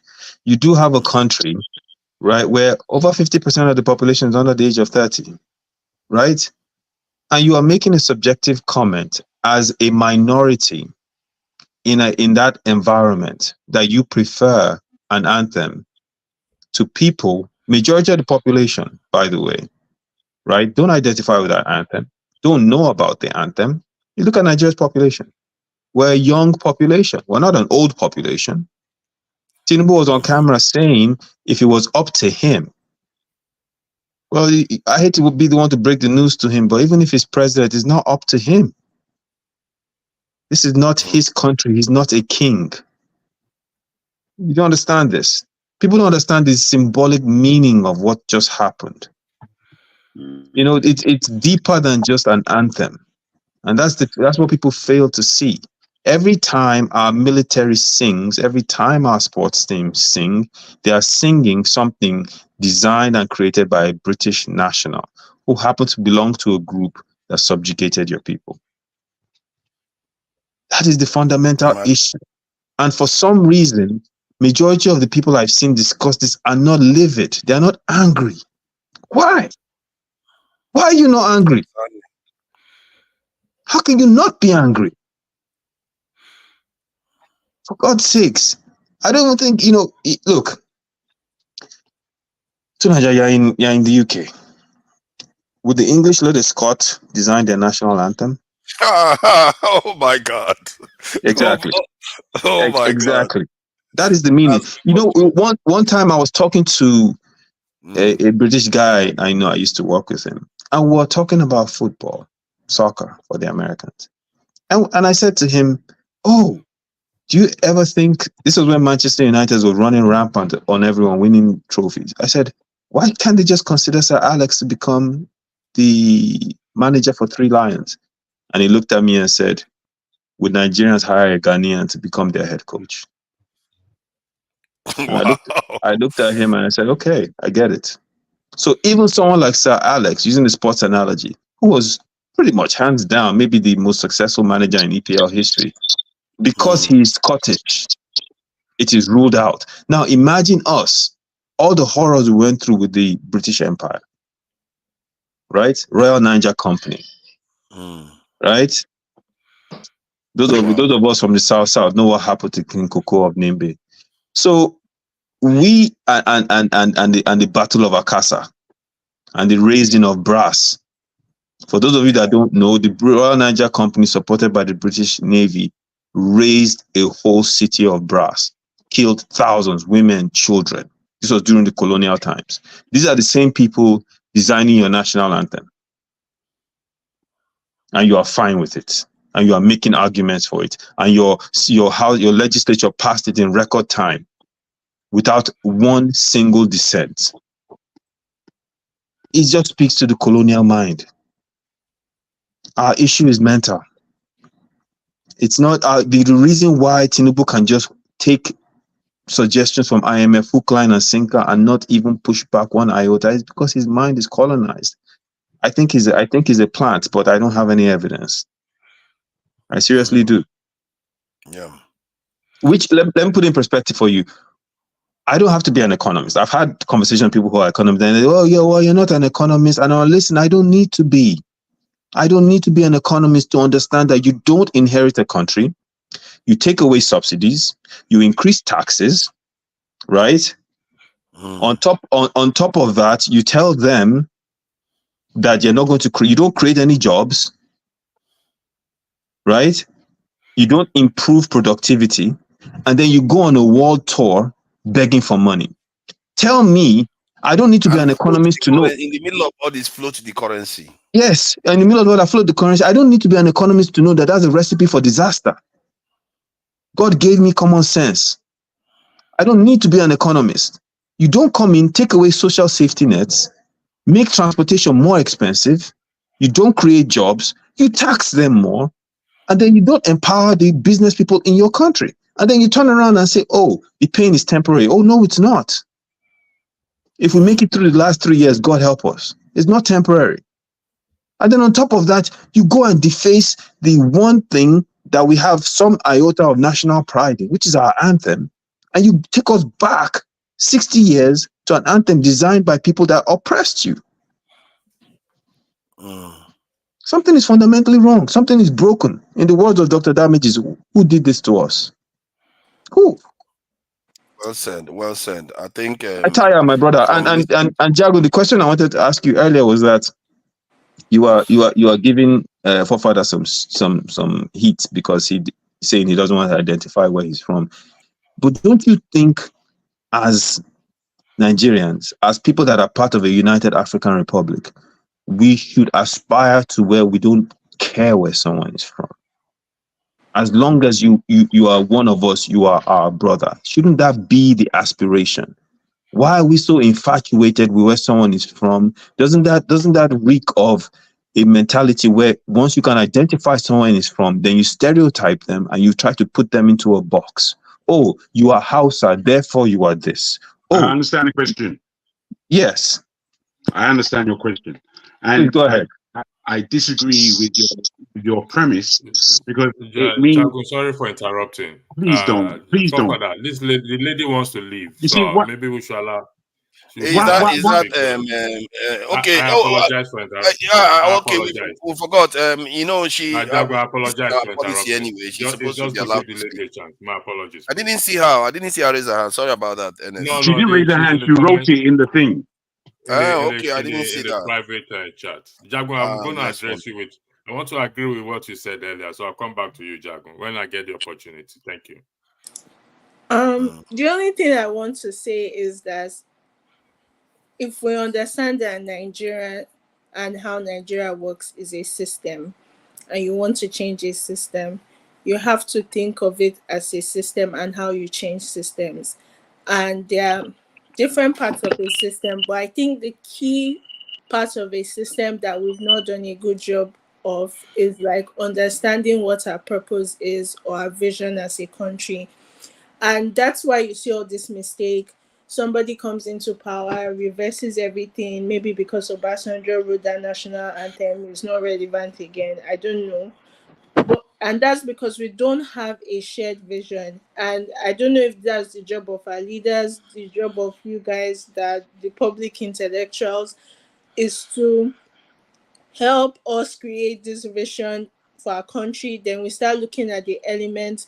All these parts we're seeing are the small elements that the how do I put it, that like there's the symptoms, not the problem.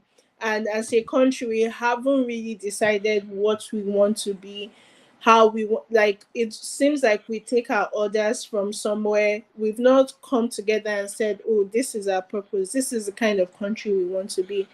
We want to make prosperity for 200 million. We want to be a country that everybody can eat 5 times a day. That could be just our vision. And then we make policies that go with like that vision. But we don't even have a vision. Forefather, can you hear it now? Can you hear People what she's want saying? different things. So I don't know if that's the job of the leadership. Maybe we look too much to the political leadership for all these things. We're all leaders in our communities. Like, maybe that's where we need to start, like, to, because I don't think the mindset thing comes by just like now they're not even role models that don't seem ethnically inclined. So how do you want the young people not to see things through that lens? So however we do it, let's come up with a vision. Then public policy follows the vision. That's how I feel as someone who does public policy. Thank you, Nigerian. Thank you, Nigerian. Exero, stop it now. You're saying that I heard what she said. She didn't say what you said. No, she said something. They come to the table and decide that Nigeria is a place where people eat 5 times a day. If we decide that is what Nigeria is going to be, then we can say that is Nigeria. But we have not done anything. No plan yet. You know, we have not done it yet. Can I try and tackle my question now? Okay, she's saying that we have to come up with a message. And she asked the question that who is going to create it? Is it the leadership? Is it us? And so she's trying to find out where this is, how the solutions are arrived at. And I can tell you X0. I can tell you X0. Most of the nations, they barely sat down. They didn't even have the luxury of sitting down to plan all these things. They because acted. the people who started those nations were the people from those nations. You didn't. We had multiplicity of nations. Yeah. Something. They are not people from those nations. No, there are people from let's like the Switzerland now. They are not. They are people from different distinct languages and this ethnicity. And for 500 years, that nation has been strong. So you can look for languages. the way I look at it is that we can do the kind of stuff. Don't misinformation people here. Okay. Misinformation people here. Switzerland have 3 languages: Italian, Swiss, and Dutch. They don't have multiple languages, so don't try to go there. They have three languages. Is it one? You say multiple. 3 and 365. You say 3 is multiple. But 3 and 365. Guys, please let's not be argue over such semantics. I'm trying to answer my brother's question. Hold on. I'm trying to answer my brother's question. Hold on, Django, please. Hold on, Django. Just hold on. Let me confirm this so that we get somewhere. We don't want. We have 3 languages: Romano, 84. Oh, now you find it. Okay, now it's 4. And vernacular, they have Swiss German, standard, Swiss German, Swiss just French. German. That's this one. Swiss German. German. I don't need to go. I don't need to go. I have it. I have it here. They have Bavarian. I have it here. That's Roman language. Hold on now. English. 5% speaks English. 3.7% speaks Portuguese. Albanian 3.2%. Serbia. Don't go there. This is side issue, guys. Come on, guys. This is maybe man answer my question. You're taking us off our track with side issue, please. Jago, you are being quite disruptive now. No, I'm saying that we're taking away. This guy asked me a question half an hour ago. I was patient. I was patient to allow the lady to speak. God damn it. Now we've taken over. Let me come back to where we were. Is that not reasonable? Be patient before talking. Be patient. Come on, man. He hasn't said anything. Yes, but he's not really speaking in line of what we're talking about. He's not. You're now speaking about. I'm not going to start it today. No, sometimes people should be allowed to talk. Patient. Be patient. You have had your chance to talk. People talk. Look at Pastor was. Did my man ask me a question? Forefathers, please, can I say something really quick, please? Yeah. I asked Jago a question, and the reason why I think it's important that he answers is because I'm not even sure he remembers the question at this point. Because the longer the other comes, a proper thinking person. Can you? That's somebody who thinks properly. Let him just answer it, and then you guys can make it now. Make it roll, so that we can. Henry, speak when you are spoken to, please. Don't cause confusion here. You end up backstage if you do that again. Please go ahead. Myself, yeah. Thank you. Okay, my brother, I thank you for the question, and it's an important one. And I feel that if we take it that we are to assume a Nigerian identity when the place that we call Nigeria hasn't ever worked. If it worked at all, it only worked in a time of colonialism and maybe 5-6 years after colonialism. After that, it hasn't worked. So we've got a job of working things out. In this stage that we're at, 2024, we cannot recognize necessarily cleanly what Nigeria is. So when asking somebody where they're from, instead of that becoming a fracas, instead of us as individuals leaning into the fact that, why should I tell him where I'm from? And maybe he's going to see me like, all that is just emotional claptrap. You are who you are, and you have to own yourself. The identity, which is basically what we're talking about, and it's a crisis in the Black world. It's not only Nigeria that have this crisis of identity. The identity crisis that we have, when we go further from it without actually something from the ground that tells us who we are. You see, me, I was born in Nigeria and I was raised here. And being raised here, I was the only Nigerian in the village, if you understand me. And being the only Nigerian in the village, because of my parents, I was able to stand up as a Nigerian. So those people who came against me and they were calling me African, booby bastard, they were calling me all kinds of names, black this, black that. I stood up and told them who I am. And in telling them who I am as a young person, As I grew, people always remembered who Soji is. And as they look at me, they come and say, you know, you're the only African who had pride in who you were. Most of the other Africans, they were ready to sheep off into becoming somebody else. They were ready to escape who they are. Me, I'm not like that. I'm not like that, and I've never been like that. So people who sneak around, giving themselves the Nigerian cloak, meanwhile they're acting in a very unreasonable fashion, an unpatriotic fashion. Those people, I don't know how to trust them. I don't know who they are. I don't know where they're coming from. I have no understanding. So all I'm saying is that if we really listen to the young lady who came up and spoke, I think there was a lot of wisdom in what she was saying. And she spoke about time and generations. And this, I think we have to take on board in order to progress. You think I don't want to be a Nigerian?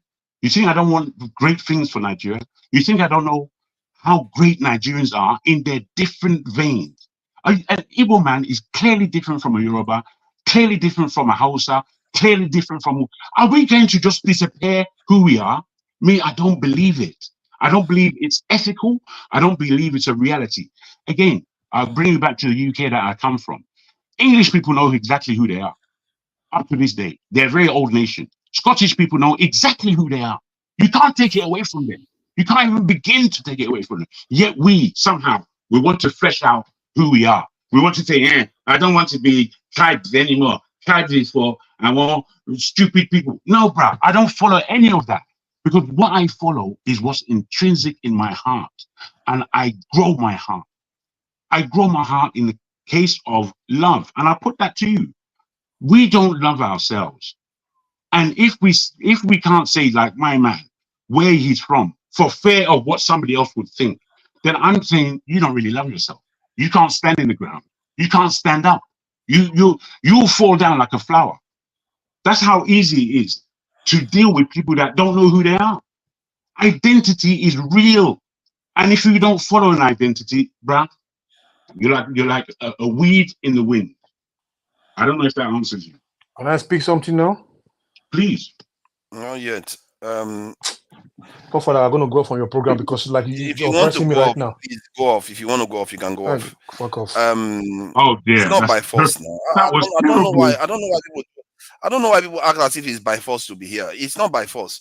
You won't let me talk because you just come to say your own piece. I didn't tell you that you should come here to come and say your own piece. I told you he was a distraction. I told you he was the distraction now. This is what he did yesterday, and I noticed that he comes in and he just causes arguments and walks away. So, but I will leave it at that. But the point you made regarding whether if somebody chooses not to tell people where they are from means they don't have an identity, I don't know where that came from. What did I say? Sorry. And you said that if somebody doesn't disclose where they are from, means that they are ashamed of their identity or they are somehow. Of course, it does mean that. I don't say you. I'm saying my experience in growing up. But let me just reiterate. I'll be very quick. Let me show that you get me right. I grew up in the UK. Before any of you people came to the West, I was here by myself. None of you people know what it is. None of you. You don't know what it is to be here by yourself as a black man. I was not only as a black man, as a Nigerian, because as there were Jamaicans, there were Caribbeans around me. They didn't take me in. They took me in after I defeated them in you can't rock me from who I am. When I broke them down physically, that's when they respected me. Before that, they had no respect. None. You lot never, none of you lot suffered what I suffered in this country. None of you. So when you speak as you speak, you're speaking from a secondary position. I'm saying to you, forefather, if you grew up in this country where I am, where you are, before you were in Nigeria, when I used to go back to Nigeria, bam, as I land in Nigeria, there's no racial problem in those ways. But when I'm here, there are racial problems, and you have to stand up for who you are. If you didn't, you die. So I'm putting it to you, sir, that meanwhile you have your point of view, and it's fair enough. You could not grow up in the UK with that point of view without selling yourself out and becoming Oyinbo. Simple things. Simple things. I don't even know how both are this thing related. Somebody can go to the UK and not tell people the tribe that they are from. I don't understand that. And the truth is that people of the UK national don't care about your tribe. What they see black, they are good. No, let me give you an instance too. can I finish what I'm saying? I can't make two sentences without people jumping in. Go ahead. So they don't care. Like most of us in Nigeria now, when we see Oyibo man, do we care whether it's Scottish or English? We just say Oyibo man by and large. It's when we want to go into deeper conversation, That's we care right. about whether the person is Scottish or That's fair English. enough. So Yes. I don't, for the life of me, the idea that if you decide that you don't want to share your national ethnic group, that somehow it makes you lesser. No, bro. Again, brother. Let me. You have said it so many times. If myself, many different ways already. Yes. Let If me myself finish my point. and forefather can just go through this, if I can beg everybody's pardon, let me myself and forefather just go through this small conversation, please. Yes. We'll come to an end so other people can come in. But I'm very particular that forefather isn't understanding me. Yes, please.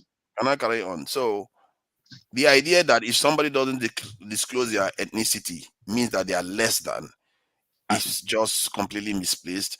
And there is a reason why people do that, because we know Nigerians are obsessed, especially among the three. Now I'm beginning to isolate it as among the three major groups. They act like among the three major groups, you see a level of obsession with this.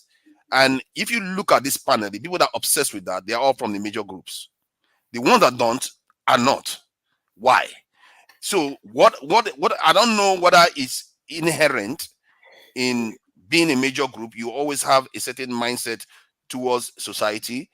I don't know what it is, because if you look at the panelists that come along, there is a distribution. I don't know. See, I can't say for sure whether it's scientific, but from what I can observe, even on this very panel, you can see it. Even all the people that are coming today, check the ones that have this more dispassionate approach to tribe and all the rest. They are all not from the major groups. The rest, even when they agree with you, they will be on tribe constantly. That's not necessarily accurate, but I take your point. What I'm trying to put to you in terms of identity, I'm talking about identity. When you take yourself out from your prison, from your home, where you are homed, and you enter another arena, another country with different ethnicities. In the UK, I used to go home regularly as a young person. From 5 years old, I was in Nigeria 2 or 3 times a year with my family. In my primary school, because Soji was always traveling, they said, "Where's Soji gone?" Then my own father came in to break down what Nigeria is to the whole class. I was very proud. The whole school was following my old man as he left the school, because they had so many questions. You see, in normal parlance, it is fair for somebody to ask, "Where are you from?" When you don't disclose it means something. It can't mean nothing. It means something if you are not willing to disclose who you are. And that's all I'm putting to forefather. I don't give a 2 rat's ass where you're from, and I would never ask you. You see, the first time me and you had this conversation, I used to ask, and I wondered why. Then I heard your reasoning, and I left it with you. I don't care, bruh. If you don't care, I don't. If you don't care to tell me, I don't care to know. You understand? So you can keep yourself where you want to keep yourself. Me, if I was Urobo, which is from a smaller ethnic group, bruh, I'll tell you that I'm Urobo. Simple. If I'm from Efik, I'll tell you I'm Efik. I don't follow what you say, because I'm just talking about identity. You don't have to. You see me, yeah? I don't like to identify myself as simply a black man. You know, in this world where we grow up, people in the UK, they call themselves black people, but yet we are not together. There's no togetherness in blackness. None. If you can believe that there is, but it ain't. There is no togetherness. So with that now, I have to distinct myself. In distinguishing myself, bruh, you know, I want Jamu. You know, there's many of them, I teach them Yoruba. Many of them. Why? Because they're interested. Why are they interested? Because they know that I am Yoruba and I can give them these lessons. I don't see that. There's power in this thing, and you're throwing away your power. It's up to you. Who told you that there is? I am throwing it away. What is wrong with you? I keep telling you. I didn't tell you that I threw it away. I just told you that I don't want to disclose it to you online. So what is your problem? It's Fair not. enough. I have no problem. I don't know why you are also obsessed with this. No. I'm saying to worry you. about. Okay, forefather. I'm saying to you. I think Wait. Let me just end on this. Let me just end on this so you understand You me. see how obsessed they are with this. It's not obsessed. We're having a discussion. It's not obsessed. You stop throwing out these words, man. I'm It's saying an to you. obsession. Okay, fair enough. I'm saying to you, I don't give a rat's ass where you're from. Online or offer. I don't care. You can be from the Nyash of Nyash. I don't give a rat's ass.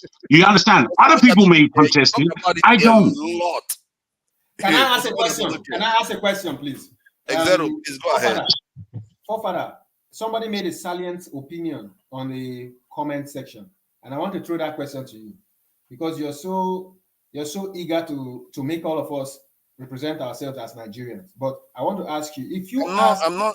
No, but that's your stance from the beginning. Let me qualify it. You are free to. You will have multiple identities. Make no mistake. I don't want them to mistake me on this again. Okay. We have multiple identities. But Yes. when it comes to operating at a national level, you need to also learn to assert that identity because it's not only your tribal identity I have. So what what I find is that many Nigerians forget that. They just only assert their tribal identity. They don't assert their Nigerian identity. I don't think they do that. It depends on the context. But let me ask you, if you are talking to somebody who's from Scotland and you call him, hey, Mr., you're British, what is he likely to tell you? If I'm in Scotland, if you are talking to a Scottish man and you tell him, you ask him if he's British, what is he likely to tell you? It's 95% some of them will accept that they are British. of the time he's going to tell you no, he's Scot. Do you know that? Some of them they will tell you, oh, okay, then why would you tell her? Okay, let me ask you now. Hold on, let me ask you then. What if you tell her, if you say the same thing to an Englishman, what would they say? They tell you it's English. There's nobody that uses let's test this. Let's test this. Wait, let's test this. Wait, Exo, let me test your hypothesis. Forefathers, yeah, Yoruba man. What does that mean? You're supposed to correct me and say exactly what ethnicity you're from. If you say I'm Yoruba man, I'm Yoruba. Because it falls under Nigeria. You see what I mean? You know, I've told you this. If you say it falls under Nigeria, I believe that I have my tribe, I have my multiple identities, and at the same time, I prefer to assert my national identity because, especially in these type of discussions, what I find is that all these peripheral discussion is just a massive distraction. It is. I agree with you. I agree with you. Wait. I agree with you. It's a distraction from trying to build the unity which you have. But I see Jagun's point in the answer he gave. When you're within a group of people that are all under the same umbrella, right? So I will assume everyone here is a Nigerian. So we're all under the same umbrella. Within that group of people, if people want to identify where specifically you're from, it is okay for them to ask the question, right? And at that point, people in Nigeria wear their ethnicity as a badge of honor, as a pride. Like I would tell you, Koha, 100%, I am proudly Ijo. Until the day from when my forefathers gone until the day my great grandchildren, they will be Ijo people. So I put as my acronym IZON because I am proud of it. Right? Now, sorry, let me. What part of Ijo are you from, if you don't mind me, please? Apologize. I am Kabo Ijo. I'm from Patani. You're from Patani. I'm from Patani. Do you know the Oki family? I know the Oki family. Okay, my mom is Oki. Okay, you're my brother now. Yeah, so you're so Kamebaya. You see how this is who are you?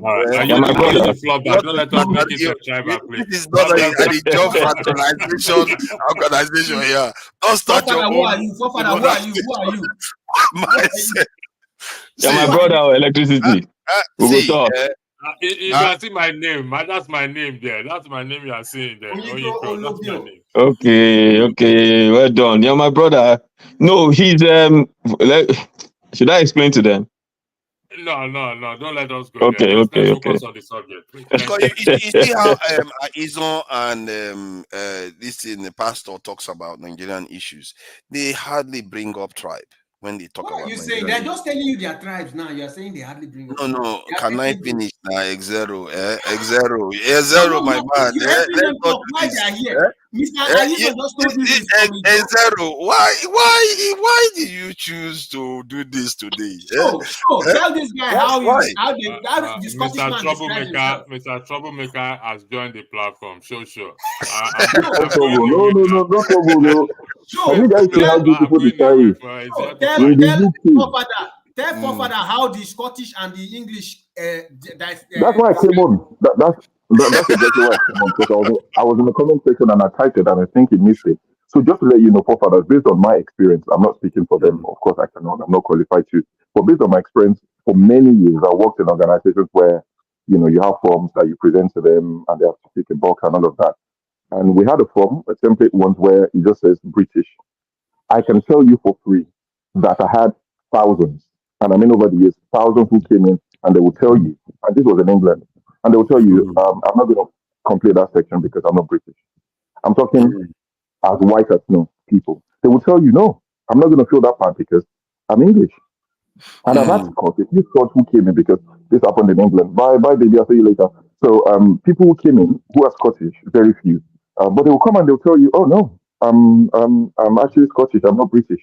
So over time we have to change this form because a lot of people will just not complete that section. Some people won't talk to you about it. The more calm people, the ones that don't like bad news, they will just ignore it and move on to the other because it's not mandatory, it's just for data collection. So some people just won't complete it. And we realize that so many people, I would even say over 60%, just ignore that section. And you had about 20 to 25% who will tell you, please include English or include Scottish.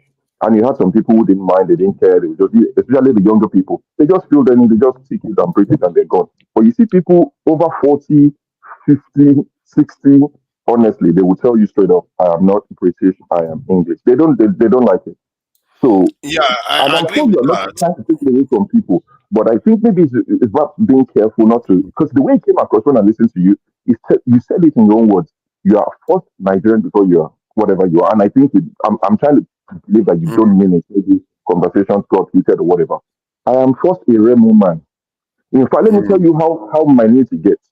You don't call a Remo man an Ijebu person. You might not understand it. People call me an Ijebu. I'm not an Ijebu person.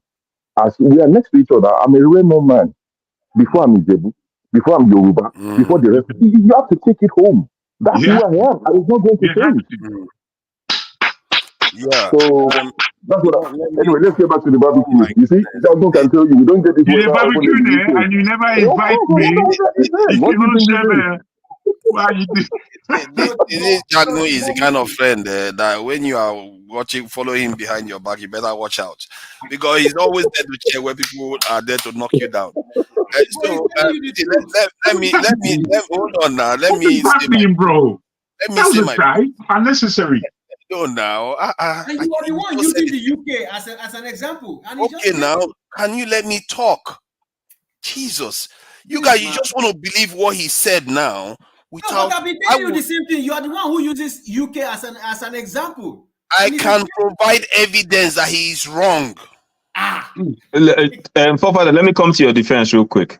X0, forefathers and I, in a private conversation, has told me where he's from. Okay. You understand? And he has done so. He has done so with other people as well. But it's not up to me. It's not up to me. It's not up to me to disclose that. Forefathers has to do that for himself. Okay, so I know where he's from. I've even chastised him for not disclosing it. But that is up to him. But that is his preference. That is his preference. If he when tell them everything you want to tell them, whether it's true or not, you don't know. Let me do this. Let me show you. Hold on now. Let me show you now before you just talk and we just all agree. Now look at it here. He says, what is your ethnic group? White. Under includes British, Northern Ireland, and all the rest. That is all you declare in the UK. I don't know where he's coming from. That is how it works. As a matter of fact, I get concerned when it comes to the African Africans, that they always make it look like you have to be black African. You cannot be black British. You can't be black British or black and white British. You have to be black African. I don't like that when they do that. So this is the UK side. You see that? ONS. That's their UK. You see that? Black British, this thing or this in African. So you can be okay. Well, now the one I'm concerned about is the mixed one, black and white African. You can't say black and white British. That's the one I don't like. I think that's this one mixed. Okay, this one is even better actually.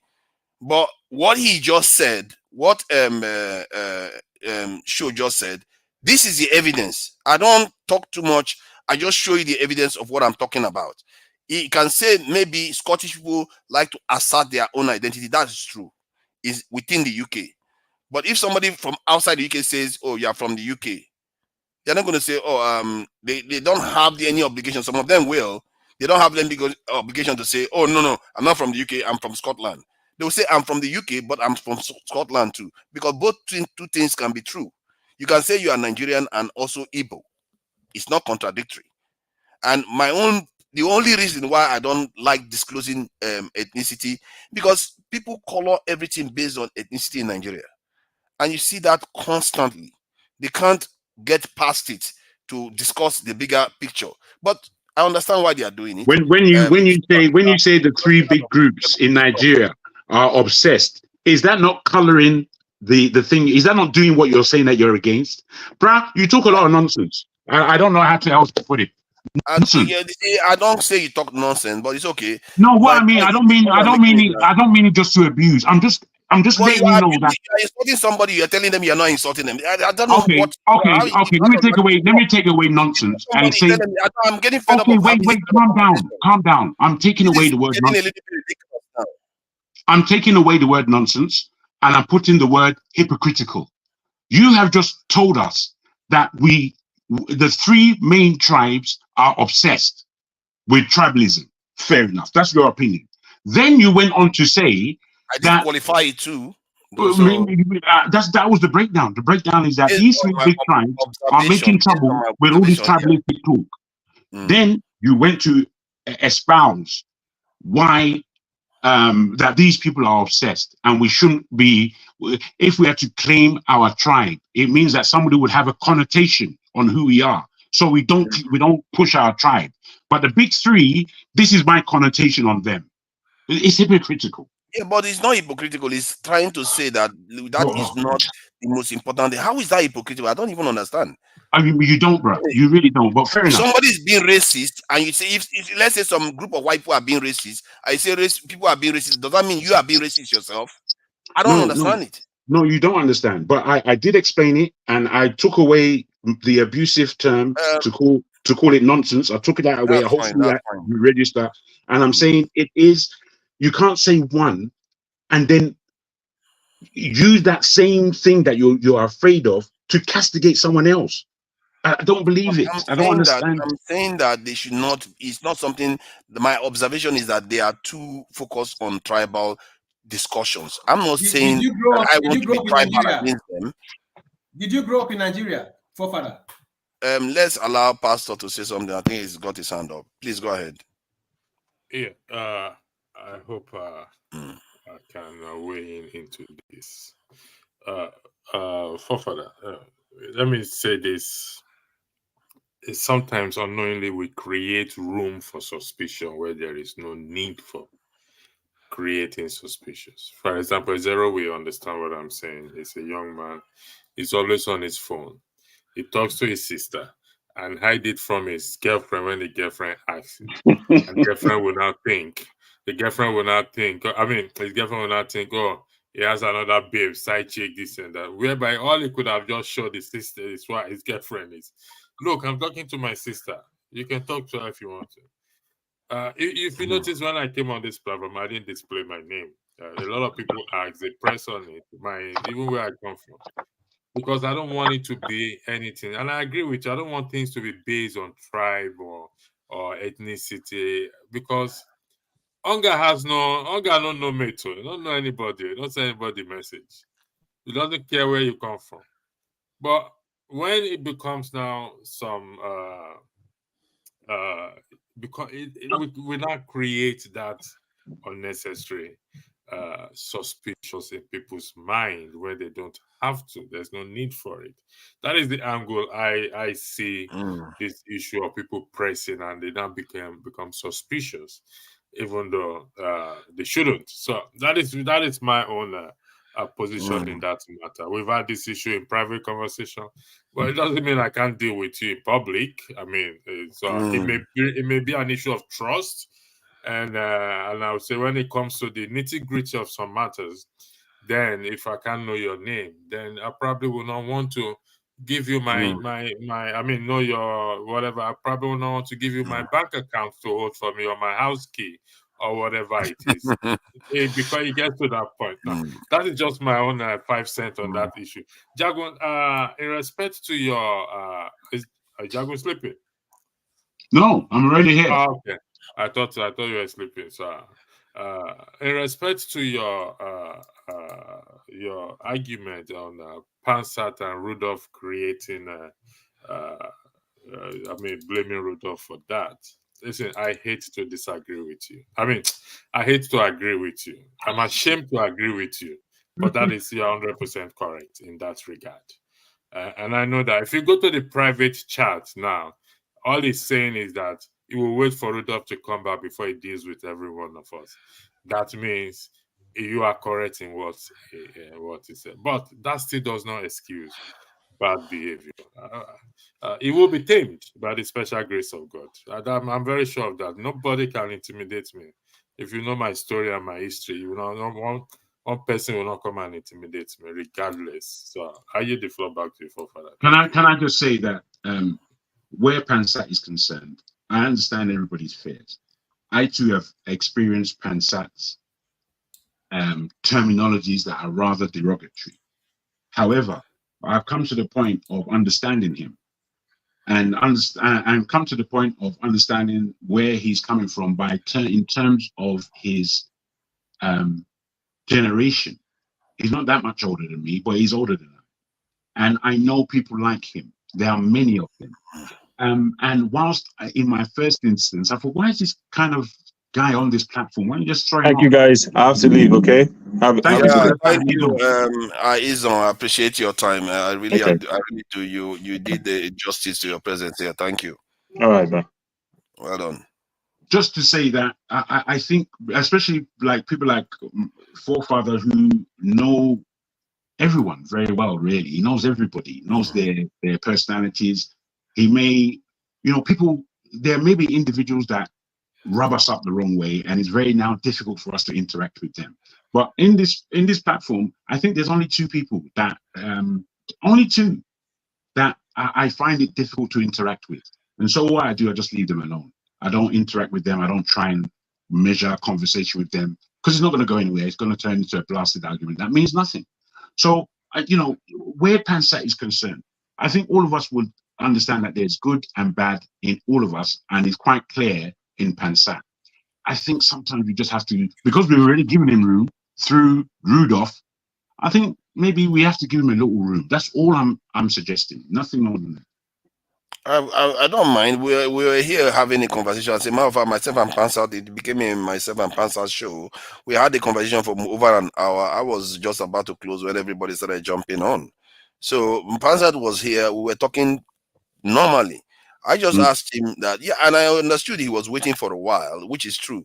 But I was already having a conversation with a pastor, and he just jumped in and he wouldn't let me carry on the conversation. And that if there's any time I take people backstage, it's when they prevent me from talking, and I really don't like that. And they, at the same time, they'll be saying I'm using the power, but in reality, they are the one telling me not to talk. I've already started talking. It's not like I interrupted them. It's the other way around. If just anybody that is monitoring when I'm taking people backstage, go and check. Often it's because I say I am talking, let me finish what I'm saying. Then the panelists will be telling the moderator, no, you can't talk. That is how loose are, because if you try that with electricity, he will sling you out. If you try that with him. But I'm just having my own, and people say I'm being draconian. Can I say something about Pansa that I observed? You know, you must understand that some people are very emotional about how they feel, especially when they see what they are saying to you is being done in other countries, but you are refusing to accept that it could be done in Nigeria. Some people are that emotional. For instance, you have been arguing here that we are Nigerians, we must accept Nigerians, whereas you know that the UK is a combination of four different nations who have their own parliaments or who have their own individual identities, and every year they do their what's it called, this plebiscite to know if they can pull off, but yet they'll be asking for that in the same Nigeria every year. Where did you get every year? I think they've done it almost two, 3 times trying to pull out of. No, this is not the first time. Check. And they have been trying to pull out. They've been trying to pull. But anyway, what I'm trying to say is that they are free to do that. They are free to convince their people to decide to pull out of the union, and they are free. It's a democratic right. But in Nigeria, once the Igbos say, "Let us test this thing through the ballot and see if Igbos really want to remain in Nigeria," it becomes a tug of war. They will be massacred. They will be pushed here and there. Let me finish. You will talk. In the same country, you see the president who says, we're looking for investments, we're looking for this. In the same country, particular tribes are being prevented from voting. Buildings are being smashed. And these people, if you check it very well, they went through the right sources, but the right sources are corrupt. So there's so many things that don't go right. And when people I'm just explaining to you how some people feel. When they feel like this, because they are the most touched, and they wonder why you don't understand. And they don't have time, because if you continue to act the way you act or talk the way you talk back to them, a lot of people are being destroyed. You don't know how many people these soldiers that are clamoring will still go back and reprise. You don't know how many. So these things are happening on a constant basis in the East. And a lot of people face these things because their families are there. But you, who is from somewhere else, are not directly affected. And you speak exactly like somebody who's speaking for the government sometimes. I'll tell you the truth. I don't know if you are, but that is the way you come off. So it's emotional to some people who have lost things. And that's why I give people like Pansat their respect. I know sometimes it comes off as brash, but listen, people have been facing persecution since the 60s. Even if you trace back to Nigeria, the Igbos, they can even marry an Ijaw man, think he's an Igbo. It has been going on for years in that country. And people say, no, this is not right. But yeah, when they speak, you tell them, no, we are one Nigeria. I mean, even the UK, they don't accept they are one UK. You are not objective. That's your problem. I think most people are simply not objective. Okay. Let me finish saying what I need to say. If 50 people die in the southeast, 100 die in the north, and this in 200 die, and this in 20 die in the southwest, and northeast, you have this in 100 too. A southeastern person will come and obsessed about their own, without caring about the bigger picture of the national picture, and say that they are targeted. And I'm supposed to sit here and indulge that behavior when we have bigger fishes to fry that you are fully aware of. So you can accuse me of what you want to accuse me. I'm just telling you the truth of the situation, that you have to be objective in this life. The reason why it's important to be objective, because it is the truth. You can't pretend as if there is no bigger truth out there just because you are feeling your own pain. I understand when you feel that pain, but how many of them can feel the pain? As Tone comes here, Tone doesn't sound like that. As you see, he doesn't sound like that. He often tries to see the bigger picture too.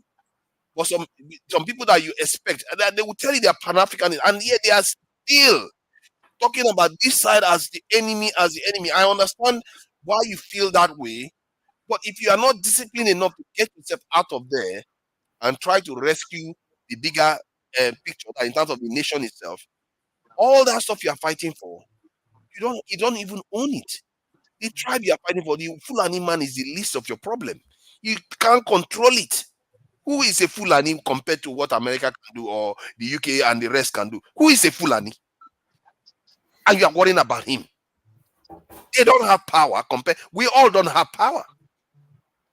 You want to tell me that you don't know that the Igbos are a target? So are you let me finish talking now. Let me finish talking. Are you then saying that? Let me finish talking. Please. I want to address what you just said. We don't have control. If you are being say that you are, let's say now, Xero, an example, you are arguing for what is happening in the southeast, and you say, you know what, I know the same thing is happening in the south north, and I like us to also have our own referendum to leave the country.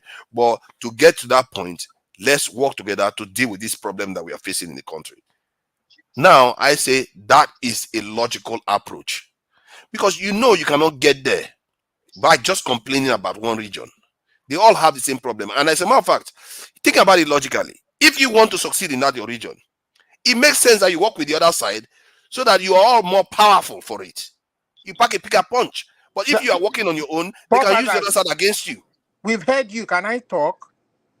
No, you have not heard me. I'm not talking to you. I don't know why you pass just so rude. It's like you're just born rude or something. I don't understand you. Maybe because you just want to talk. Maybe it is you who should be listening to other people, especially no. I'm not interested in listening to bigots. No.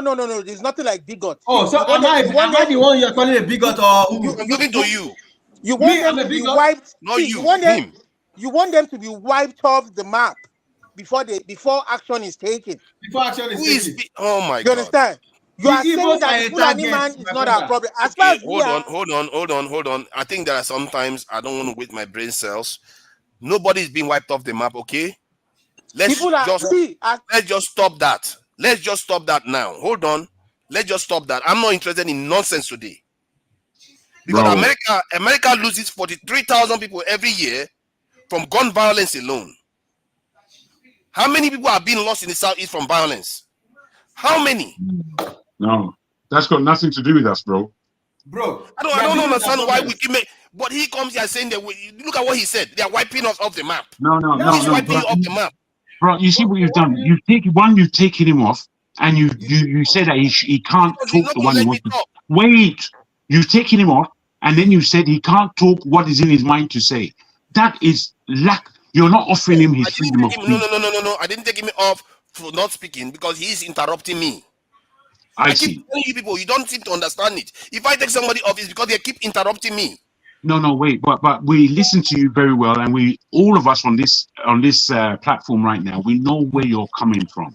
Let the guy say where he's coming from. That's all. Okay, let's keep it factual. Let's not say people are getting wiped off the map. Speak to yourself on that issue as well. Let's keep it factual. So fathers, when I say people are getting wiped off, I'm speaking to the Nigerian situation. We are talking about a national issue. You want people to talk about national issue. You don't want to talk about local things that are affecting them. The people in the Plateau, in the Benue, are being wiped off the map. You understand? And you are telling them to keep quiet and talk national issue. What is the national issue that you talk about? Telling them, I didn't tell them. Huh? I never. These are people we are saying address the situation. Provide security for them. And you are saying the Fulani man is the least of the problem.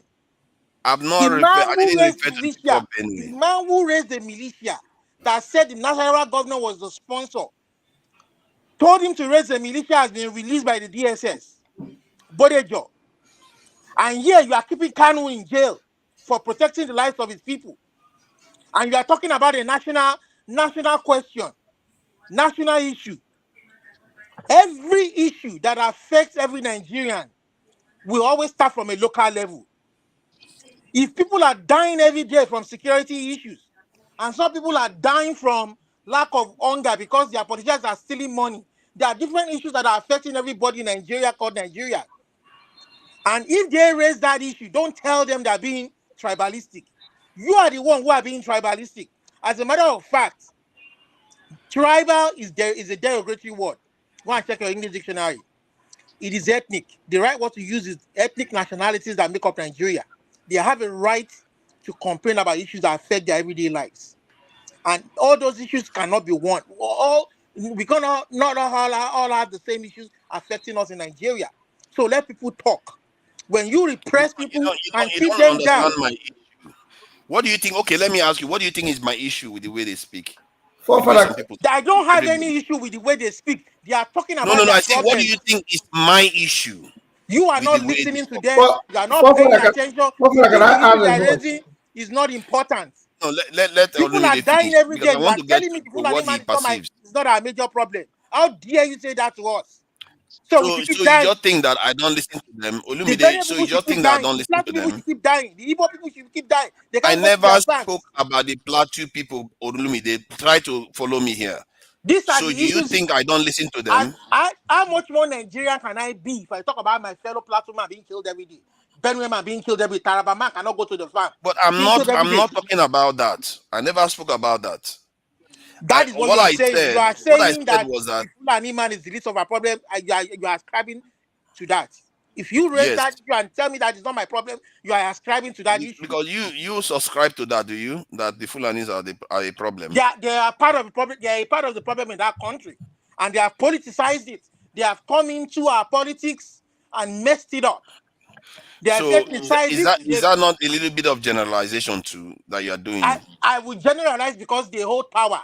Majority of them, the minority, you might say that the majority of them don't subscribe to that, but the minority of them that subscribe to that hold political power. And Okay, they won't if you allow are us, right, and they won't Olumide, if you are allow us right, to elect who we want. If these people... okay, let me ask you one more question. Olumide.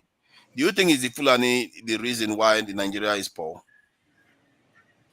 I'm telling you, they are part of the problem. People cannot go to farms, and you're asking why. I'm telling you, they are Can part you of the let him problem. answer, please? Can you let him answer Xero? I'm asking a straight We have question. so many problems in Nigeria, you understand? And they are a part of the problem. And that problem that they are a part of is becoming more prominent. First, they force the constitution down our throats. You understand? But at least you didn't say that they are the we don't reasons why want, Nigeria is poor. and we're That's even fair. managing that constitution. We are managing it for this, pushing the one Nigeria one Nigeria narrative down our throats. And they won't even allow the constitution to operate as it should operate. The same constitution that freed a man and told him that you have no case against him. They refuse to What release Nigeria him. does your truth? It's your only salvation. You don't have any other. Mark my That is a words. lie. Anything else is guys going will to lead to see your meme. doom. You guys will see You act You as will if you see have a meme choice. You don't have a with your choice. one Nigeria. Don't That worry. is- You will Then see we are meme with your all one done. Nigeria. We are all in the same boat. Too. Let's not make any mistake. We are all done. Then If I speak was the the person truth. sitting on the other Speak the side, truth to the I issue. will Let make them know. sure we are all done. Speak the Make truth no to the mistake. issue. Don't massage anybody's I don't know ego. why you are making it. It's not like we have a choice. If I was the other person sitting on the other side and you are behaving like this, we are done. I am Your telling story is you that already wrapped. They've wrapped you and when you come put to you a on country, on you are not wherever they saying want that the you anyway. Fulani shouldn't come and live among us and prosper as a people and be part of our communities, but don't come to our communities and turn it upside down. Don't come to our communities and want to make and live on your own terms. You don't do that. You obey the laws of the land. Please, in what country that is of course that I agree with minded, now. Nobody is what gonna country that is progressive allows for nomadic cattle farming? It's not creating of ranches. That's the business.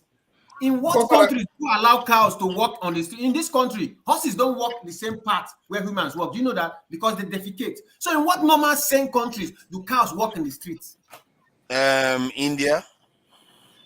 Many countries. Okay. Many countries. You see, that's not There are many countries. Guys, can I just put this forward? How we take the Fulani question sometimes isn't rational. Jargon, can we allow Augustine to say something? He hasn't had a chance to Can say I just finish anything. because I'm just on this keep issue. it brief then. Keep it brief. It will be very brief. It will be very brief. I believe that sometimes the way we speak about the Fulani question is irrational and not rational.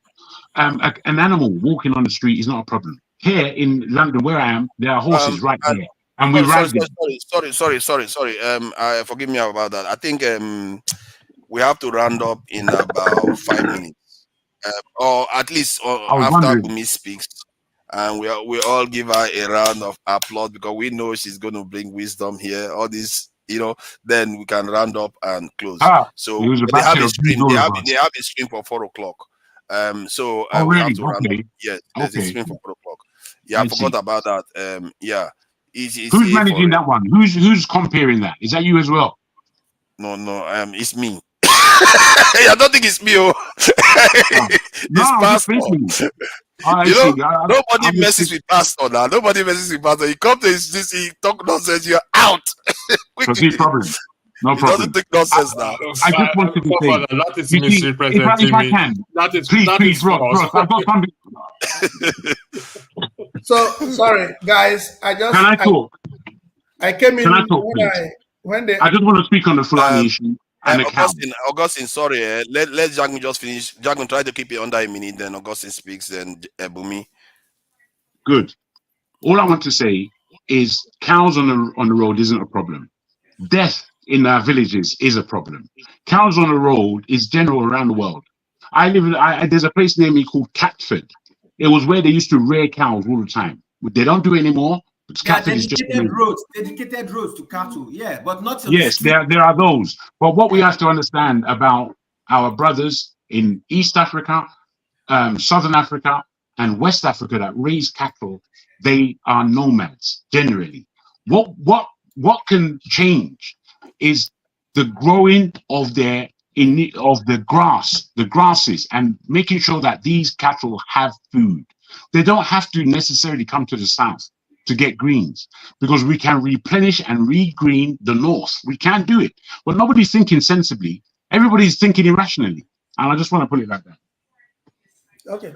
Thank you. So thank you, guys. I started listening when the conversation about tribe and ethnicity between forefather and Jagun, and that was when I became interested. So you started listening from there. We talk about Nigeria, he didn't listen. We talk about Anthem, he didn't listen. But tribe. I became interested in that because there is one thing that is factual. If you don't want to disclose your ethnicity or your identity, you shouldn't meddle into it, because there is nothing that is good or bad unless by comparison. If I know your ethnicity or your tribe, then when you talk, I will be able to assess you if you are being a bigot or not. But if you keep it away, you can't give honest assessment of the people you support. Like when somebody mentioned Benue State, you were mad with them. I understand that. But once Igbo is mentioned, you react to it because you hear the Igbo man speaking about himself in a one direction. You hear it that the person is neglecting the generalization of mishap in Nigeria. If my mother is in the hospital of 1,500 beds, I am interested in my mother, and that doesn't mean that I want the other people in the hospital to die. So when the Igbo man or a Fulani man or the Yoruba man is defending his tribe, it is a bigot when he wants only his tribe to survive. But if he is defending his tribe, knowing fully well that other people should come up and make the same justice to their tribe, I don't see that person as a bigot. And that's my own analogy on that point. And when we talk about the Fulani people, the way we say it, the way we hear it is always different. Like the Fulani man in Oyo running amok the villages, is not that very young guy that is the problem. There is someone that have sent him. Just like the military people that were killed in Abia State. If you are condemning those guys, you are making a mistake. But there is a system that have kept them there.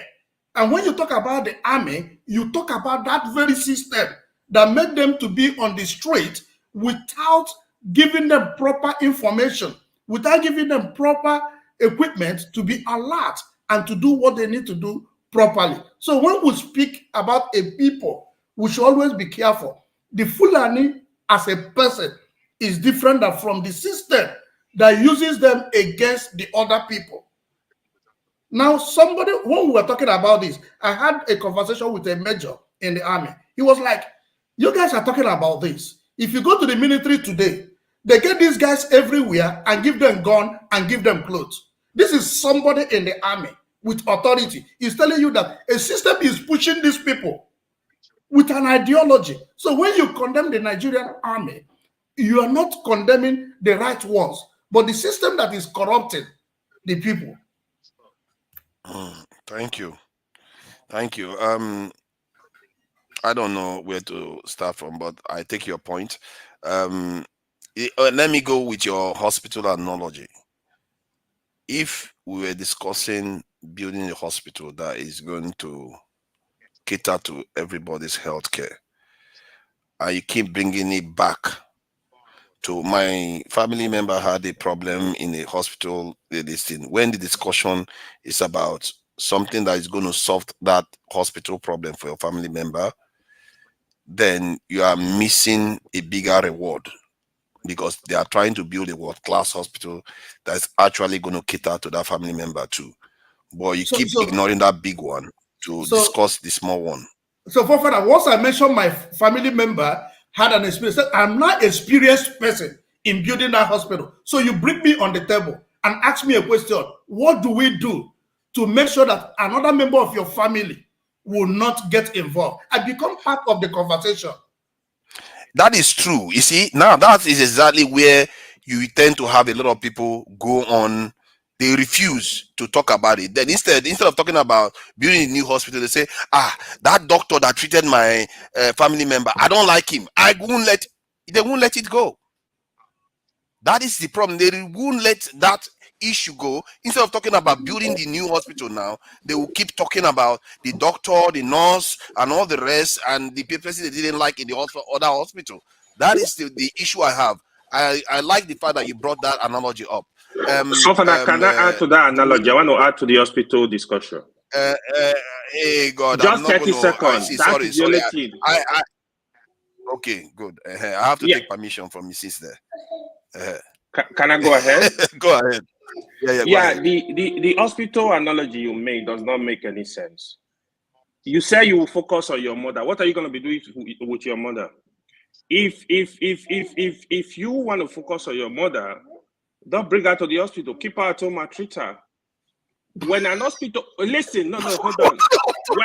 Hold on. When an hospital is good, you guys think I'm bad now. World-class hospital, they don't even need family members to be around. Listen to yourself before you condemn somebody's statement. No, wait. I made an analogy. You said it doesn't make sense. Hold on. Let me finish. Wait. Hold on. Listen to yourself. You said what I said did not make sense. Hold on. When an hospital is good, the best hospitals in the world, they don't need family member to come and be disturbing them in the environment. When an hospital is good with good doctor, good equipment, good everything, you drop your mother, they will take care of her. So you are not going to be scared of anything. They will get the job done. So what we need is an hospital that is functioning properly, with proper equipment, with qualified personnel, medical personnel. They will get the job done. That is the general view here. So if Nigeria is good as a country, with all the facility we need, with everything we need all over the country, people have jobs, people have security, there are good roads, there are good hospitals, there are good electricity, what we need. Nobody is going to be coming to say, hey, it's about me, it's about me. That is exactly the mistake you keep making. Forefather is repeating that. The general view of the country, we need to focus on it, not tribal war. Forefather, can I just a sentence? I will school him. I work in a hospital, one of the best 10 hospitals in America. I work there. So there is what we call patient experience. So if I work in a hospital that has over 14,000 staff, and family members still sue the hospital, what are you saying? Do you know what is analogy? I brought an analogy and I went through a process, and you're telling me it doesn't make sense. You talk sense to yourself. Of course, it doesn't make sense. You used to be a lot more conciliatory. Let's not call people that what they are saying doesn't make sense. You start off in that.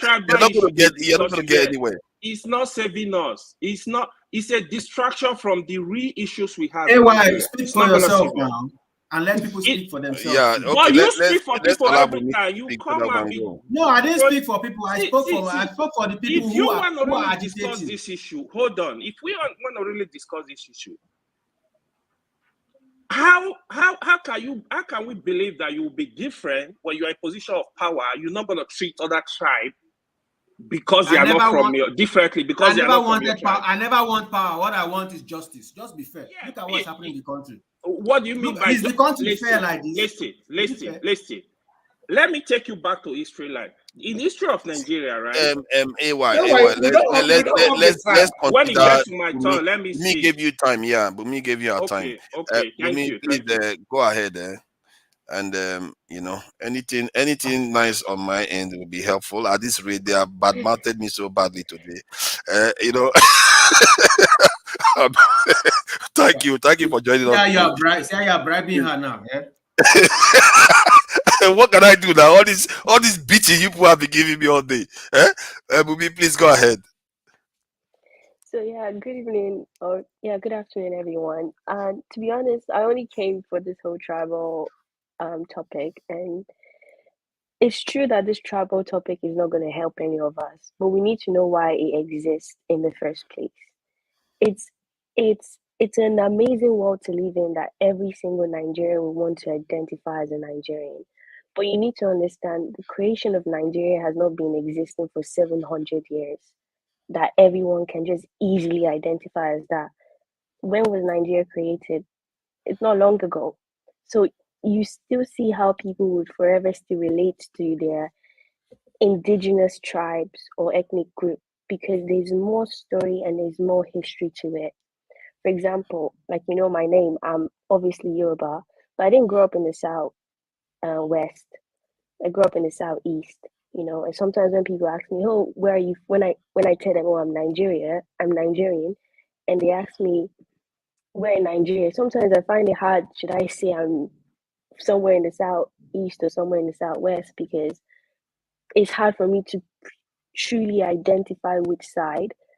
But in the Nigerian case, you can never fault a Nigerian not trying to be Nigerian because people only identify to things that make sense for them, things they're proud of, things that actually reflect a value on them.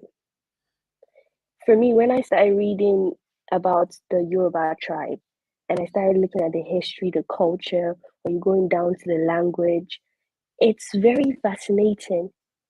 And I'm like, oh yeah, that's what my ancestors were doing. But what can you say about what your ancestors were doing when it comes to Nigeria? There's nothing to say there. And that's why we can never fault anyone. Even though I am a one Nigerian person, Nigerian can never exist without those tribes themselves. Those people are the ones that make up Nigeria. So that's one. And I think it's also interesting when we try to give example of the West and say, oh, but the West, for example, you mentioned Switzerland. But Switzerland, they have multiple groups of people, but you need to understand how did they even become a country in the first place? It wasn't someone else from Asia or from China that came and imposed that identity on them. It's something that they fought for years before they even became that they are today. But understand, it's something they chose for themselves until today. If you check how Switzerland is being run, each and every single person gets to say how they move forward. Whether you're from the German-speaking side, from the French or the Italian-speaking, they get to say who they are, how they move on. In the Nigerian side, it doesn't work like that. You get a group of people who are the elite that get to say where Nigeria goes. And that's why you see that there are some people that will not identify with Nigeria because they haven't decided that for themselves. So that there is the fundamental problem when it comes to Nigeria. We as a group of people have not decided that for us. You talk about the Nigeria itself. It's not the Yoruba that came and conquered every single ethnic groups and said, you know what, you're going to be Nigerians. You didn't conquer them. someone else from outside was the one that came and imposed that and said, all of you come and work together. So we cannot just force the identity of Nigerians to every single Nigerian. This should be something that we as a people decide on our own. And you see that vision. I don't know if you listen to the last lady that spoke Nigerially speaking. That vision will create when we create that for ourselves. But because we have not created that, you see, we are just moving very pointlessly. No one can decide whether or not it's healthcare we should focus on education. You see, each and every culture has their way of dealing with situation. Those things can only be solved when we all agree, okay, let's work together. It's like a family, it's like a relationship. You can't force me with a random person and say this relationship should work. I have to choose to want it to work, and they have to choose for it to work. It's the same thing with Nigeria. And forever we'll continue having this separation group movement, people trying to divide. If you don't listen to why, that's the fundamental thing. So you see this identity thing, it's only because we don't want to listen to each other and understand every single person has every right to identify as whoever they want. Because I did a whole research paper on labels and why people give themselves labels. It's because it reflects who they are. Forefather, the question to you, what does being Nigerian reflect on you? What does it reflect Nigerian? What it reflects on me, I don't understand. But if you're asking what it means to me, I would say the place of my birth, my motherland, and the place where the people that are genetically linked to myself are all from, and there is no other place in the world that I can say that about. Okay, but if I could counter that argument and say that me and you are not the same. I know for sure you're not Yoruba, but I could say that if you look at our history, even though, yes, geographically we are from the same area, me and you are not the same. And you can give that example when it comes to an Austrian and a German. They speak the same language, but never tell an Austrian they're German or never tell a German they're Austrian, because they will fight you. They will fight you. So when and yet they can function on a European level. Yes, but you see, this is not about dismissing tribe. I think I need to clear this. This is not about dismissing the fact that tribes exist. It's about being able to allow that to exist and still operate at a national level. That's simple. But it has not been allowed to exist. Let the lady finish. I can understand her. Maybe the people are not letting it.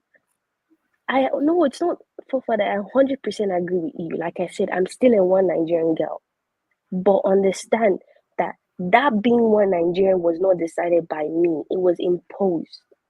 So even though we want to have a Nigerian country, each and every group of people have to agree to that identity. Right now, in Nigeria, you don't agree to things happening.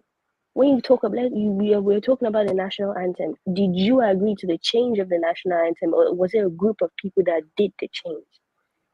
Those are when you start breaking. Nah, but understand there are groups to it. There are different groups. They're not the same group as me and you. Me and you, we are civilians, even though we are Nigerians. And then we have the top Gs, the government officials. Those are the true Nigerians. Because those ones will not get discriminated outside the country. But guess who can get discriminated? Civilians like us. So until we understand that, yes, there's a Nigerian, we want to be Nigerian, we cannot have those people in government deciding what Nigeria is. It has to be every single one of us. But guess what? Those people at the top don't give space for every single one of us to identify what Nigeria is. That's the problem. Personally, I think we obsess too much about the wrong things.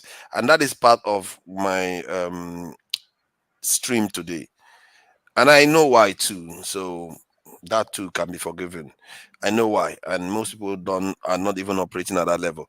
The stream I had today was about why is it that people are no more reactive in terms of the national anthem. That they changed their national anthem, that they were all Nigerian and everybody has to sing. They didn't give Nigerians the opportunity to create it, something that would have even helped Nigerians galvanize and work together, even help with national cohesion. No, they chose not to do that. And Nigerians didn't react to that. And what that tells you is that Nigerians care more about other things. And the things they care about is often not the kind of areas that is strategically important for us. It's like we are more obsessed with things that don't give us high dividends. It doesn't magnify our outcomes for us. It means that even if you people get dying everything every you day want, give you dividend. can I finish? Even if you get everything you want, it's still not going to change anything. Even if you talk about tribe and everything, how is that going to help you come together and work together? Most you of must the define nations, yourself first now. I gave you the example already, listen, because you don't listen, you just freeze your I mind. listen to you all too, but bro, I gave you the example of countries that had similar problems, even worse. I gave Which you country is how that? Russians, Switzerland. I told you how Russians were completely decimated, the Chinese and all the rest. Yes. They had problems, but they worked, they you know what, they gritted their teeth, they didn't even bother navel gazing. They gritted their teeth and solved the problem very quickly, then went on to build a great nation. Then you can have time now to talk, have all the conversations. The UK itself, they were fighting each other, even till in the 1990s or so. They were fighting each other, bumping each other. They almost killed Margaret Thatcher. And yet, they still managed to rule the world with all these divisions. What does that tell you? That tells you that even when you are divided, if the people in that country understand the bigger picture, at least it's not all of them, just some of them, a reasonable chunk, your problems go away. Who have we conquered as Nigeria? Who have we conquered that is going to unite us? Maybe the first thing we need to do is make sure that we are all on the same page. The people that know these things should be on the same Right page. now, forefather, the bigger picture for the people is staying alive. I'm telling you, forefather, Americans are dying at in terms of casualty rates, death rates, apart from bad healthcare, bad roads, and all the rest. In terms of killings, Nigerians are dying at a far less rate than Americans. The Americans are dying from gun violence at higher numbers, almost. But you forget the fundamental. You forget the fundamental difference between Nigeria and these other countries. These other countries are set up to benefit their citizens. Nigeria, on the other hand, is set up to take from the citizens. That's yeah, the but difference. I agree with you on that. That's what I'm saying. If you want to solve that problem you are talking about, you have to think nationally. You have to magnify your power. You can't do it. Now you are coming to the point. Now you are coming to the point. Before we come together, the people that are taking the citizens must leave. As it is now, you cannot walk freely on the street without the police calling you and taking everything from you. You'll be lucky if before you came here. Forefather, it's my time now. Yeah, sorry. Yeah, I'm gonna come. Exactly. Before you came here, we didn't go and have a conference. You came here, you come here, we talked, and we did. We if we decide to agree with something, we can go ahead and do it. We don't have to have a major conference about it. When people want to do something, like-minded people come together and get things done. Saying before we even go and do, let's talk. I feel like it's a way of putting off action. It leads to paralysis. I agree. We need to talk. We can talk, but that shouldn't be the reason why you don't focus on a big threat, where your children are getting kidnapped every day, and when they talk about security, say no, let's not worry about security, but let's talk first. I don't understand that. Please, who are we going to talk to? Tell us. Yeah, thank you. So hold on, Zero. Bumi, very brilliant submission. What Bumi is saying, right? Brilliant. Like Forefather rightly said, I don't have problem if you are from Yoruba, Igbo, Hausa, Ijo. I don't have problem with that.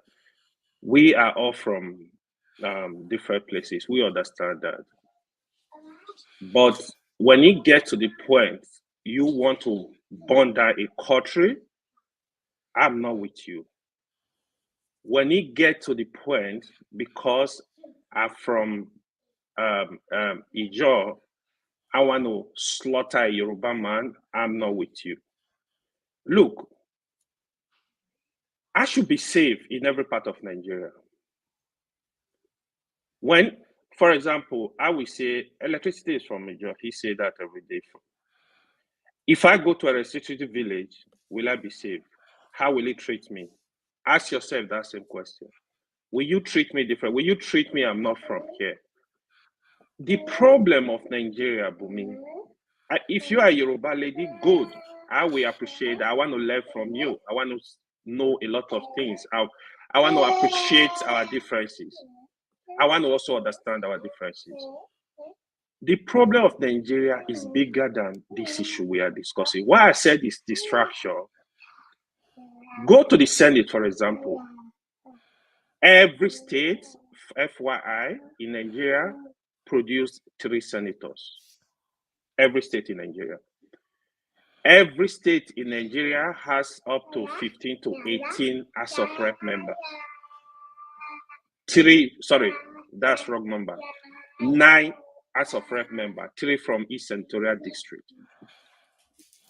So there is no problem of discrimination. Now, have you ever, how many times have you heard the senator fighting because they want the people to have security? They want the people to have good life. They want, in this sense, from east, west, north, every part of Nigeria. They're doing nothing. They are not divided because they are enjoying the commonwealth of Nigeria. Now look at it from the other angle. The poor man suffering in Bayelsa is passing through the same hell as the poor man suffering in Maiduguri. Again, nobody is saying you are not from. Nobody is saying throw away your tribe. If you are an Igbo, you are an Igbo. You can't change it. If you are an Hausa, you are Hausa. You can't change it. But we need to actually look at the general well-being of the country. That is why we are suffering. In America, you born in Texas. You are from Texas. Your sister is born in Chicago. She's from Chicago. That is how human beings should live. Because some of these things we come here criticizing, we are not different. That is why even when it comes to issue of racism in abroad, I usually laugh at people. Like an Indian man will come to America because I'm a black man, I'm a minority. He's gonna see me as his friend. If I go to India, how are you gonna treat me? A Chinese man will come, how are you gonna treat me? If you come to my country, how am I gonna treat you? So these issues are bigger than tribe. They are distractions. They are distractions. They are not helping us in any ways. If the whole country is working, if we are facing the same problem, we need to know this. When people come and say, oh, it's Fulani that make is this one? The Fulani people, the Hausa people, what are they getting? Are they enjoying the minority, the common people? No, it's also the elite that are stealing their common wealth. So also in the south, every part of the country. Look at Jagaban, Tinubu from Lagos. People are complaining today. The Lagosians that are passing through hell in Lagos, but how is it their business? We need to face these people. We need to face the issue. Let this country work for everybody. Today, you want to go to your whole country, you are scared. For me to go to a different country, I don't have any fear. A country I've never been. But in my whole village, for me to go there, I'm taking twice. Oh, I need to watch my back. These are the issue. We need to face the issue and leave this petty issue of tribe. Nobody say don't be tribe. People dying every day. What petty issue of tribe? This again, they are an issue with, hold on. Exactly what I said. They are issue we need to deal with. It's a security issue. It's not a tribal problem. It's not a tribal problem. This is what we need to understand. If we don't do this, we are just wasting our time. The politicians will keep using us as animals. We will keep talking about it. They should stop the killing first. Stop the killing and then go and figure out what is happening. Again, to stop the killing, security. It's still a security issue. Government, Olumide, if we have responsible government, we will not be saying that. You saw what happened in Lagos during last election. Because of the Labour Party candidate, they throw in tribal crisis just to destabilize the people, just to tell you are different from an Igbo man, you are different from an Hausa man. This is what they do. It's deliberate. The people don't hate themselves to that level. But what politicians do, they use this stuff deliberately to divide us across line. Provide solutions. Solutions, please. And I'm just explaining the solution to you. We have to come together. The common people have to come together and look at the okay. Now let me just come. What is happening in South Africa today? ANC have been ruling South Africa for 30 years. The youth, the unemployment rate is so high. They understand, like, look, it's time, you have to go. We don't want you anymore because the people have the power. In Senegal, they got rid of the cabal of the president. You can't extend your tenure. They got rid of him. They are not talking about tribe. If we have a system that is working, which we don't have till today, how come Nigeria cannot conduct their own free and fair election till today? Can I say something to that? There are no issue of tribe. Let me tell you something, AY. You are trying to state the problems, but you are not stating the solution. Zero.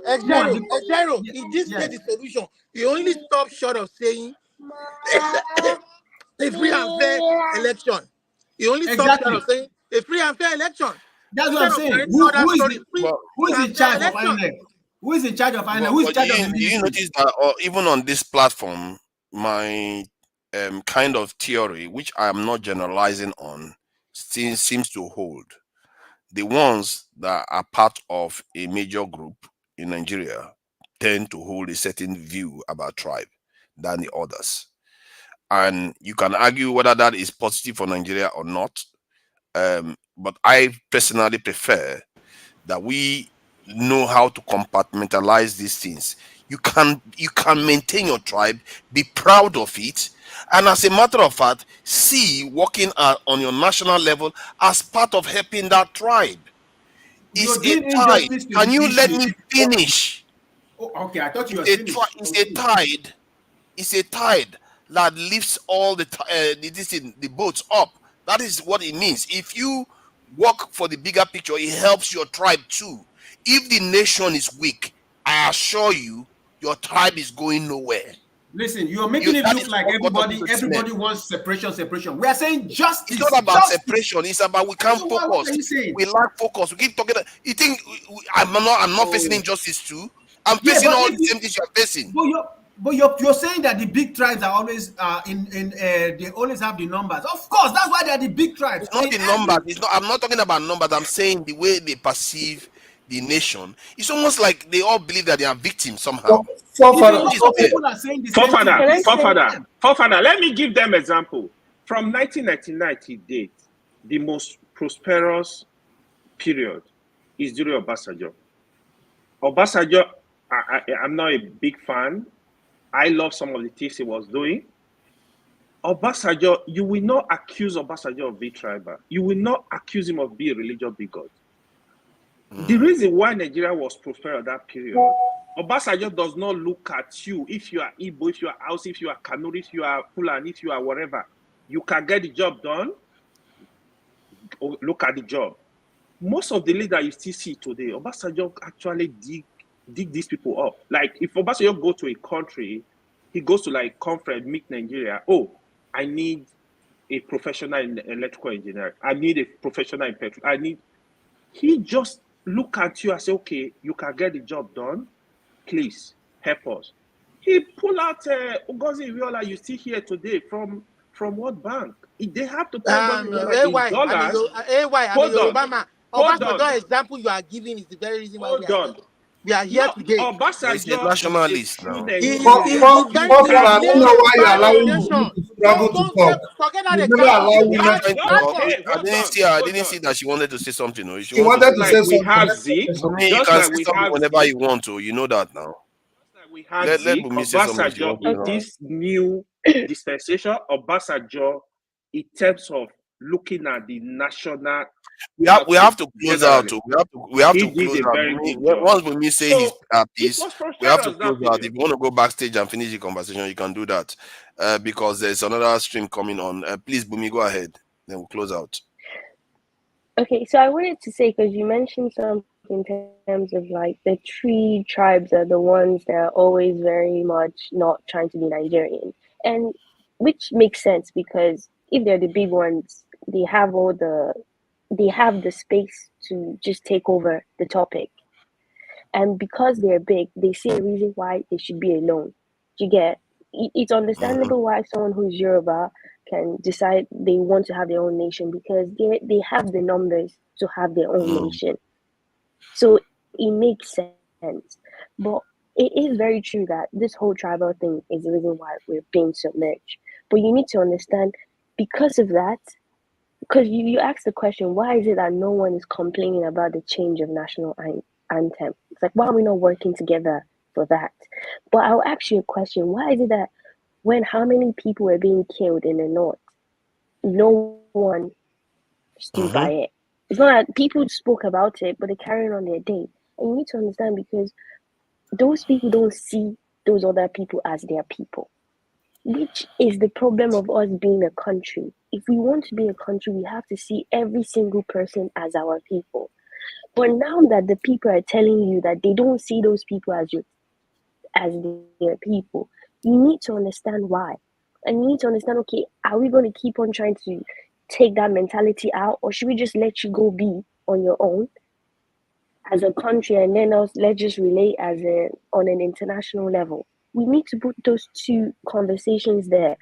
But you cannot keep on forcing someone that is not trying to see the next person as their people and keep on forcing them that they have to. If they say they don't want to see them as their people, they understand that Nigeria will never work. It's the same thing. It's so ridiculous when it came to you know how they were saying, oh, Igbos go back to their place, from those Lagosians shouting, oh, go back to your place. If Lagos is not working for you, go back to your place. When it comes to creating a country, if we say we're a country, that's the most ridiculous thing you could ever say. Because you're building a country for a reason, and each and every part of that country should be safe. But those people were coming from a mentality of, I just need to be safe. And that's why we need to ask ourselves that if each and every tribe will never see the next tribe as their brother, should we still continue this whole Nigerian mentality, or should everybody go their own way? But if we don't address that, you see this conversation we're having, it will forever keep on happening, because there's no way that someone, whether it's not east or south, will die.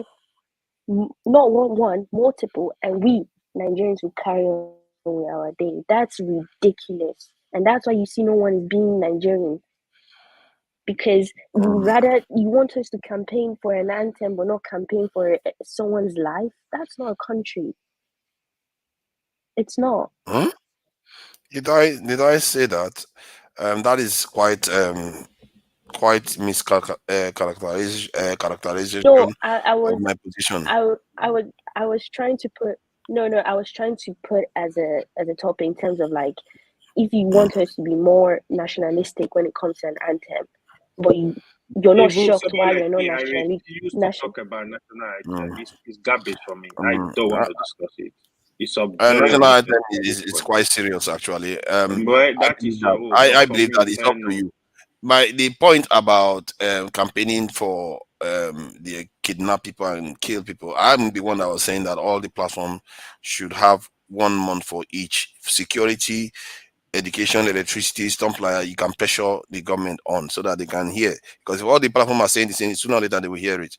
That said, the assertion, I'm going to close out. Sorry, there's no more this thing. I'm just going to summarize and close out. All the people that came in, they can have conversation backstage, and the conversation can carry on backstage. My point in the end is that you can have differences. Nobody says you cannot have differences. And I'm actually sure that most of the tribes in Nigeria, they have nations in Africa that even that you consider small in Nigeria, that's actually big in the context of Nigeria, this in Africa. Gambia is barely 2 million. I know many tribes that are over 2 million in number in Nigeria that can easily form their own nation. That is not a problem. But it seems as if these people that choose to see themselves as a tribe can't see beyond it. It's a problem. Because Europeans understand tribe too, but they also know how to see beyond it. The many parts of the world, they understand tribe, they see beyond it. It's not necessarily, as a matter of fact, you don't even have to compare to Europeans. Deal with the challenges in front of you. The challenge in front of you right now, the challenge in front of you, right? They have a quota system in Nigeria. The challenge in front of you is that you are dealing with a world that is coming together and forming bigger and bigger units. China was having a trilateral meeting with fellow Asian countries just how many days ago? And the Chinese, you know what they were saying? They were calling the Taiwanese traitors. Because they understand, we are together. We are busy conniving with these imperialists. Sorry, just let me give you a sentence why you do that. We have a prosperous Nigeria in history. The Nigeria that grew through the tribes, through the ethnicities. Why are we not having conversation of going back to that? Which one? When? When we have the ethnicities taking care of the different regions. You mean regional government? Okay, yes. Let me finish that point. See, the thing about that regional government is that what people don't fail to understand is that not everybody liked it. That's why they created states. It seems like it's beautiful now because the bigger tribes seems to believe that they have people that they can colonize to themselves. But the smaller tribes didn't like it. That is why you have states. Who do you think was agitating for states? It was the smaller tribe. They didn't want to live under the bigger tribes. Where did you think Adakaboro came from? These are the truths. These are the history. This is not made up. You are living the great you're living the fundamental. There is no point in history that you will have a people that are complaining. But what you will say, what was Nigeria like then?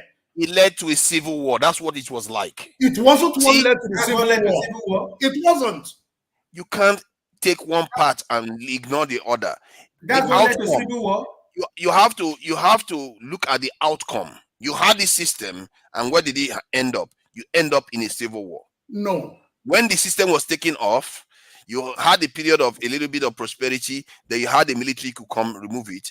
The longest period of whatever you want to call stability is from 1999 to date we've ever had.